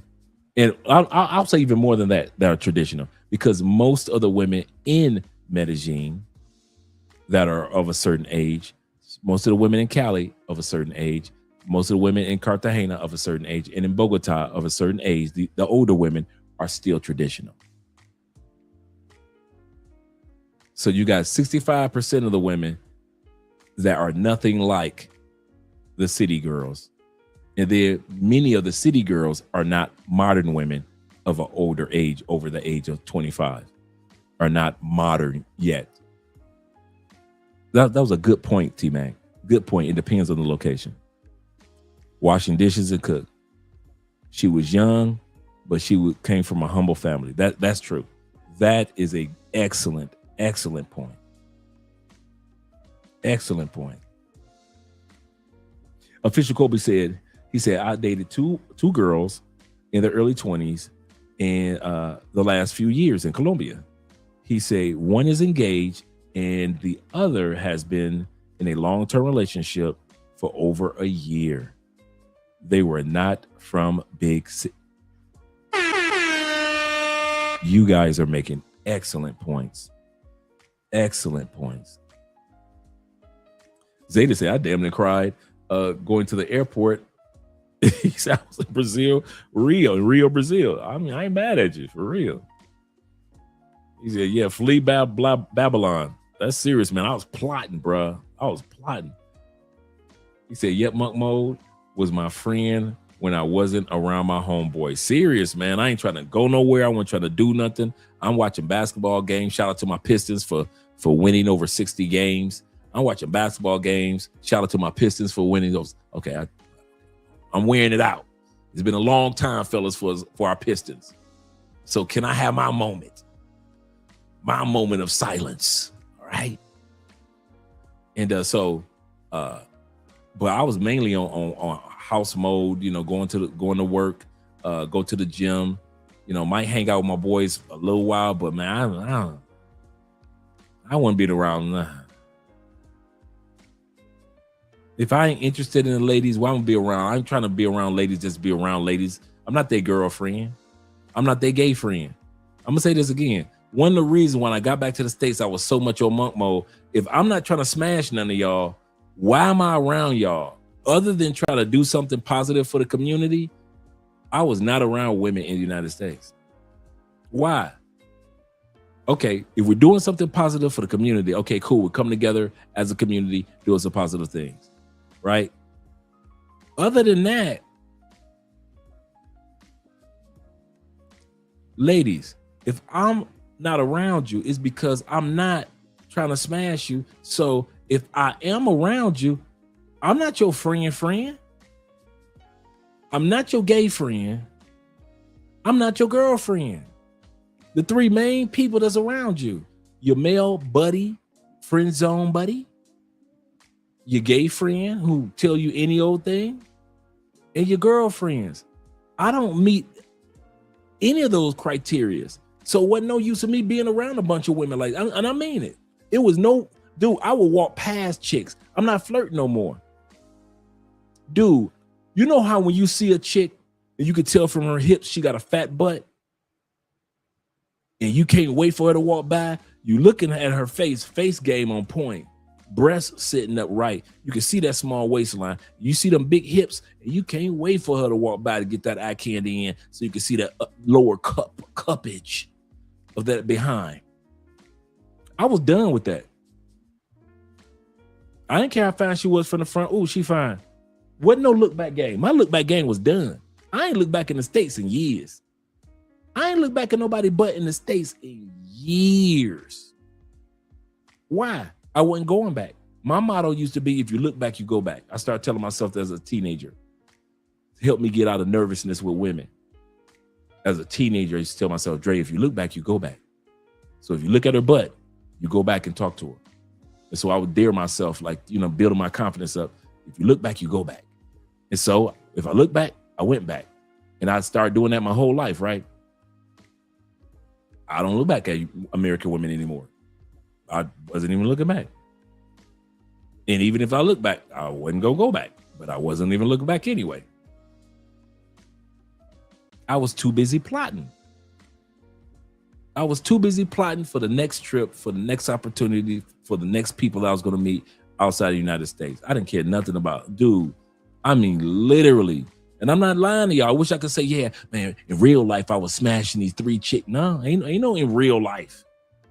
In real life, I'm plotting how to get the fuck out that country, man. That was my real life, man. Man, y'all just do not know how many days it was. Like I tell y'all, it was just me, my cell phone. I cut my television off.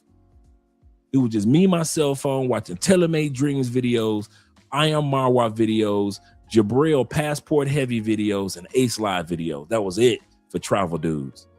There's a few of y'all that was in Thailand that I would watch, but for the most part, that was it. That was my entertainment right there. I ain't care nothing other than probably waiting for football or basketball season. Other than that, I was not interested in anything else. Thank you for the compliments. Oh, you smell good. Thank you. Oh, you look cute. Thank you. I go to church. I go in. I'm leaving.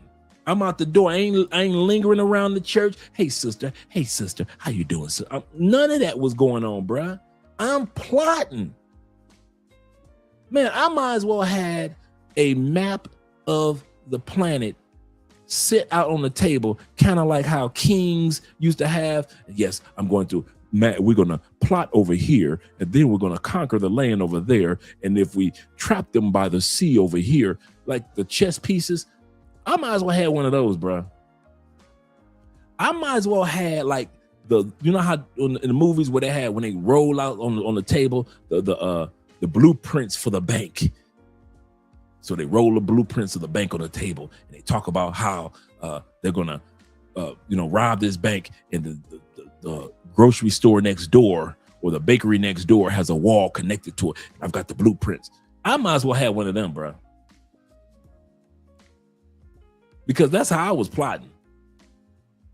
I was plotting, man. I didn't care nothing about nothing else except my plot and my plan come to pass. Nothing else mattered, bro. Nothing. Y'all think I'm just saying to be saying it? Nothing. How y'all think I got here? Because nothing else mattered, bruh. And I'm not saying I ignored my family and ignored people. I wasn't obsessed with it, but I was obsessed with it.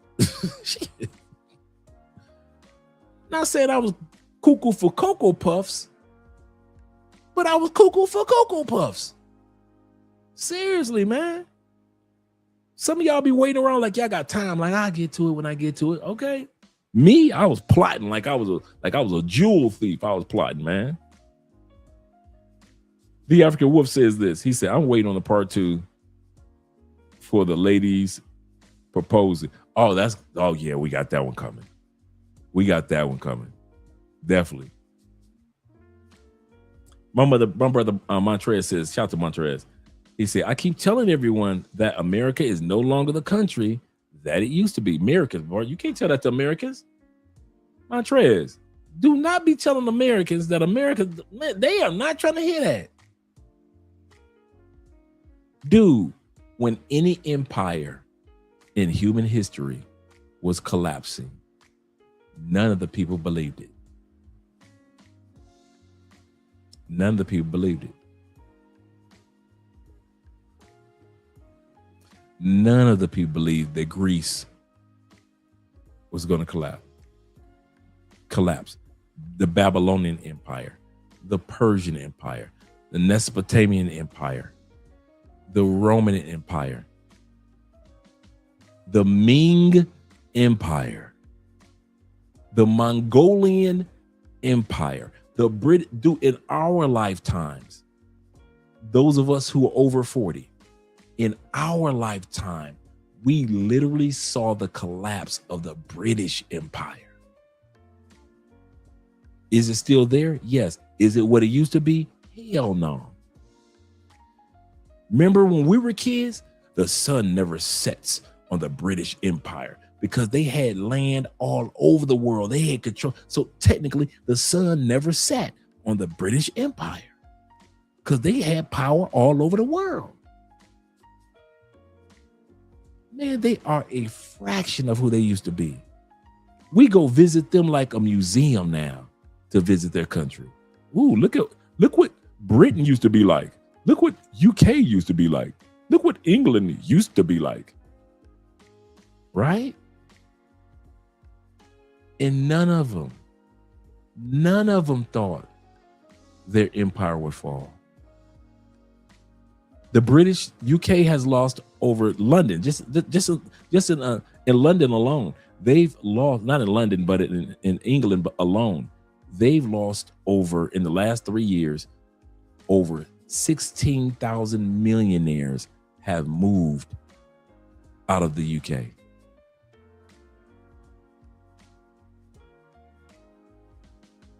So we're talking about Scotland, England, Wales, Ireland. 16,000 millionaires in less than 2 years have said we are out. That's how far that empire has fallen. And Americans swear because we got some nuclear missiles that we ain't gonna fall. This is the funny part about Americans. What do they say? Like there's a small percentage of billionaires are in control of over 85% of the money in the United States. You think that that's not a fall? You think they didn't do that? Bruh. They did it on purpose. Why? And I'm going to end with this. And I got a video coming down the turnpike regarding this.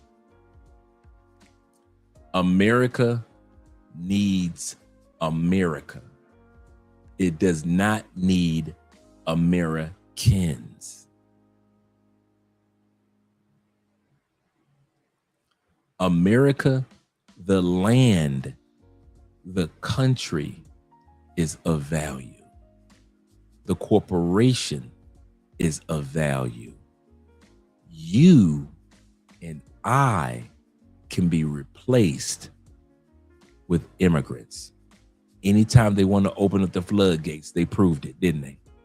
You think it was a coincidence that Biden did it? You think he did it out the kindness of his heart, or just tried to, or was it an experiment to see, can Americans be replaced? And the answer is yes. Yes, America can't be replaced. There's only one America. But the 400 million of us, oh, they can herd them in and herd them out and replace every one of us. And we won't even notice it.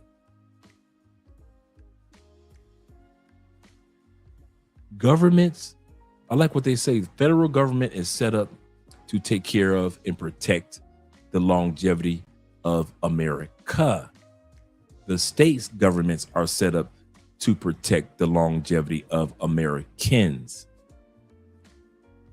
Once I learned that concept that America doesn't necessarily mean Americans, and it's totally different between the two, I started to say, I get it.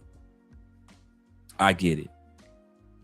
It's the president's job to protect America. It is not his job to protect Americans, to get votes from Americans. And a lot of people think that without Americans, you ain't got America. Okay. They can ship all 400 million of us out, replace us with immigrants, and keep building America, can't they? Can't they? They can replace us with a group of people that wasn't there during the slave trade, with people that wasn't there during the Reformation age, that wasn't there during Jim Crow, that wasn't there when the time period when it was the dot-com boom. All those people were not there. They can literally ship all of us out, replace us with people who were not there, train those people to take care of the infrastructure, to take care of the food, to take care of the farming. And America won't miss a beat. But as for you Americans, why you think the United States is one of the countries that easily on social media treat their own citizens like trash? Police officers will arrest you in a hot minute. They'll put a hot ball in your chest in a hot minute. They give you the most unhealthiest foods. I was looking at Dr. Bobby Price. Before I let you go, I want to let you guys see this video real quick. This is going to be part of a video that we're going to be doing this up and coming week. I want you guys to hear what Dr. Bobby Price says. The cause of death is medical error. Now, I just did his fasting. I mean, his detox, which was excellent. He's talking about in America. Let's listen to it. This is how much, my point that I'm making is there's a separation between America and Americans, and most Americans think America is Americans. America is a corporation that owns land, oil, and all the other resources. That's America. Americans are the people on that land, and people can be replaced. But the resources that are on the land or the corporation known as America cannot be replaced. And that's why they can treat y'all and feed y'all any old thing, because it's not about the longevity of Americans. It's all about the protection and the longevity of America. So let's hear what Dr. Bobby has to say real quick before I let you gentlemen go. Third leading cause of death is medical error. In the United States. Okay, when I say medical error, I'm talking about medical error in terms of wrong patient, wrong surgery, or right patient, wrong surgery. I'm talking about misdiagnosis. I'm talking about surgical mistakes. I'm talking about hospital-acquired infection. Most people don't know. You're more likely to get an infection when you go into a hospital, not necessarily on the outside of a hospital. And some of the more dangerous ones too. Okay, so a lot of patients get infected by hospital-acquired infections. Okay, so it's a whole thing that's well known in the hospital. So in the hospital world, they already know this. They already know this. Let me scroll up. Shout out to my brother Slick being in the building. Let me scroll down. I think Slick had a comment. He said, check my comment question if you can, Dre. Okay, let me scroll back up, brother. Let me scroll back up. Check on my brother Slick. Okay. I'll see you, brother. He says, Andre, I'm 47 years old ex. He say 47-year-old ex is trying to spin the block. As she's spinning, put your foot out and let her trip and fall. Don't let her spin the block and get me to smash. Don't do that. Her current dude is 60 plus. Let him handle that headache. She says that he can't get it up. Ain't none of me your business or my business. X means next. You cannot spell the word next without X being in the middle of it. EX. First of all, when it comes to X's, you must probably been thinking about hitting. I'm gonna tell you this. This is what gets me about a lot of guys with us. We men and women do this with our exes. And I'm gonna go to your next comment, Slick. We don't know how to let go of communication. My ex-wife is not a part of my social media. Not a part of my Instagram. Not a part of my TikTok, Facebook. We ain't got no kids. See, you guys that have families together, I can understand why, you guys communicate. That's obvious. But men and women, we as a people have a bad tendency of not letting exes have their life. Don't call me. Don't text me. My conversation with you should not be long enough to where you can tell me about your man erectile dysfunction. That ain't got nothing to do with me. Why are you texting me? Hey, big head, why are you texting me? Well, I'm still cool with my ex. That's your problem. Numbers should have been deleted. Numbers should have been blocked. Moving on is moving on.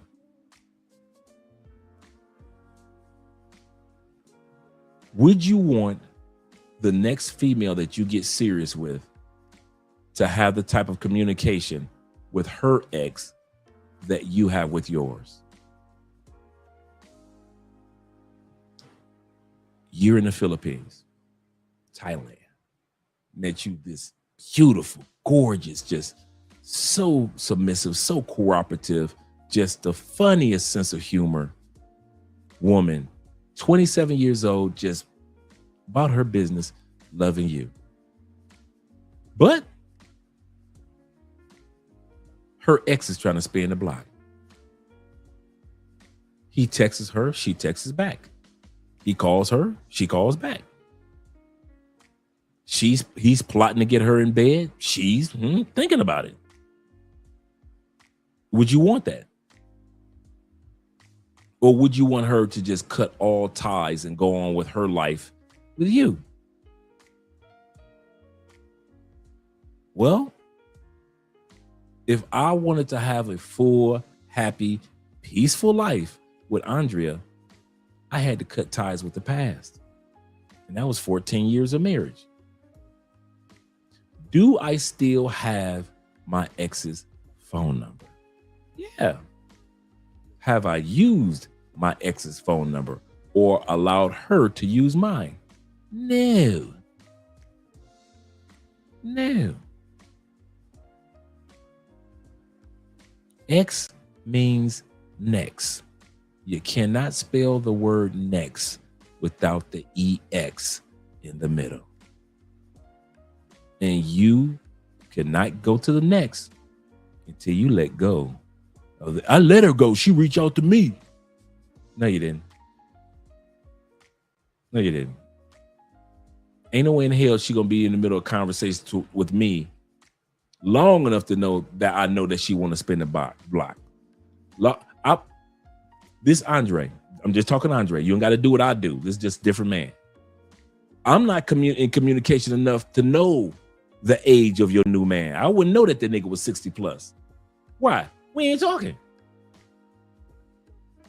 I wouldn't know about his erectile dysfunction. Why? Because we ain't talking. I ain't talking to you no more. Okay, if I know how to let go of my exes that I was with in college, any of y'all still talking to y'all exes from 8th grade? Ain't nobody talk to their exes from high school? Most of y'all ain't talked to y'all ex from high school. So you know how to let go then, right? So y'all know how to let go. Why is it when we get older, we get stupid about just letting people go? Them people ain't got nothing to do with us. Sometimes we let people come back with just conversation because it scratches our ego. Yeah, her new dude ain't like I am. Yeah, she spinning the block. She know what she missing out on. Yeah, she knows she effed up. That's why she's spending that block. A lot of times we let people back in our lives to stroke our ego. I saw your new car. Girl, you ain't seen no new car. What you know to talk about new car? Yeah, you was driving down the street. I saw you. You was looking good too. Oh, I saw you lost a little weight, about what 10 pounds, 20 pounds? Girl, I done lost about good 30, 35 pounds. You looking good. I'm just saying.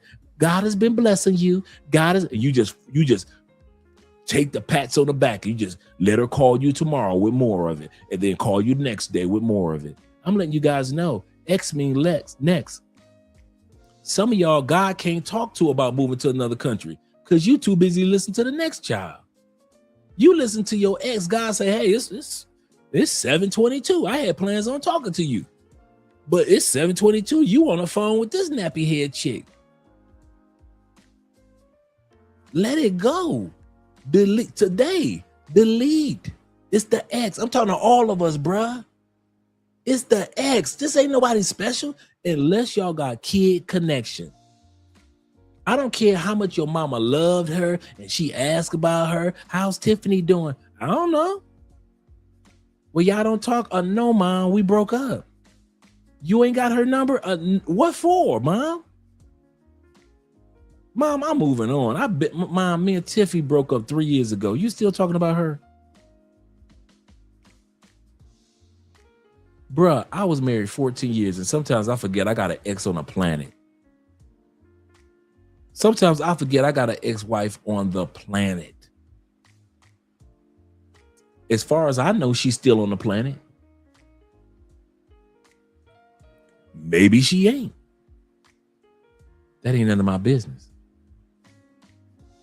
That is none of you dudes' business. Some of us men have to learn the fine art of letting go. And a lot of times we keep them around because they come back to stroke our ego. You remember how we used to be? Remember the love we had, baby? Don't you want that back? I want you to come over here and smash this. Can I come over to your spot? I just want to talk. All that ego stroking she doing. All that ego stroking she doing. She shouldn't even have access to you, bruh. That's the crazy part. And I tell my female friends that all the time. They be talking about how their ex-boyfriend be threatening them. He threatened me, Andre. He said if he ever see me with it, I say, how'd he get to you? Did he write a letter? What you mean, Andre? I said, did he put a message in a bottle and throw it in the ocean? What you talking? I don't get it, Andre.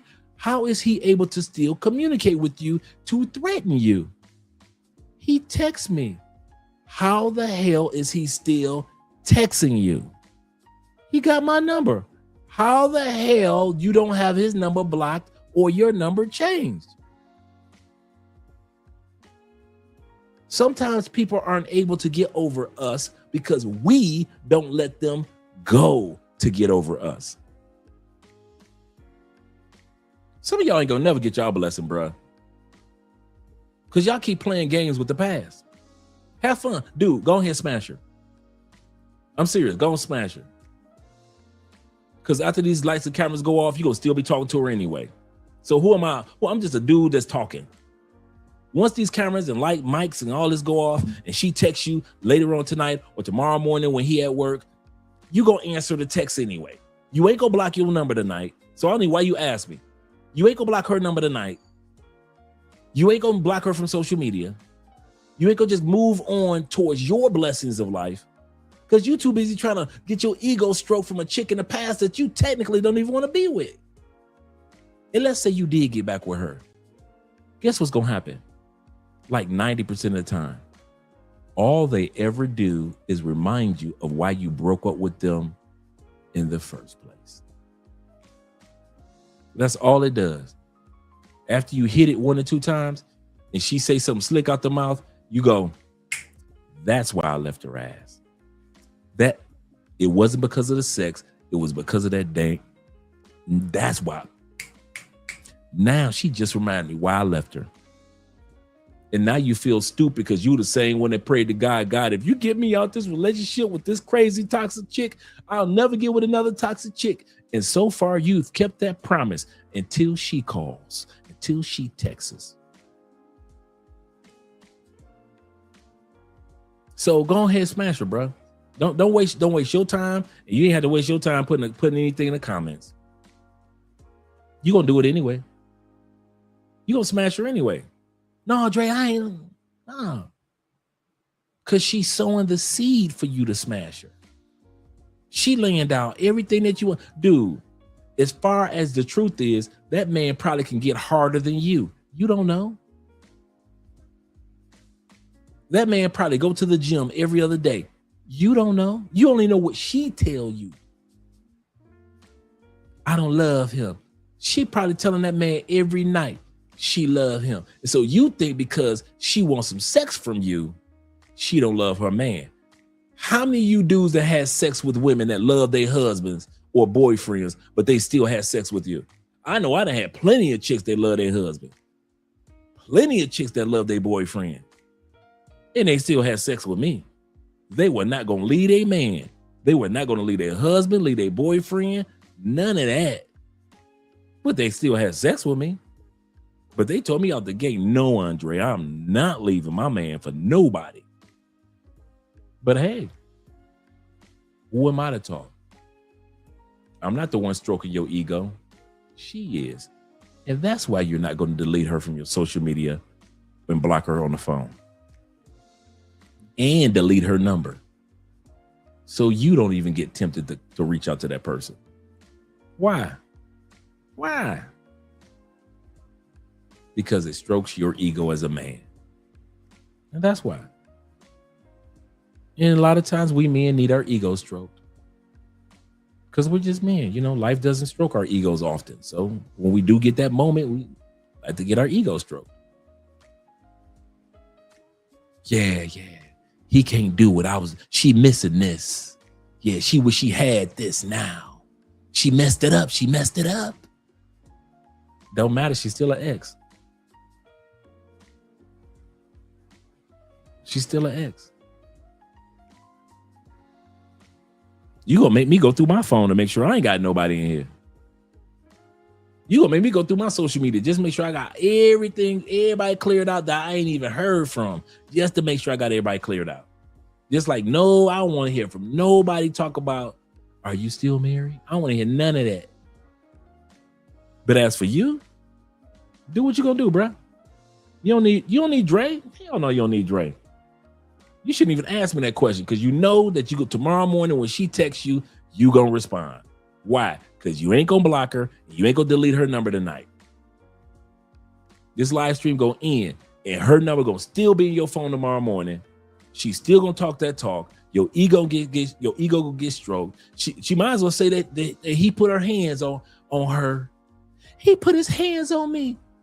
Well, what happened? When? You know, as men, we just as nosy as women. When? What happened? Talk to us. Talk to me, baby. Tell me what happened. Well, he said, I told him how little his wee was, and he got mad and he hit me. Can I come over? I just need somebody to talk to. Come on over, girl. Come on over tonight. I'll take care of you. I'll be your huckleberry. Us brothers, boy. Us men. He said, I have to tell my wife simply that you can stay or you can go. Whatever you do, I will have multiple women, wives. That is. That's it. Yeah, she can go or she can stay. Brother says she isn't working. Her dude is providing for her. Financial and transportation. You know too much. For somebody that's supposed to be your ex, you know too much. That is the number one sign that you should not have any communication with her. The fact that you know so much about another man. You are being set up for a setback and don't even know it. You're being set up for a setback, brother. I kid you not. I wish I could put it in a nicer way, but I've seen this happen 1,000,000 times over in my life and in the life of other dudes. Yeah, okay. Have fun with that one. Have fun with that one. He said Dre was on monk mode for a whole year. Looking forward to getting the hell out of this. Yeah, for real, man. Yeah, seriously. Kobe says this. Like I said, I'm gonna just read the comments and then we're gonna head on out of here, guys. I know it's getting late too. We're hitting on the 5-hour mark. So shout out to you guys that hung out with your boy thus far. Kobe says this. He said, it's such a relief knowing that I have zero interest in American women. He said, I work, I go to the gym, shop for my groceries, and I go home. I completely ignore all the thirst trapping women in the tight clothes. Absolutely correct. You notice, you're gonna be a man. Don't get me wrong. You're a man. You'll notice like, oh man, she's pretty, or she's fine. But you don't be looking like back in the day where you like, oh, I got to get her number. You don't move like that no more. You just take notes and just keep on doing, moving. DJ says this. He said 1,000-yard stare. For real. No looking back at the rag chick. Looking back at the raggedy chicks. For real, man. That's serious. Shout out to Bobby Coltrane once again in the building. He said fall of the Soviet Union. That's a good call. Good call. That's another empire nobody expected to see. That fall of the Soviet Union. Mr. Gorbachev, tear down your wall. Yeah. Aiken in the building. Shout out to you. He said, I'm obsessed with getting out because nobody around me sees fractions forming here in the States. Yeah, you can when you kind of travel, you start to see the how can I say the crust try, you know how when you see something just go crack on the ground, you can see it on the ground of the United States. You literally see, you be like, man, this is not a normal situation. This is not normal where we have we have never in the United States history had most of our economics in the hand of so few. We've never had a king before. This is a king. I don't care what y'all try to say. Y'all try to say y'all got a president. I don't know why y'all trying to tell that lie.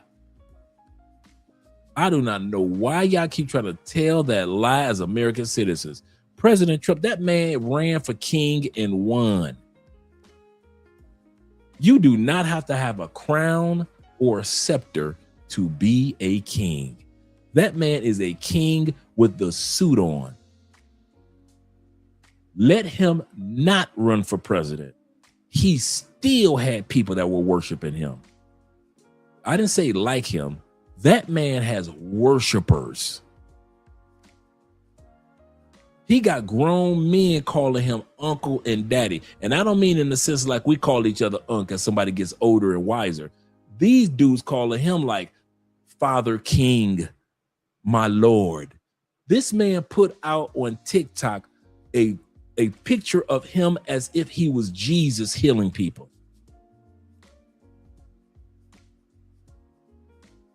And Americans ain't say nothing. Eventually he took it down and then lied and say, no, it was me as if I was a doctor healing people. Doctors in modern day don't dress like that. So why would you put yourself in garments as if you're the Lord with angels flying around you, healing somebody? This man thinks that he is a God and a king. We have never had that in the United States. The crust of the United States is cracking. We have never had among blacks, whites, others, so much division between men and women. It has never happened in the United States, ever. I was looking up something the other day, but I'm going to talk about it tomorrow about the United States.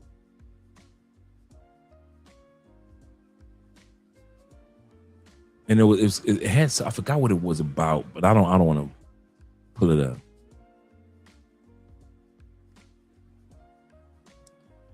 Zeta says, another thing, don't just focus on the cities and the tourist spots. Absolutely correct. Go to the rural countryside. Every country, I make sure that I go to the countryside safely. Absolutely correct. There's so much to see in these other countries. Quiet so upset, man, I miss every show.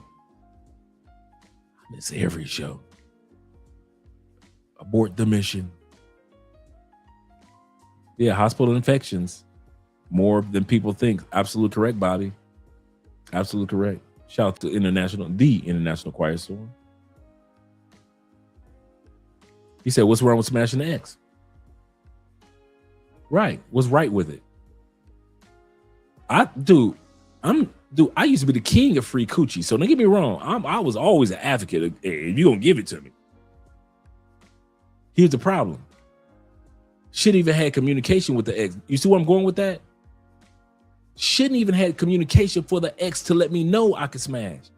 Some of y'all got exes right now that want y'all to smash. You know why you ain't smashed her? Number one reason, she ain't got your name.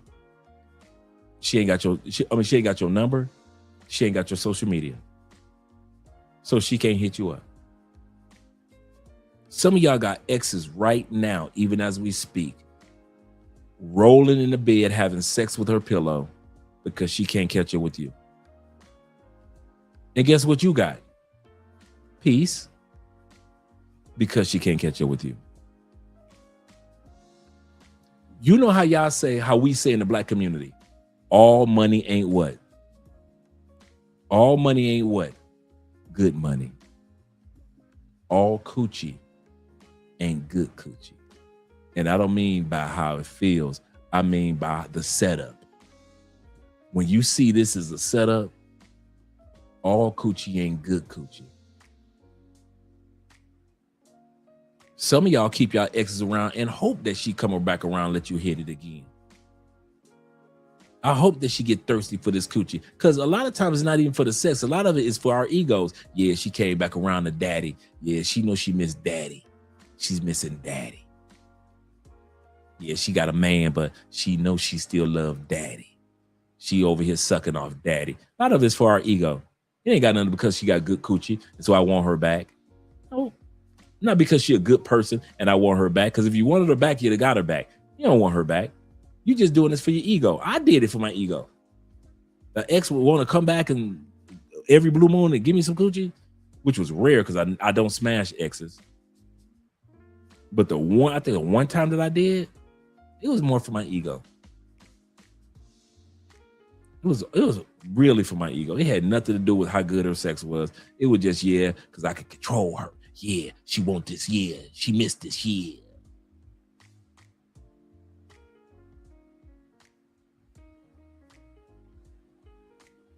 All coochie ain't good coochie. All coochie ain't good coochie. Y'all can go back. Y'all can go back. Like I said, this camera about to go off in about a good 10 minutes anyway. Y'all can go back and go smash exes. Me, I'm moving forward in life. Y'all keep looking back. Serious, y'all have fun. I'm not judging. I'm just giving my little 2 cents. Who am I? I'm just a dude behind the camera. This camera gonna go off, and that female, y'all exes gonna keep reaching out to y'all. Y'all can have fun looking back. I'm about to do, I'll be 60 in 2 years. I am gonna spend the rest of my days moving forward. Fuck them chicks in the back. Every one of them. Every single one of them. I done ran through them already. In relationship and out of relationship. It's like as if I was driving down the highway and I told every one of my exes, jump out the car. And I look in the rearview mirror, ain't nothing but women rolling on the ground, just rolling on the ground. I ain't going back to pick up none of them off the ground. Now, that's Andre. Y'all, these lights and cameras gonna go off. And if y'all think I'm stupid enough to believe that y'all gonna delete y'all raggedy ass exes out of y'all phone and move forward with your life, I don't. I believe y'all gonna keep y'all exes in y'all phone. Y'all like an airplane trying to take off in the air with parachutes on the ground. I'll even make it better. You are like an airplane trying to take off to your goals with anchors, boat anchors tied to the wings of the airplane. You look like you going somewhere, but you ain't going no damn where, because the past gonna keep holding your ass down. That's y'all. Look like you flying down that runway, don't it? Look like you going somewhere in life. I'm about to do this thing called life. I'm moving forward. I'm going upward. Soon as that plane in your life start taking over and you going up, and you thinking life is about to be grand, them damn anchors start pulling your ass back down to the ground. That's y'all. Me, ain't no anchors. Anchors away. Ain't no anchors. And for a lot of us, and I mean a lot of us, ain't no anchors. Ain't no exes calling me. Not a one. Ain't no exes all on my Instagram. Oh, Andre, I saw your last video. Ain't no exes talking about I saw your last video.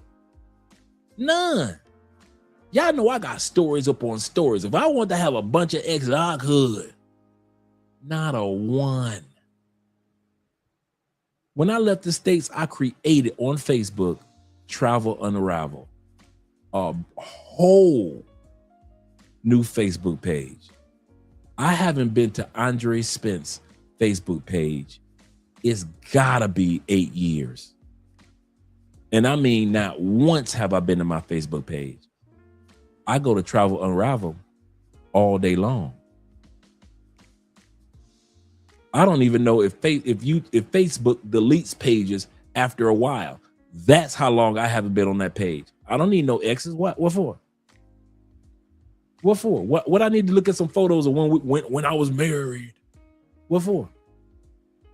When I was a fat boy. What for? But y'all different. And you gonna wonder why every time you try to fly off, your plane keeps getting pulled back down. And a lot of it is y'all exes. A lot of it is y'all exes. International Quiet Storm says this, the International Quiet Storm, that is. He said, you're not thinking about your ex when you are having beautiful Thai women rubbing your feet and feeding you delicious fresh fruit. Absolutely correct.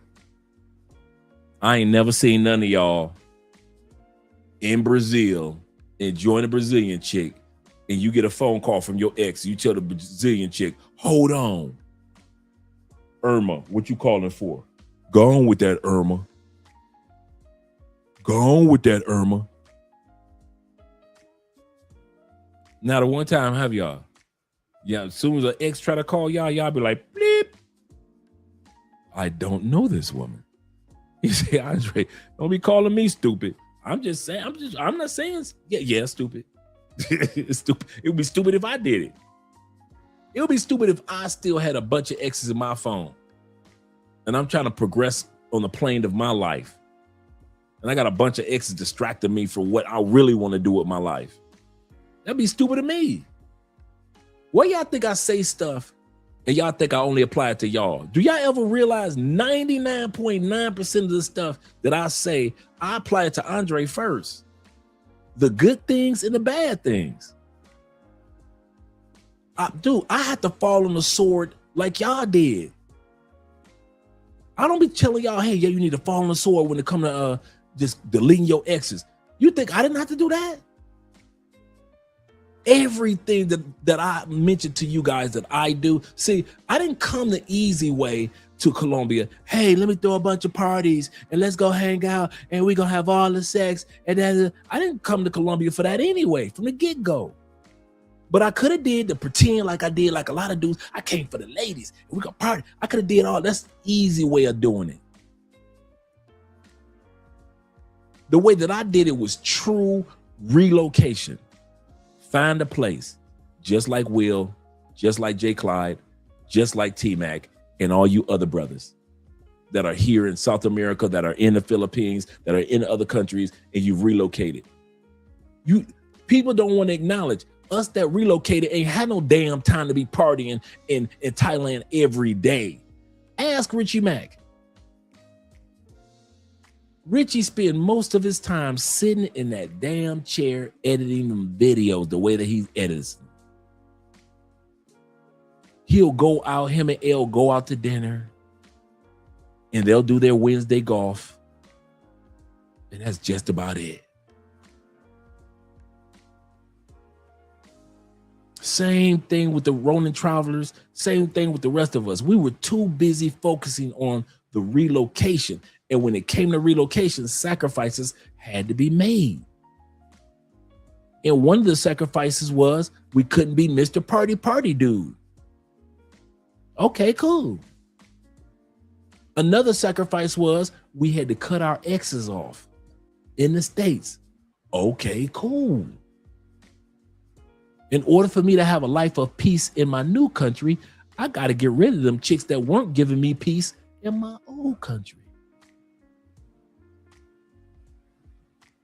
But y'all laugh at us dudes that, see, y'all be wondering how we got peace, but y'all don't want to do what we did to get peace. Y'all want how we got peace, but y'all want to do it with lemonade. Well, we didn't get lemonade. Y'all be asking the wrong dudes, man. I think y'all need to be asking dudes that the party dudes, man. The party YouTubers. Y'all need to ask them dudes that. So they can stroke your ego and tell you it's all right to smash your ex. I'm here to tell you, if you want real peace when y'all relocating to other countries, man, you got to let go of the chicks that weren't giving you peace in your old country.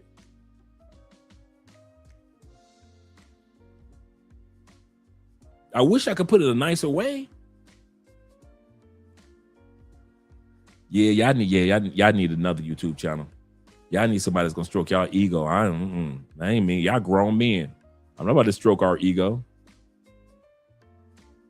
Yeah, it should be like that, man.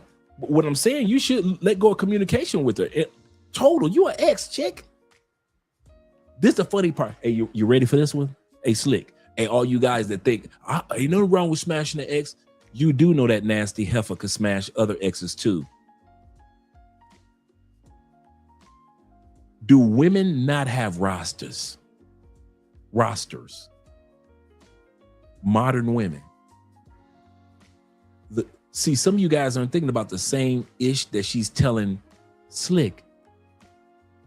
She could be telling to one or two other exes that came before Slick came into her life.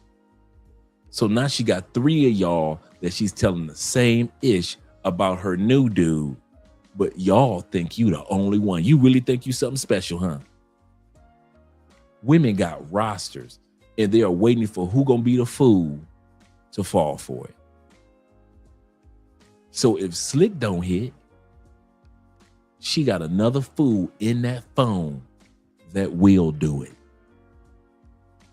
That will be dumb enough to allow her to circle back. Let's say Slick don't let her circle back. Don't worry. Somebody gonna hit it. You know why? Because women got rosters. Bruh, my wife got dudes that are sitting around waiting. They ain't got no connection to her. She don't talk to them or nothing. And people will still sit around wait. I will go in her DMs if I don't have her number. I will go to her DMs. I will go to her Love Crossing Borders page and pretend I'm just a subscriber. I will go to her Andrea Wallace TV if I don't have her number or her Instagram. I will go to their TikTok and leave a message. Y'all be thinking y'all the only one that she reaching out to. Boy, y'all suckers for real, huh? Y'all like genuine suckers. He said, Andre, talking to us like big brother and father. He say, don't hit that ex. Block her number tonight. Yeah, for real. It ain't worth it. That's so serious. And it's so easy to do.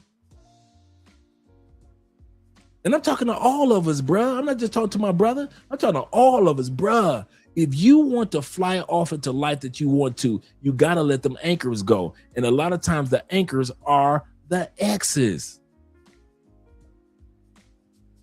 The exes.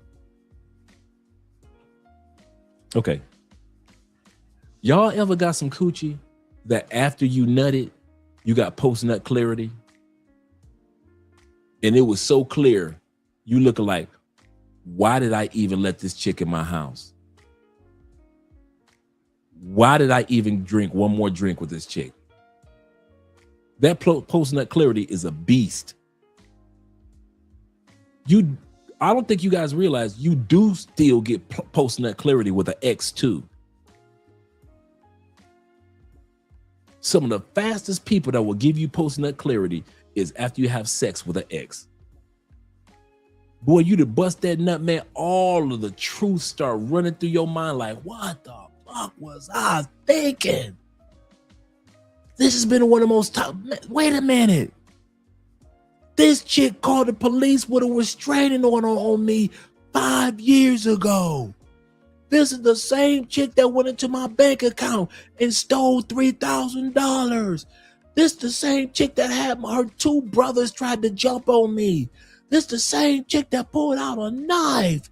This the same chick that went on a girl's trip to Miami and lied to me about it. All of a sudden that truth started chasing you down and you falling like you in the movie Get Out. You just falling into truth after that post-nut clarity. This woman was the first woman that ever called me a bitch to my face. This chick had 5 dudes in her phone and lied about it. You just twirling through truths, just floating down truths. After you fucked the ex who shouldn't have even had communication with you. That's the part that gets me. The chick that sat back and called the police on you 3 times. The chick that tried to key up your car. The chick that smiled in your face and talked about you to her family behind your back. Every ex is a ex for a reason. And y'all still be having them heifers in y'all phone? On your social media? Man, y'all crazy, bruh. Y'all crazy. He said this. He said, I dealt with an ex 10 years off because I didn't block her number. Yeah, man, block them numbers, bro. If y'all wonder if I got blocked, just in case you guys are wondering if my ex is blocked, she blocked. Blocked. Actually, let me check in here. Let me check in here because sometimes you don't clean your phone out. Let me see.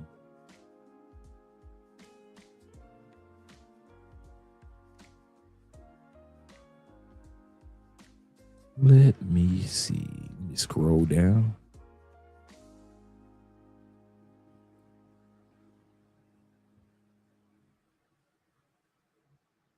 Haven't used my ex-wife's number. Deleted. She's not even in here.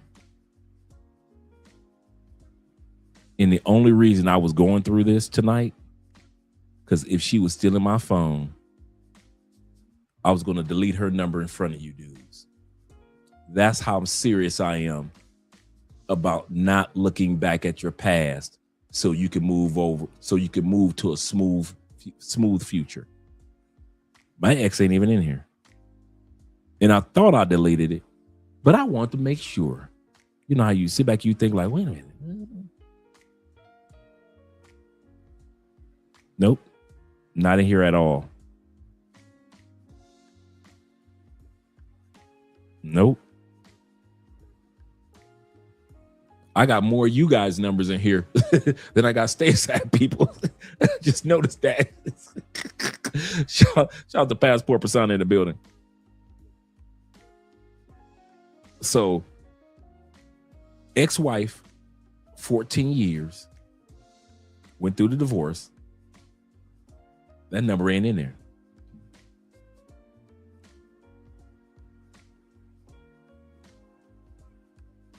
Yeah, I ain't trying to hear that. See, y'all thought that I'd be just talk to y'all. Andre probably still got his ex in the phone. He just talking to us. My ex ain't even in here. And like I said, my goal was when I grabbed my phone was, it's one thing to say it, it's another thing to show it. So I was going to delete my ex just in case she was in there. And I thought that I deleted it a few years back. And I did. I just had forgot that I deleted, right? So I was just double checking. But she gone. Gone.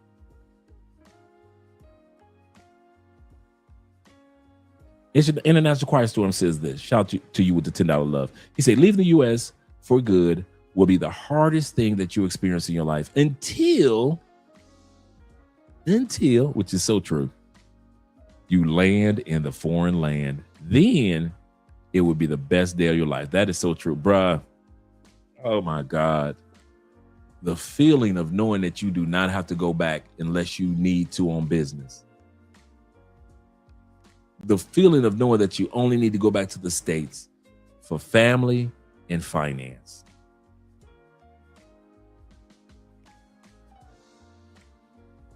I was sitting back thinking, I never told T-Mac this. I keep you in prayer because you and I are on the same journey towards our citizenship, of the next year and a half, right? We're both eligible for our citizenships at this time period.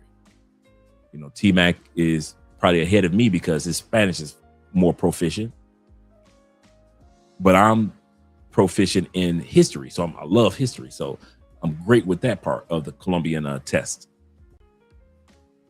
And I sit back and I think about the fact that we're going to actually have a second citizenship, man. After all these years, we'll really have a second. To have a residency is cool. We love it. But to actually have another passport. Because we were willing to let go of the past.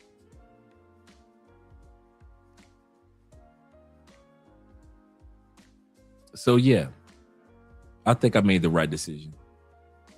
Deleting X's so I can go to the next. You can't have next without the EX. X means next. Yep. My brother says this. He said, I'm waiting and ready to experience the other side. Got to pay child support. Ears off. Nothing wrong with that. Take care of your business, gentlemen. I always say that. Take care of your business. Be patient. That's why I always say this, man. All of us, man, had to be patient. That's why I wrote the book dedicated to guys for 5 years, 15 years, and 5 months that are leaving. Because some guys are leaving in 15 years. Some guys are leaving in 5 years. Some guys are leaving in 5 months. Be patient with yourself. You right on cue. Right on cue. Yeah, take care of your business, man. Nothing wrong with that. He said, I'm listening, Dre. He said, I believe your family. I kid you not, man. I kid you not. He said, yep, I got it with an ex and dumped her 12 hours later and saw the writing on the wall. Shout out to International Choirs. Yeah, man. That post-nut clarity, you be like, what in the world? It's almost like as soon as you bust a nut, it's like the universe just suck you into the black hole. No! And you, nothing but the black hole of truth about this woman. Why did I sleep with her? Of course, I'm animated. Her. And nothing but you just surrounded by truth.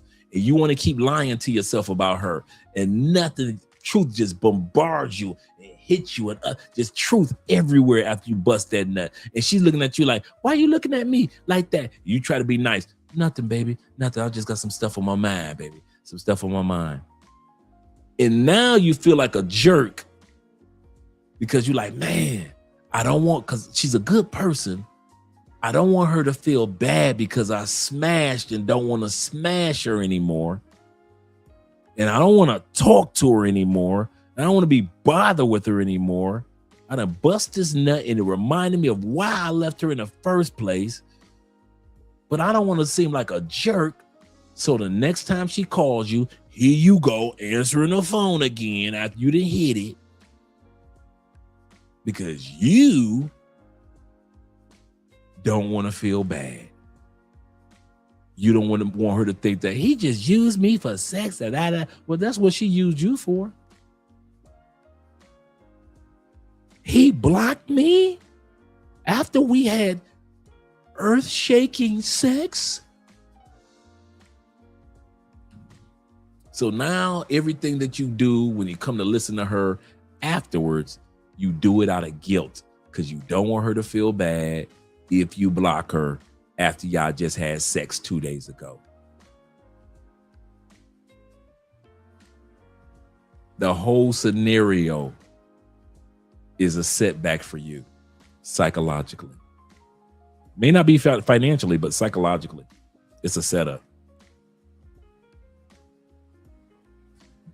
Shout out to my man Jay Casey in the building. Jay says this. He said, facts. He said, I don't see why men get mad. Most men are trying to get the coochie no matter who she is. It's only a few of us that move with integrity. Absolutely correct, brethren. Absolutely correct. Yep, in a sunken place. I like that passport. Seriously. He says this, DJ says this. He say, make it easier by causing her to dislike you. I ain't got to go through none of that. She gonna dislike me because I blocked her. Because I ain't got her number. She ain't got access to me no more. That's how I make her dislike me. I'm with you on this one. He says, so that she can block you. I ain't going through all that. Be a man about it. We're leaders, aren't we? We're men, ain't we? We men, ain't we? We're the leaders, right? Lead. I ain't about to sit up here and do all this plot twist. Plot twist is she gonna be mad. Why? Because I blocked her. I ain't about to sit up here and do all this plot twist. Yeah, I'm gonna make her so mad at me. She gonna dude. You know and I know women love the toxic side of a man. The madder you make her, the more she ain't going no dang well. Women love the toxic side of a man. It's your job to have the gumption, the cojones, the temerity, the audacity to block her. All that plot twisting that y'all trying to do, man, y'all doing it bass backwards, bro. I'm for real. Y'all making this harder than what it is. All y'all got to do is grab cell phones and start cleaning bitches out y'all phone. That's all it takes. Cell phone, clean bitches. Cell phone, clean bitches. Y'all ain't never cleaned y'all phone out before? You ain't never purged your phone. Okay, since you have, you know what I'm talking about. Purge your damn phone, man. Blocker, purge. Block, purge. Block, purge. All that trying, well, I'm gonna make her so angry. Man, women love when you show your toxic side. She ain't going nowhere. He crazy, girl. He crazy. He must really like me. He crazy. He must want me back. He crazy, girl. He was on the phone tripping. Yeah, he was on the phone tripping, girl. I was like, You think that's gonna work, huh? What part of the Scooby-Doo Mystery Machine you get that from? From the back of the Mystery Machine? Was you in the back of the Scooby-Doo Mystery Machine smoking weed with Shaggy when you came up with that idea?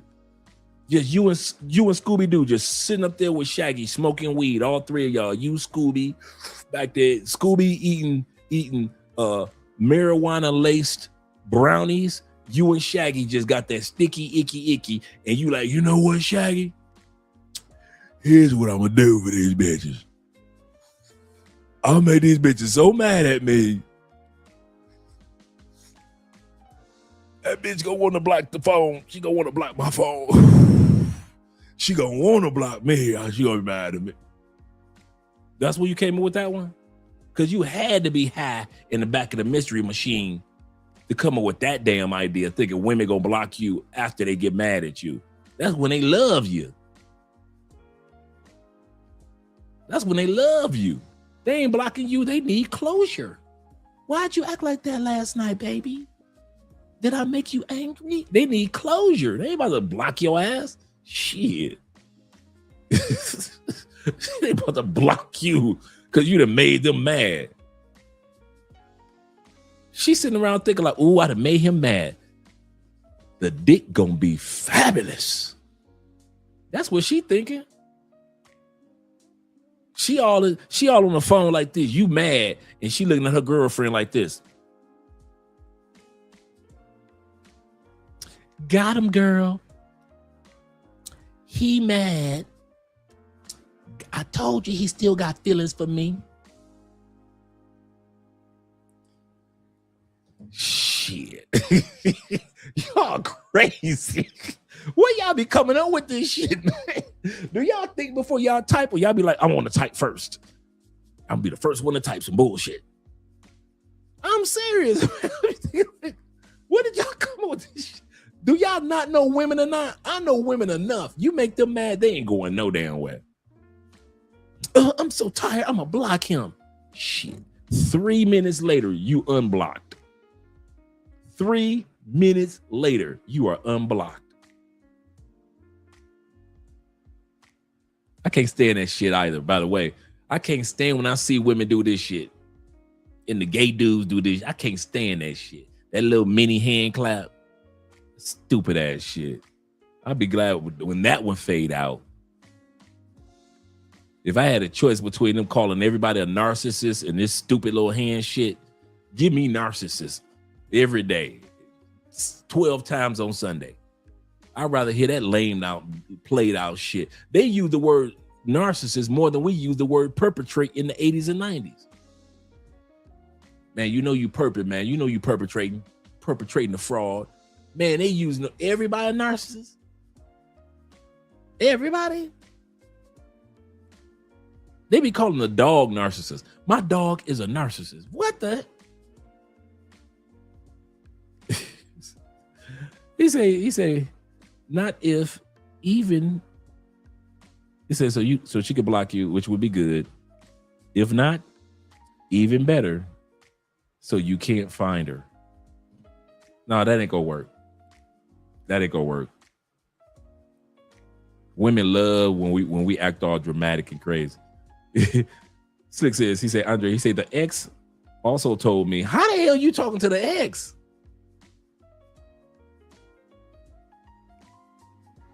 Once again, the ex also told me that all she needed was 30-minute smash.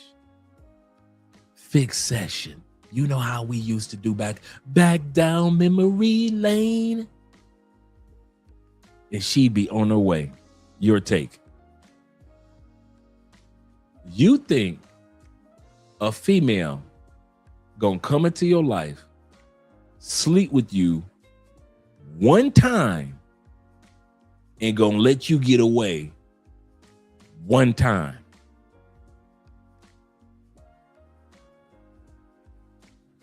Man, that female gonna keep coming back like a stray cat. She gonna keep coming back like a stray cat. Because she knows she got one. She knows she got one. There's a song that came out in the 70s, and it was and I've mentioned this before, the younger lady singing a song as if she was the older lady was singing a song as if she was conversing with the younger lady on the phone. I don't know if it was Millie Jackson or who it was that came out with the song. And the song says this. Like I said, she's singing as if she's talking on the phone to the younger woman. And she says, one of the lines, I'll never forget this because I haven't heard this song in years. And she says, I know that he's cheating on me. I know that he does everything wrong. I know that he spends money with you. You're not the first one. You're not the only one. She said, this is the part of the line that I never forgot. She said, even though he's cheating on me, giving other women money, he'll never leave me, baby. And like I said, she's talking as if she's on the phone, or singing as if she's on the phone with the young lady. She said, young lady, she said, he'll never leave me. She says, because he knows he'll never find a better woman or bigger food. That line was so cold, I never forgot it. Some women know that that no woman can compare to how she treats you. And no woman is dumb enough to put up with the stuff that she's put up with from you. I'm going to reverse that to you. That woman knows that she doesn't have a better man or a bigger food. She knows that you were a good man, but she also knows that you are stupid enough to still sleep with her. She knows she don't have a better man or a bigger food. And that's you. You're a good man to her, and you're a good fool to her. And that's why she could say things to you that she can't say to any other dude. Because she know any other dude might be a good man, but any other dude ain't as much of a fool as you are. And that's how she sees you. She knows that you're dumb enough to answer the phone. You're dumb enough to respond to her texts. You're dumb enough not to block her. She knows. You're a good man. You are a good man. But you are a big fool. And she knows it. And she doesn't have a bigger fool because she doesn't need a bigger fool bigger than you. She doesn't need one. You're the one that's dumb enough to respond to her messages, respond to her calls, listen to her talk about her man, listen to her talk about setting up smash sessions. You're the one. She got a bigger fool. Yes, you were a good man. But yes, you are her biggest fool. Other dudes in her rosters probably blocked her already. I'll say that again. Other dudes in her roster probably say, girl, go on with that shit. I'm out. Block. And already blocked her. But she know that you the biggest fool. No matter how much of a good man you were a bigger fool than a good man. And she is taking advantage of it. And I don't blame her. I'm going to say that again. I don't blame her. And that goes for all of us. I do not blame women for looking at us like we stupid enough to. Don't let that slide by. A lot of our exes know we were great men to them. And a lot of them know we were big fools for them. Some of y'all treated women amazing. She still filed that restraining order on you. That was a lie. Some of you were amazing as fathers. To this day, you still go through the tug of war of seeing your kids.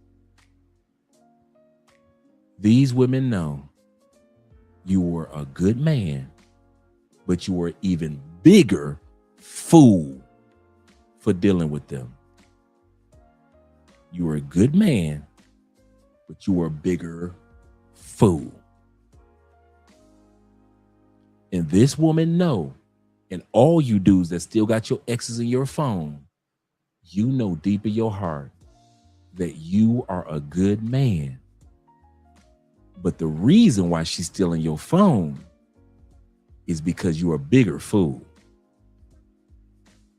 Your good man part might be this. Your fool part might be like this.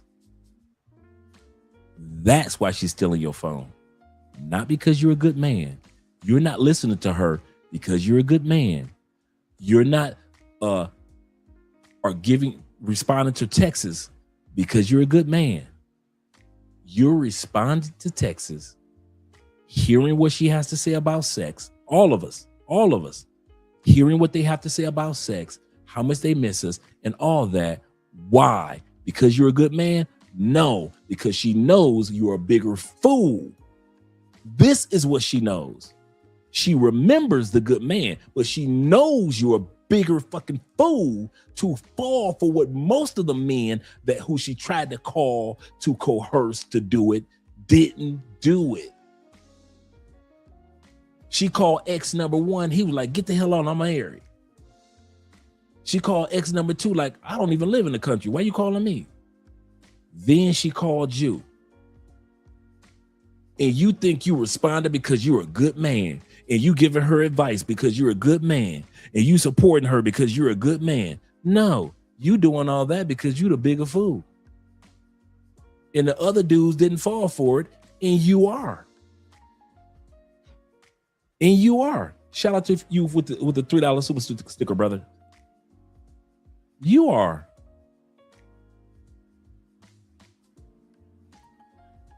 My brother says this, he say, right, any woman who wants to double back, know and want to be reminded how good it was, it's a trap. It's a trap. Absolutely. Shout out to Corporal in the building. Corporal said this. He said, Dre, I agree with your assessment, but don't forget about clock it. I hate these new age terms. Yeah, y'all, man, that's another one I don't like. Clock it. Bruh, I'm with you on that one, Corporal. Yeah, I hate that clock it BS too. Yeah. Okay, I'm not alone. Okay, cool. But all this new man, you be looking like, seriously? He said, you might be right. He said, I hope the block remains. Yeah, man. Yeah. I have nothing to do with my ex's life. Nothing. I couldn't tell you anything about my ex. Nothing. I can't tell you nothing about the kids. They don't reach out to me. So they came in as a package deal. And in many cases, they leave as a package deal. I can't be mad. I put all them years into the kids. Okay, cool. Move on, Andre. God's going to bless your life. I can't be mad. Yep. Corporal says this. He say it is your energy and time is your most important and valuable commodity in life. He said, I have been there and done that. Please, brother, choose better. And I mean brothers in plural, not just singular. Please, brothers, choose better and more wisely than I did. My brother says, yes, because I know some way better looking women now. She said that she needed to keep that block on.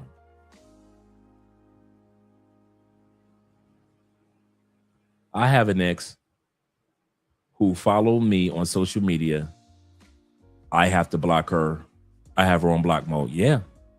It ain't like we're being rude or harsh, but life is life. Go on with your life. I don't care. We are humans of nostalgia. We're humans of nostalgia. Let me get ready to let you gentlemen go. It's almost 6 hours in. We're humans of nostalgia. You know, we think about the past and the good times and the fun times. You know, it wasn't as bad as I thought it was, man. You know, when she got me locked up that one time, she did get me locked up for 12 days, but you know, it wasn't as bad as I thought. So we're nostalgia people. We think about the good times. We don't think about the fact that she got me locked up and lied to the police officers.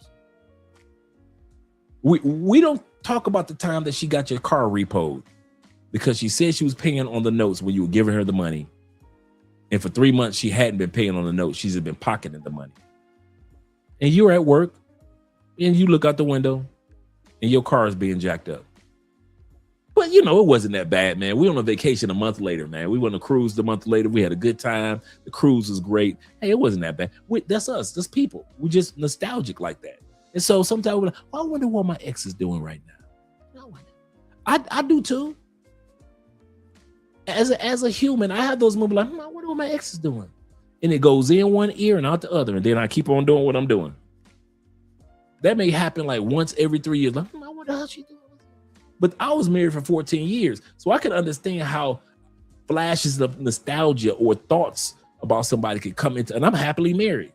It's not like I'm sitting, oh man, I miss my ex. No, every once in a while, a thought will pop up. You're like, I wonder how they're doing. And that's it. And you let that thought go about his business. But y'all dudes got chicks all in your phone and exes all in your phone, texting y'all. And like I said, you're a good man, but you're a big fool. But you're a bigger fool. And that's what she knows. I don't blame her. I don't blame these women for taking advantage of some of us dudes, man. Because we don't want to listen. We don't want to learn. Especially black men. You know, can't nobody tell black men nothing? What? I'm a black man. Can't nobody tell me nothing? You don't know what you're talking about, Drake? Of course I don't. I ain't never been there. I don't know none of what you're talking about, right? I ain't never had an ex before. I kid you not, man. Sometimes we just, and black women know it. Black women know black men are hard-headed. So when it's time to block them, we don't. And they know we won't. And when it's time to turn, they look at us with our base desires of sex. He'll never turn me down. He know what we used to do. And so they look at us like we're animals. Like I can get sex from him. All I gotta do is blah, blah, blah, blah, blah, right? Let's be for real. The reason why this woman is reaching out to this man, because her base needs, and she know he's big enough fool to provide her base needs. He can't get it up. You don't know that. You don't know that at all. He might be fucking the dog shit out of her every other night, and she just wants some new dick. I tell every woman this. I tell my wife this. What's better than good dick? New dick. What do you mean, Andre? You tell your wife that in conversations when we talk about when people cheat or when women cheat quite often because of new dick, because of boredom of the old dick.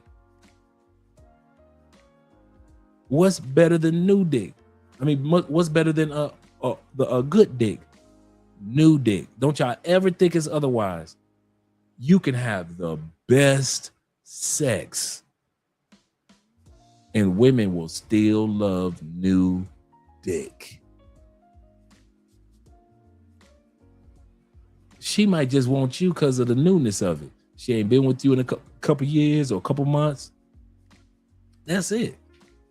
Once you are no longer a novelty, she ain't calling and texting you no more.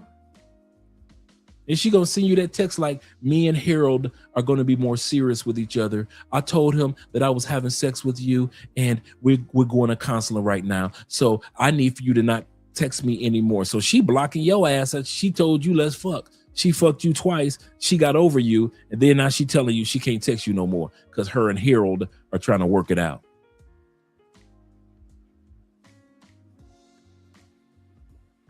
Yep. Stevie Wonder told us, fool me once, shame on you. Fool me twice, shame on me. No better feeling than new pussy. Same thing with new pussy, yeah.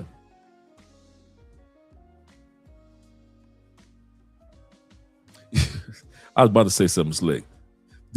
Have you guys ever been at that point where you be smashing the chick and it's good, and all of a sudden one day you smash it and it's just regular? something just don't feel the same. And you can sense that. I don't care if you smash it 100 times, that 101st time you smash, you like, am I used to this pussy already? It's not like it's bad, but it's like, it's like the day when your dick say, I've been here before. And it just becomes some regular pussy. No matter what tricks y'all do, it's just some regular pussy. You're like, oh, well, the honeymoon is over. It's just regular pussy. Just regular pussy. My boy Deep Soul in the building. Shout out to you, Deep Soul. He said, I'm glad that you mentioned hard-headed, Andre. He said, I'd rather be called hard-headed than being called sassy in this day and age. You are so, I can't stand that word either, brother. That sassy thing. You'll never hear me use that. These women funny, man. They just try to degrade men any way they can. Corporal said this. He said, I was taught by some young chick. I was hidden on the side. Novelty is the biggest thrill for women. Yeah. Something new, something fresh. Yeah. You be like, well, and it could be some fantastic pussy. And one day you hit it, you be like, oh wow. You might be in the middle of a good one. Like, oh my, all of a sudden it just start feeling like just what happened? It just feel like just regular coochie now. It's just regular coochie. Maybe if I hit it again tomorrow, it'll be different. You come back and hit it again tomorrow, and it really feel like regular coochie. Like nothing special about it. It's just regular, everyday coochie. You like, dang. So it's over, huh? so it's over, huh? He said, Dre, you telling us to block our exes is very sad.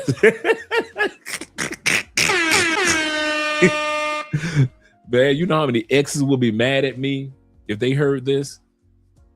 You know how many exes would be pissed if they heard me saying block their ass? Why? They expect you to spin the block and bend the knee. You got exes, man, that are expecting you brothers to spin the block and bend the knee. That's why they would be pissed if you ever block their number. You blocked my number? You blocked my social media? Yes. I have nothing to do with you, mere mortal. No, I don't want. No, why should I have you in my phone? You taking up the roster spot that another woman could take in my cell phone. No, you've been blocked, deleted, the whole thing. Serious, man. Some of y'all exes expect y'all not to block them. Why? Because they know that you're a good man, but you are a bigger fool. I'm going to end it with that, man. I'm going to end it with that. We're at almost 6 hours. I appreciate you guys being here with your boy. And I got love for you, man. And I'm glad we got a chance to answer that question. But at the end of the day, man, and I'll see you guys tomorrow in regarding to this topic. But at the end of the day, the other topic that we were focusing on. But I'm telling you, I'm telling you, man. Some of y'all gonna have some pissed off exes after this. But guess what? Here's the kicker. You ain't even supposed to be around to know that she pissed.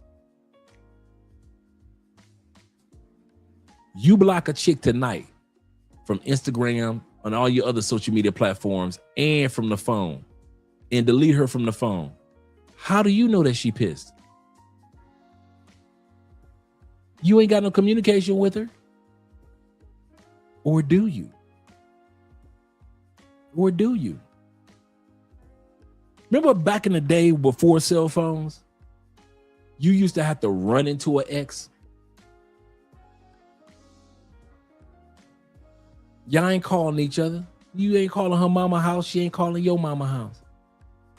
You had to like run into an ex in school or run into her at a grocery store, or you just happen to see your ex at McDonald's. Remember the old days of running to your ex? They ain't got to do that no more. Why? Because they know that you stupid enough to keep her in your phone. So all these exes got to do is call or text you. Why? Because they know that you the bigger fool. That's why. They don't sweat. Girl, he just mad right now. He'll be back. He'll be back.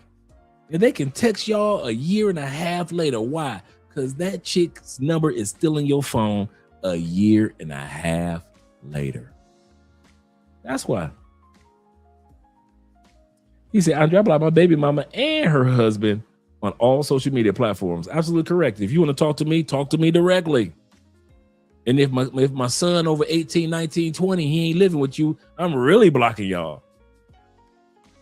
I'm really blocking. I ain't got no reason to be reaching out to me on social media. Why? The boy grown. Leave me alone, people. Y'all don't need to know about my social media. That has nothing to do with co-parenting. He said, so I guess instead of being called Gorgeous Dre, you call Sassy Dre. I know, right? He ain't gorgeous. He's sassy. Seriously. He said, Dre, you better preach. He said, by the way, I left you a message on WhatsApp. Okay, I'll check it out. He said, I'm trying to lock down this. Okay, cool. This Sabado? Okay, cool. Because I know I missed last Saturday. So I definitely want to get together with you. And I thought about it. So I definitely want to get with you guys in the class, in the group this Saturday. Okay, cool. Perfecto. Perfecto. Sassy Dre is his name. Sassy Dre. That don't even sound right. Shout out to you guys. Let me get this outro videos out. Yes, sir. Yes, sir. It's so late. I'm just gonna do one outro. Let's do the belly dancing. Let's do the belly dancing.